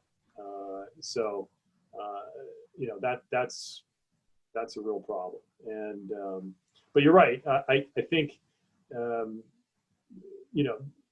location is a difficult location, like all of those storefronts that exist on that block. None of them were ever designed for eating and drinking. And yet they're trying to put all the eating and drinking establishments in there. Anybody else have anything to say? Go ahead. Are you sure? Yeah, No, Carmine. to that point, right, I bring us back to Michael Kelly's remark before, right? If we're going to be having a lot of shrinkage, right, of restaurants, of licenses and so forth, right, we ought to be like not lowering the bar for new places, because it's not like an existing place where we're trying to keep a neighborhood thing involved, but like a new place, we shouldn't be trying to sort of like lower the bar and make exceptions and bend over. We should be sort of taking a little bit of a higher standard of whether it's the community's best interest in a given location, right? This is a very problematic location because of that layout for what they're talking about doing. And, and it is, at least reading the reso from a couple years ago, it's previously unlicensed location. It is exactly the kind of mid-block on a heavily residential street that's not an avenue kind of location. That's not the kind of thing we want to encourage.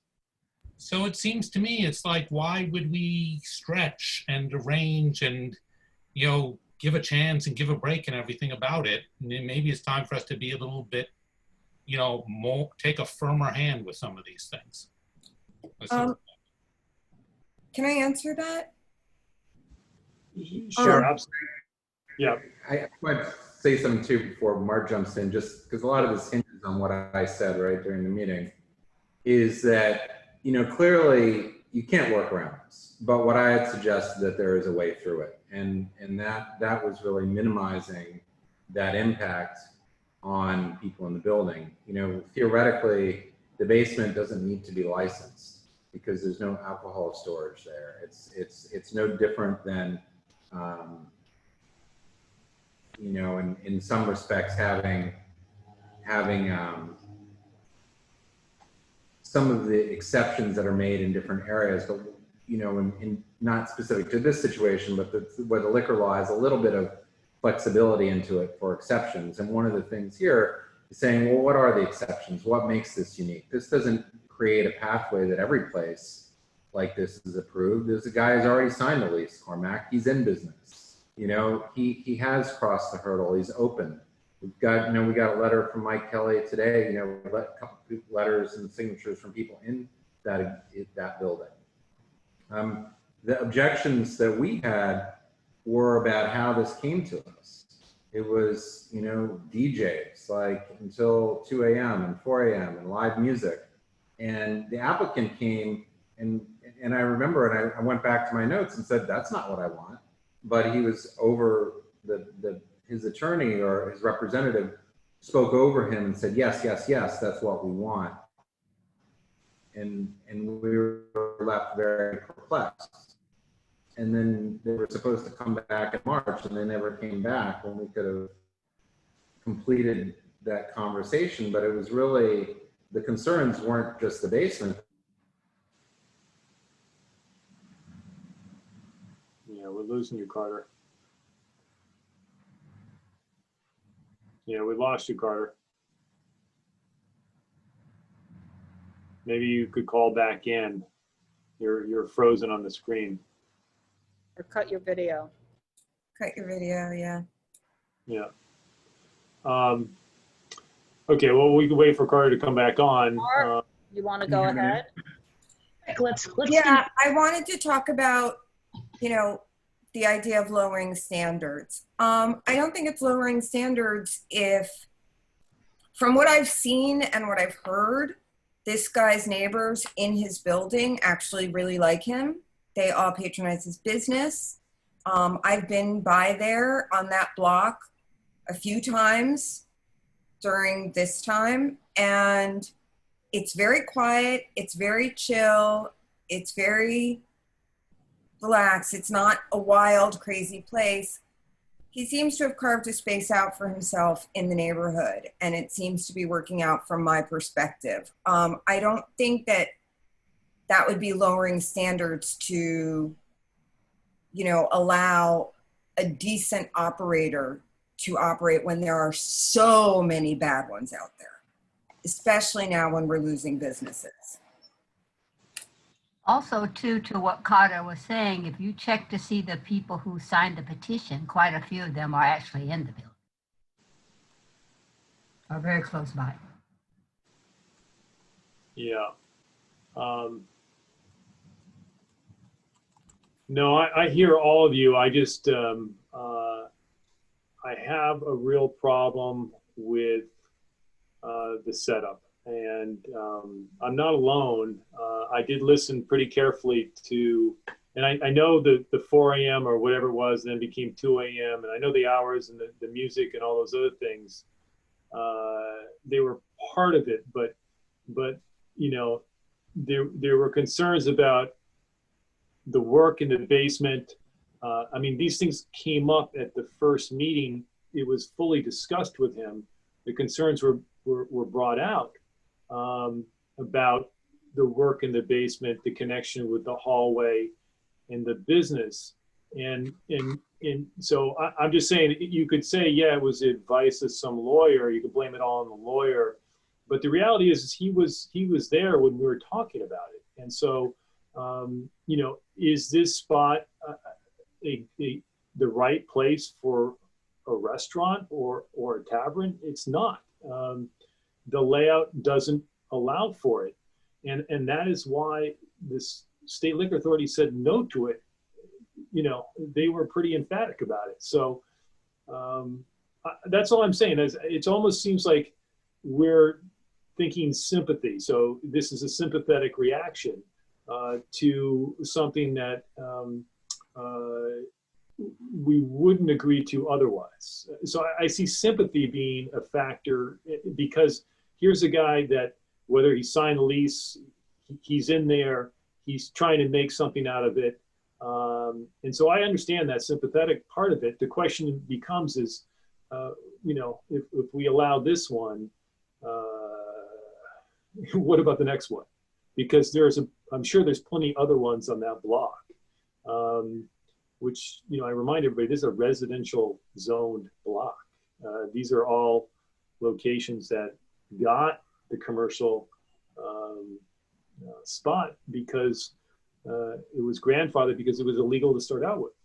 So, you know, I'm really concerned about this, that's all. But Bob, you're talking like, he's just looking at the place. He's there. He's open. Right, but when he came to us, Carter, it was many months ago, and we told him to his face what the problems were, and he kept going. And then his lawyer, or whoever else he wants to blame it on, they didn't come back. We kept inviting him back, and he didn't. So, you know, it's hard when it's gone this far, and then the state liquor authority actually completely agreed with us. And they agreed with us on the factors that it wasn't necessarily the 2 a.m. or the 4 a.m. or the, you know, it was the other factors. It was the basement, the hallway, and they simply said, this is not a proper location for eating and drinking establishment. And that's why it can't be licensed now or in the future, is what they were saying. So that wasn't one of the commissioner's first positions. Her position was to support it. And her first position was to support it with having some sort of a sound test. But that was the whole reason I brought that up during our meeting, because that was one of the primary reasons that this ended up being turned down, because they didn't have a counterparty to do a sound test with. And so yeah, but on reconsideration, Carter, they didn't even, like, nothing like that came up. It was, this is not a good location. This is not correct. So I'm just, those are my concerns with this one. So I'm going to have a hard time voting in favor of it. That's all. I have. We don't have to be. Say. Yeah, First of all, say it again, Mark. I'm sorry. Susan had her hand up. I'm sorry. I just have to address go these ahead, really Mark. quick. Go ahead. First of all, I feel that to say I personally am coming from a place of sentimentality or sympathy is a mischaracterization. If anybody deserves a clean slate, it's this guy. He had terrible representation. Secondly, grandfathered is not a word that we're using anymore. And that's all I'm done. Thank you. Okay. Does someone else want to say something? Susan's had her hand up for a while. I was just, thank you, Shirley. I was just going to say, yes, technically you are right, Bob, but what are we going to do is not support somebody who apparently is being a good operator. And I think that doesn't serve us well to look like we're going to make a call against somebody who is good, because that's part of part of our standards is to promote good behavior. Yeah. Go ahead, Donna. I want to say, and you know, we didn't have all the letters of support that are from people that are in the building and right there when any of the times that he came before us before. We were lacking that, and we had, you know, few people complaining. Now we have him operating with people that are right there supporting the way he's operating. I do think the one thing I would say is I am a little concerned that once COVID is open, how they mitigate some of the problems that are not in existence now because they're not using inside. So I think it's important to have something that addresses, I don't know how that's addressed, but something that is written down that says that needs to be addressed. But, you know, I agree with Mara and Susan that, you know, you have somebody here who's operating in a good way and had really bad representation. It doesn't mean the SLA would approve something. The SLA still may have a problem with the hallway and everything else. That, to me, is not my problem. I mean, I don't know. I think there are ways, been pointing out that there are ways around that. So just putting my 2 cents in on that. Go ahead, Cormac, you want to say something? Yeah, so, I mean, I've said this before, and I'm just gonna say it again, make sure that nobody forgets this is what I think, which is that being a good operator is what is expected of you in this community board. It is the minimum expected. It doesn't get you special consideration or favor, right? It's being not a good operator that gets you censure. And I don't think that we should, you know, that should be entering into it here. The second thing is, right, I understand people's perspectives, and everything I've heard here has been really smart and good. and I appreciate all of it. I just want to make clear that part of what I'm having a problem with is this. The setup that we're talking about, the physical layout issues, are of the kind that we have battled before in other locations, and we have told people no because of it, right? And, you know, we're talking now about how because he's a good operator and because people like him, maybe we can find our way, maybe we can find the logic, maybe, you know, put that how you want about these circumstances. It sounds to me, to my ear, and it feels to me like what we're doing is, you know, like what we're doing is favoritism. Like what we're doing is not equity, it's bias. And I'm not accusing everybody of bias and saying that is what I'm saying that that's sort of how it's feeling to me, and that's one of the reasons I'm really uncomfortable with it. So. Yeah, but bias is also very subjective. You know, I would suggest something, you know, we're talking about sort of an overall decision, but we're missing some of the elements here, which we should be discussing. It may be that the decision is not our decision, but if it is made, we're sort of on the ground here. And what are the recommendations that we could make for the best run business here? And so, you know, despite which way our vote goes, we should really be talking about that, because those are really the considerations for the people who live in this building. And, you know, that goes to articulating what Michael had brought up with respect to sound. That goes along with articulating, you know, any better usage of, you know, crossing over the residential hallway to get to that door to the basement. That has to do with, you know, any other factors like that, or, you know, some you know, representation that they were very sensitive to any music ingress into the residential units, and they'd be willing to take care of that. So, I mean, I think we should be talking about that to really do this application the best service, because that's what was missing at the SLA was this stuff, you know, that we do here and that we are best at suggesting. Yeah, what suggestion do you have? Because I don't see one. That's the whole point. That's why if I had a suggestion, I'd give it. You know, you could say, well, don't use the residential hallway at a certain hour, but you said yourself, it's really up to them and when they need to use it. So I don't have an answer to that discussion. And I don't see any way of getting around it. I asked all those questions. Okay, does anybody else see a way of getting around that? I mean, I would think it's like trying not to, you know, or not using the space. And we've had this with people have to go through the front hatches, right, on narrow sidewalks, is that the space is utilized, you know, at some point earlier in the day, and then it stops. You know, the basement areas aren't used for prep or whatever. They might be storage, and then you might have the, you know, during dinner service that the people aren't accessing it. I mean, these aren't foreign, but, you know, just to leave it at that, I think is not, in the manner in which the liquor authority is working right now, is not really a good way to leave it. You know, particularly with the recommendations. I mean, I'm not, you know, if it's background music, if you know, if there's a stipulation, if they're received complaints that, you know, was the first step that they either turn off the music, or if they're not going to do that, that they work with an acoustical engineer to reduce those problems. I don't know. I mean, I'm just throwing that out there, or maybe I'm on the wrong track. I don't know. I'm just yeah. How do you enforce that stipulation? You know, you can't. And that's the problem with the layout of this location. And then you have to worry about what the next licensee is going to do, because there'll be somebody that takes the place after him. So I don't have an answer. If I did, I would try to think about a stipulation. I don't see it. That's all. And we're approving a license for a previously unlicensed location in the middle of a block.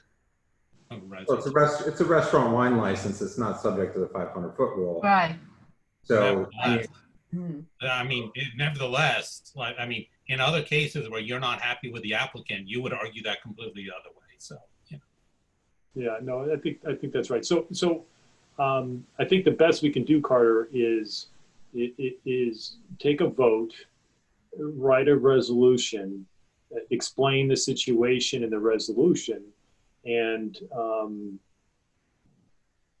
you know, make a record. I don't like if there was another way to get to that room downstairs, and if that room downstairs didn't have anything to do with the room upstairs, you know, or there was another passageway or any other location. Hours, to me, I agree with you. I don't know if you can set hours as to when you can go to the basement and Yeah. get other I think visitors. it would restrict the people's business. I mean, that would be kind of hard for them if we tried to impose hours where they could be, you know, go up, go down at certain times. It might not work with their business plan. He did say that he said in the morning and in the evening. He said he uses it twice a day. You know, Bob, you made a good point about what our reso should do is really create a record. Sometimes this is something we're just not going to have a clear position on, but if we put it in front of the SLA, let's see where they come out, just how opposed they are to this kind of a setup. Yeah, but I would say this, Susan, if we deny unless, I mean, unless, like if we say in our resolution, deny unless, but you must have a letter of no objection before the license is issued, they'll look at our stipulations and then determine, but there won't be any, the SLA is not going to be looking at this for a decision on whether they're going to approve it. It's going to get approved. It's just a question of the stipulations and whether or not the stipulations, like the stipulations would be presented to the guy who's working in the office, and then he'll send the stipulations, or he'll say, you know, you didn't follow everything that you need to. You need a letter of no objection. But our stipulation can't say you can't use the residential hallway, you know, because they need. So I mean, so it's going to be granted, and it's not going to go back in front of the SLA for a decision. I'm not sure if that's entirely true, because they took a counter position. They often call things back up even if there's agreement from others. I don't know if they're doing that now. We've never done that. Sure, the resolution can say, therefore be it resolved, we want you to hear this again, even though we say yes. Because they had turned it down in the past. Yeah, they said they wouldn't hear it again. That's what they said in reconsideration. Well, if you remember, their representative missed the filing deadline of 2 p.m., which we, you know, all adhered to, and that's why it wasn't heard with any of the information the first time. And so the reconsideration wasn't really a reconsideration. It was hearing it with all the sort of that stuff that was, you know, submitted that should have been there the first go around that was missing. So that's the reconsideration included all that. And I think there was frustration on the part of the authority that that the representative missed the deadline, so they couldn't even consider it properly. And, yeah, you know, that's all we know is what they said, you know, in their 2 cents that they gave when they spoke. I mean, we don't really know what truly happened there. Can we call the question, Bob? Yeah, we can. Okay, so I'm assuming this is denying less. I'm not going to vote in favor of denying less. I can't do it. But that I'll single myself out unless somebody else wants to.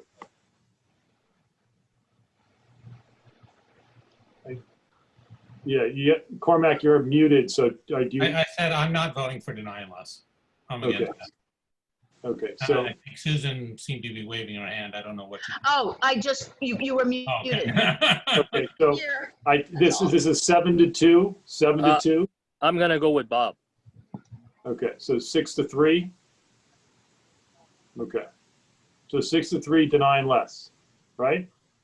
So with the denying less, I think that we need to hammer out those stipulations as far as the music, make sure everybody's in agreement on those. You know, what I had outlined before about if there are problems with the music, that they would agree to stop the music until they come up with something that doesn't infringe with the residential tenants. I think that Michael had been, am I wrong? Did everybody hear Michael say that? Yeah, except that Yeah. that's not enforceable. That can't be enforced. In other words, how do you enforce something that is in the hypothetical? Enforceable or not, right now, we're just trying to have something that protects, you know, and represents what was put forward to us by the applicant. I mean, that's a part of documenting this. Yeah, well, that can go in the resolution, but in the stipulation, it's got to say background music or it's got to say no music, right? How else do you enforce something like that? You can't. Well, you know, I'm sorry. No, go ahead. I was go gonna, ahead. maybe you can't, but what it does do is sort of present a code, a guideline for conduct. And we see how this operator, whether or not they adhere to it or attempt to adhere to it. I mean, this is an exception in some respects to, I'm sure, you know, you know, however you want to present it to everybody's got their own unique opinion, but we need to be able to characterize why it is and what is done to overcome, you know, those concerns. And that's just, that's what makes this unique. That's what makes it something that won't be replicated, that addresses the concerns of the neighbors. And I think that that's an important part of a deny unless here. It's not just saying deny unless. And that's also, you know, respectful to the operator and saying, here's what he represented and what makes him unique and why the liquor authority should reconsider their position, or that's why we feel that they should reconsider their position, because if any of the three commissioners picks up a resolution, it should explain why we would want them to look at this differently. And that's, I mean, it's something, you know, I'm certainly happy to work with whoever's writing this, but, you know, that's sort of threading this of I think, I mean, so it works for everybody. But I'd rather hear from you guys if I'm off on that. Well, that's fine on the resolution, but the stipulations, if you guys can come up with a stipulation that's enforceable, that makes sense, and I'll be glad to add it. But I mean, I need to know that tomorrow, right? Because the stipulations are going to go out tomorrow or the next day. Well, just I mean, Bob, come on. We put in there stipulations will not upgrade and people sign them. That doesn't mean it's enforceable. You know, it's. But how, I'm talking about music now, just music. Forget everything else. What's the stipulation on music? But I think that I can work out on the wording of that to come up with something that would be agreeable to the applicant that captures.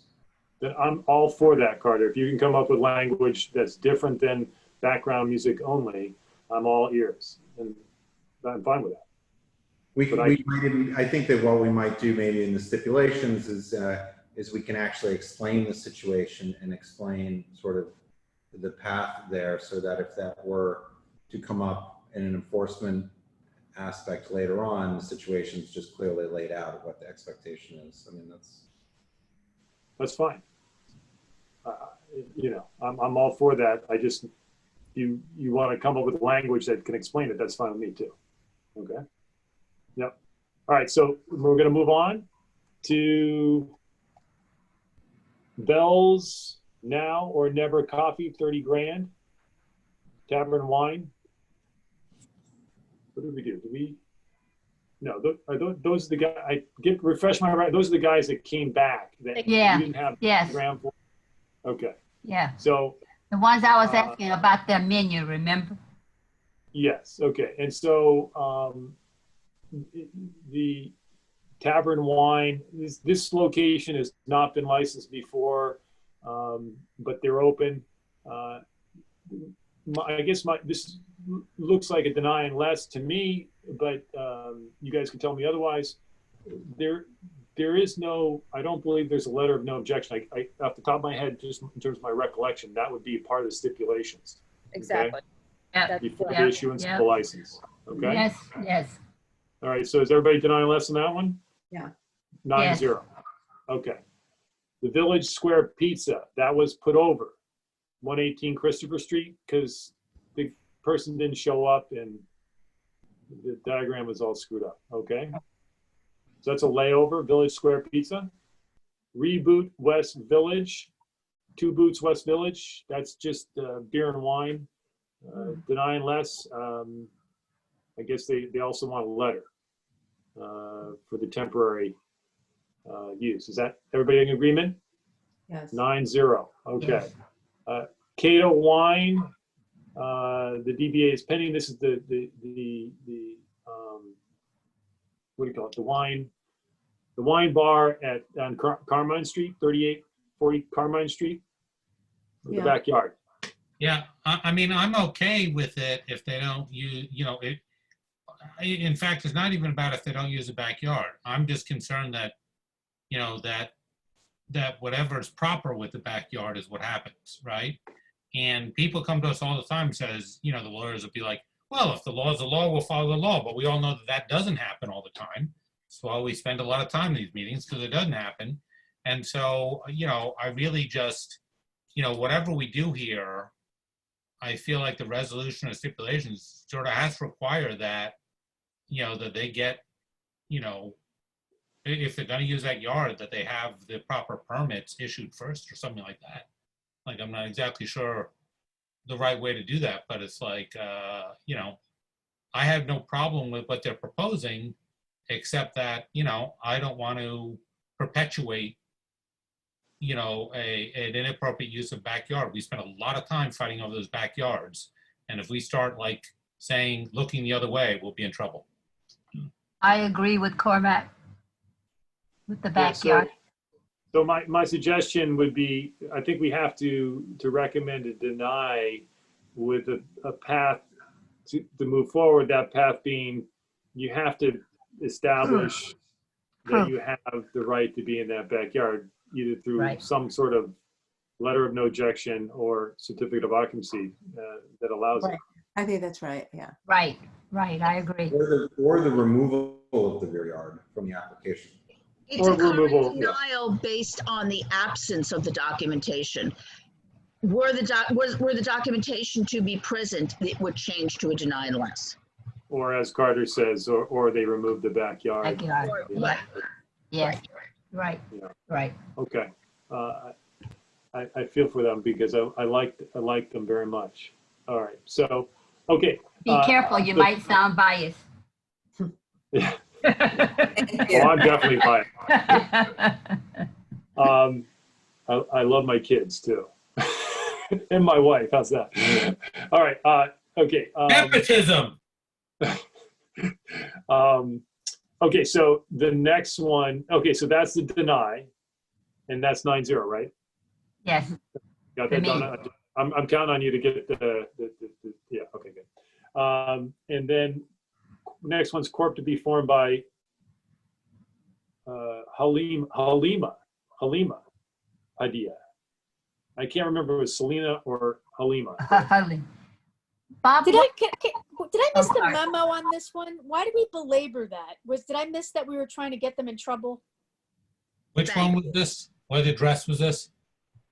This is 7th Avenue. That one. Yeah.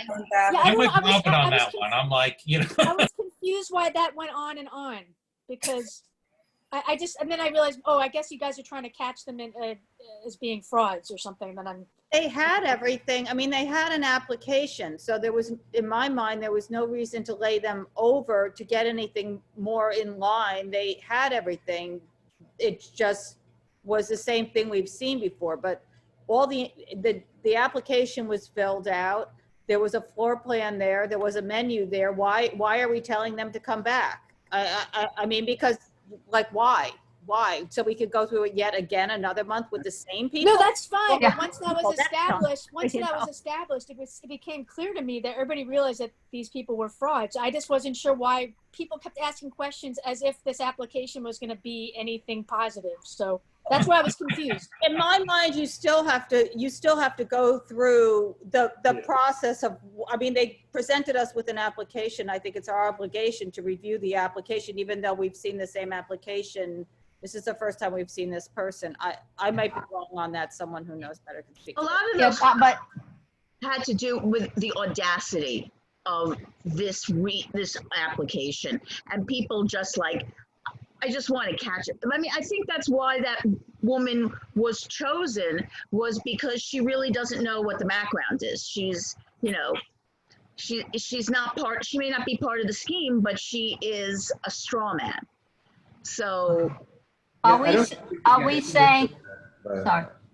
I don't think we should get too into that, but the pattern is fairly similar to everything else. The materials submitted were comparable. Robert Pearl's been in front of our committee. He used to work with our nightlife mayor. I think they used to be partners. I mean, it's not hard to get to the bottom of this if we wanted to, but it's, And I want to thank Mara one more time for finding yet. She's our specialty on this one now, Mara. I don't know. And what did Mar find? I'm not sure I understand. That the two menus were exactly the same. Yeah, exactly as the previous applicant. Exactly the same. It was the same photograph. Exactly, because somebody put a paper clip in the middle before they copied it, and it's in both of them. No, I just thought she had she didn't understand English. That was what I kind of thought. She didn't understand the process, but she definitely didn't understand English. But are you all saying, am I missing something? Are you all saying that somebody put her up to this, or she was not legitimate? Is that what you're saying? And Mar is the one that found that out? Is that what you're saying? Well, I don't think we can say that definitively. But, I found another letter from Community Board 5 for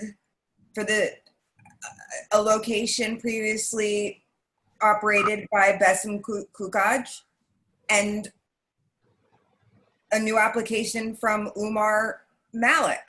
Yeah. Now we have Community Board from 4.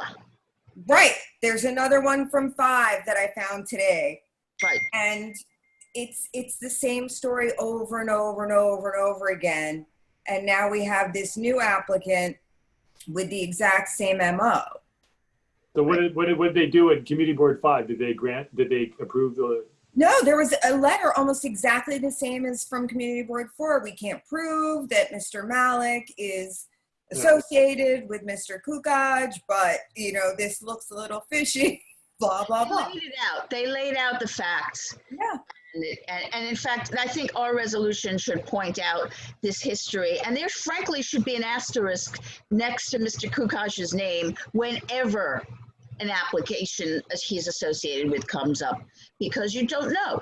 Clearly, there's nothing he won't do to get, a license.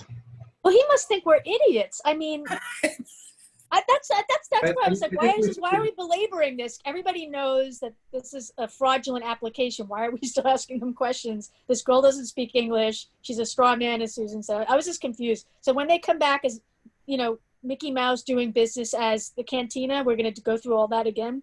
Well, but okay. Donna, I just want to know what the process is. Okay. Yeah, so Rob and Donna is right. I mean, we have to go through everything with all the applications. We have to build a record. This was a new one for me, so I didn't realize that. Yeah, it was so obvious.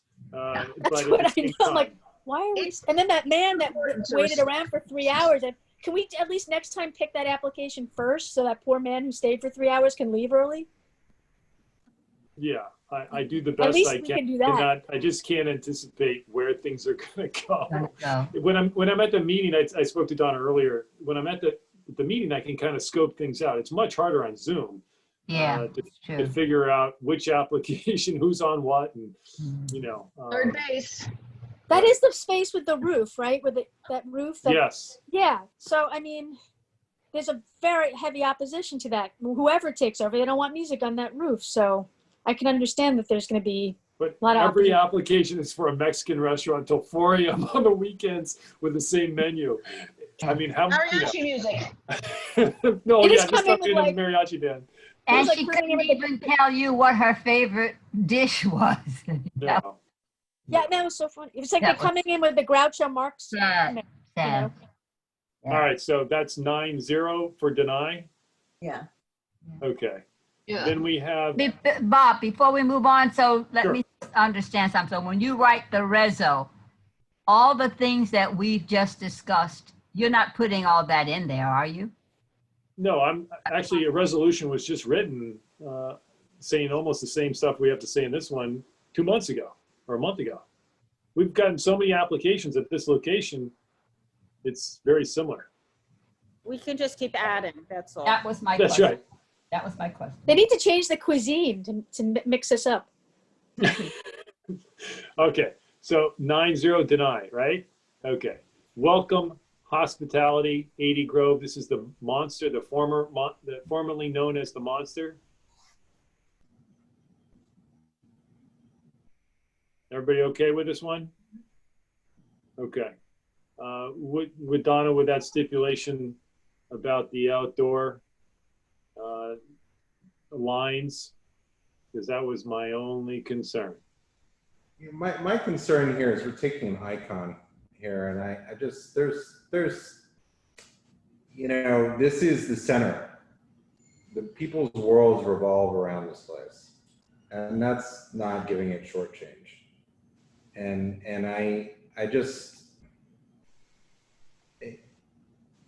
you know, it doesn't mean I think we should say no, but I just, I'm feeling, you know, this like Stonewall is an institution. And what I heard tonight did not make me very comfortable that that institution is going to continue in that way that the Monster has been a home to so many people. And, you know, when you bring in some fancy cocktails, you change some things around, that right on its face excludes, you know, starts excluding people by what things cost and everything else. And there's nobody's making reservations to go to the Monster. I mean, that's not what it's about. It's about the culture of bar hopping through all of our iconic gay bars in our community. And that's not what it is. And I'm just concerned that we're taking something that's so important and just, you know, kind of letting it go without the care that we should be handling it with because of that. I mean, it's. But it did, if I may, I'm sorry, somebody else go ahead. I heard somebody starting. It was me, it was me, it was me. Carter, I don't really know the history of the place, but it sounds like he was saying he would do pretty much the very same thing that had been done before. He would keep the same employees if they were there. Also, I think you asked something about certain nights where they had certain kinds of entertainment. So I hear what you're saying, but I'm also remembering his responses to questions that you asked that kind of led me to believe that he would sort of keep the place the same as it was, but I also could be wrong. I don't know the place, but yeah, but anyway, that's I got a feeling that he would try to keep the same place. I mean, keep doing the business as it was before, but I could be wrong. I don't know. I mean, this is a place, even if you change a couple of things, you lose generations. The whole gestalt happen? Oh, Is go ahead, that what Susan. you're saying you think will happen? Well, I mean, we just didn't hear any plans about, you know, how it's going to pass. So what can we do about that if he's the potential? Sure. I mean, that's why I said I'm not saying no or anything necessarily, but, you know, as our community, you know, is sort of the cradle along with Chelsea of gay bars in New York, and the history in queer bars, you know, which is Monster is more queer than gay, but it's sort of, you know, where it's at the center. I mean, it's, you know, people come here for that, and even some slight changes the Could ruin the tone, yeah. you know, and I just throw that out because it's really, you know, if we're looking at a rebirth of our community, we need the anchors, and, you know, this is an anchor. And Carter, you know, it's interesting. I don't disagree. In fact, you know, what this kind of reminded me a little bit of was how I felt with White Horse Tavern, right? Like somebody comes in and they say, I want it exactly how it is. I'm not going to change it. These are safe hands. These are good hands. And I'm sitting here thinking, I don't know you from Adam, and I just instinctively mistrust you because I mistrust people. And I just don't believe that you're not going to change it. And I don't really believe it totally here. but I also don't know, in a sense, what else to do, because I can't, in terms of that, you know, he said mostly what I would want to hear. And, yeah, the thing is, I don't believe, because I feel like he could just be telling me what I want to hear. But, I mean, what's my other option? Find somebody that's going to tell me what I don't want to hear. I mean, you know. You know, you also have to also just consider the practical reality that if he changes, if he hopes to succeed, he can't completely change this into something new. I mean, if he's looking to draw on the legacy and the history of the monster, he's got to make a commitment to that just on a practical business basis. Do you expect everything to be the same? No, but it's, you know, I think it's not about trusting in him, it's about trusting in the nature of what would likely succeed. Yeah, but we can't hold him to that, right? It's not within our purview to tell him, like, you have to keep it like it was. We can't do that. I don't trust that that's what's going to happen. I don't know if the next person who comes along who wants to buy the place is going to, you know, keep it true to what it was. But, you know, the fact is, this guy, I don't know if he's really a member of this community, but the second it doesn't work out, why wouldn't he just revert to what has worked so well for him? I checked out his other places. You know, they do their live music and artisanal cocktails. And it's just going to be another employees only. It's going to be another groovy, hip bar with overpriced drinks. And that's what we're going to end up with. And you know, that little triangle there really is, I mean, it's the heart of that community, as Carter was saying. And we're talking about knocking down one of its walls. And that price point is really what you see going on all over the place and that's what changes everything. Those specialty cocktails, that's a whole different vibe than what's there now, and accessibility and everything else to other people. I mean, go ahead, Susan. No, I wanted to continue on to what you were saying. No, that's, I mean, it happens.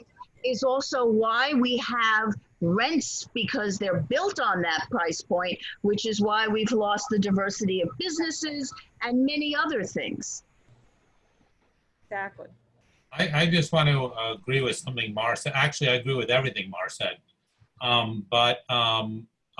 which is usual. But specifically, when she said that, you know, if it fails, you know, why wouldn't he just go back to what he knows? In fact, I feel like even more than that, he definitely will. I mean, everybody, anyone, business, bar owner, restaurant owner, anybody in anything in life, when they're going and they're trying something new and the novel and it doesn't work out for them, and then they have to figure out their way back or bail it out, they're going to go to what they know to be the tried and true for them. And, you know, if this is the kind of place that he runs, you know, if the monster, you know, has a hiccup or he can't quite make the magic work, that's where he's going to go, because that's what he does know. I mean, he's not going to, you know, I mean, the only other option is he's going to walk away and sell it to somebody else, and then, you know, who knows, right? We've only got about, I think, between maybe 6 and 10 Use Group 12A locations, or Use Group 12 locations, which are proper clubs. And this is one of them in the basement. And, you know, so, and Stonewall is also one of them. You know, we heard the concerns there that the space next door can never really be combined back to create the original Stonewall, given some of the DOB issues. You know, it's just, this is what's here. This is the location, you know, it's like, you know, the other place across the street downstairs, that's not 12, Use Group 12 that Eric's opening. You know, that's a Use Group 6, so it's not like properly zoned for dancing and everything else. This is it. You know, this is this is what we always talk about, and this is the place, and this is, everything's right. And that's what made the Monster, you know, what it is, and how it could exist legally, you know, for all these years. So, and in a couple of years' time, if this goes badly, not to depress people, but it could become, you know, it could be like a little tourist shop selling Welcome to New York stuff to all the people coming to the national park, you know? And that's not good for our community in any way. I mean, and I think that that's something that, you know, that we need to just comment on, you know, some of these things in the resolution. It doesn't have to be long-winded or anything, but it's just, needs to market. Okay, so I'm sensing denying less. That's what I'm sensing from everybody.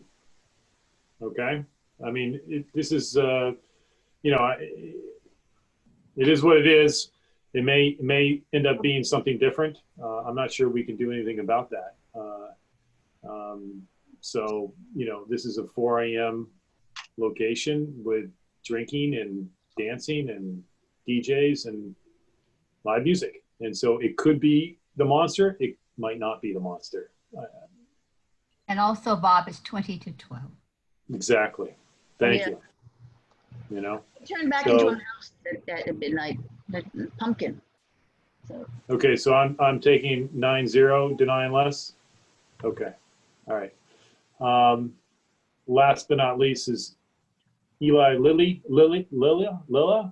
is the name of it. Cafe Roma, the 385 Broome Street, on premise for the bakery. Anybody want to go forward?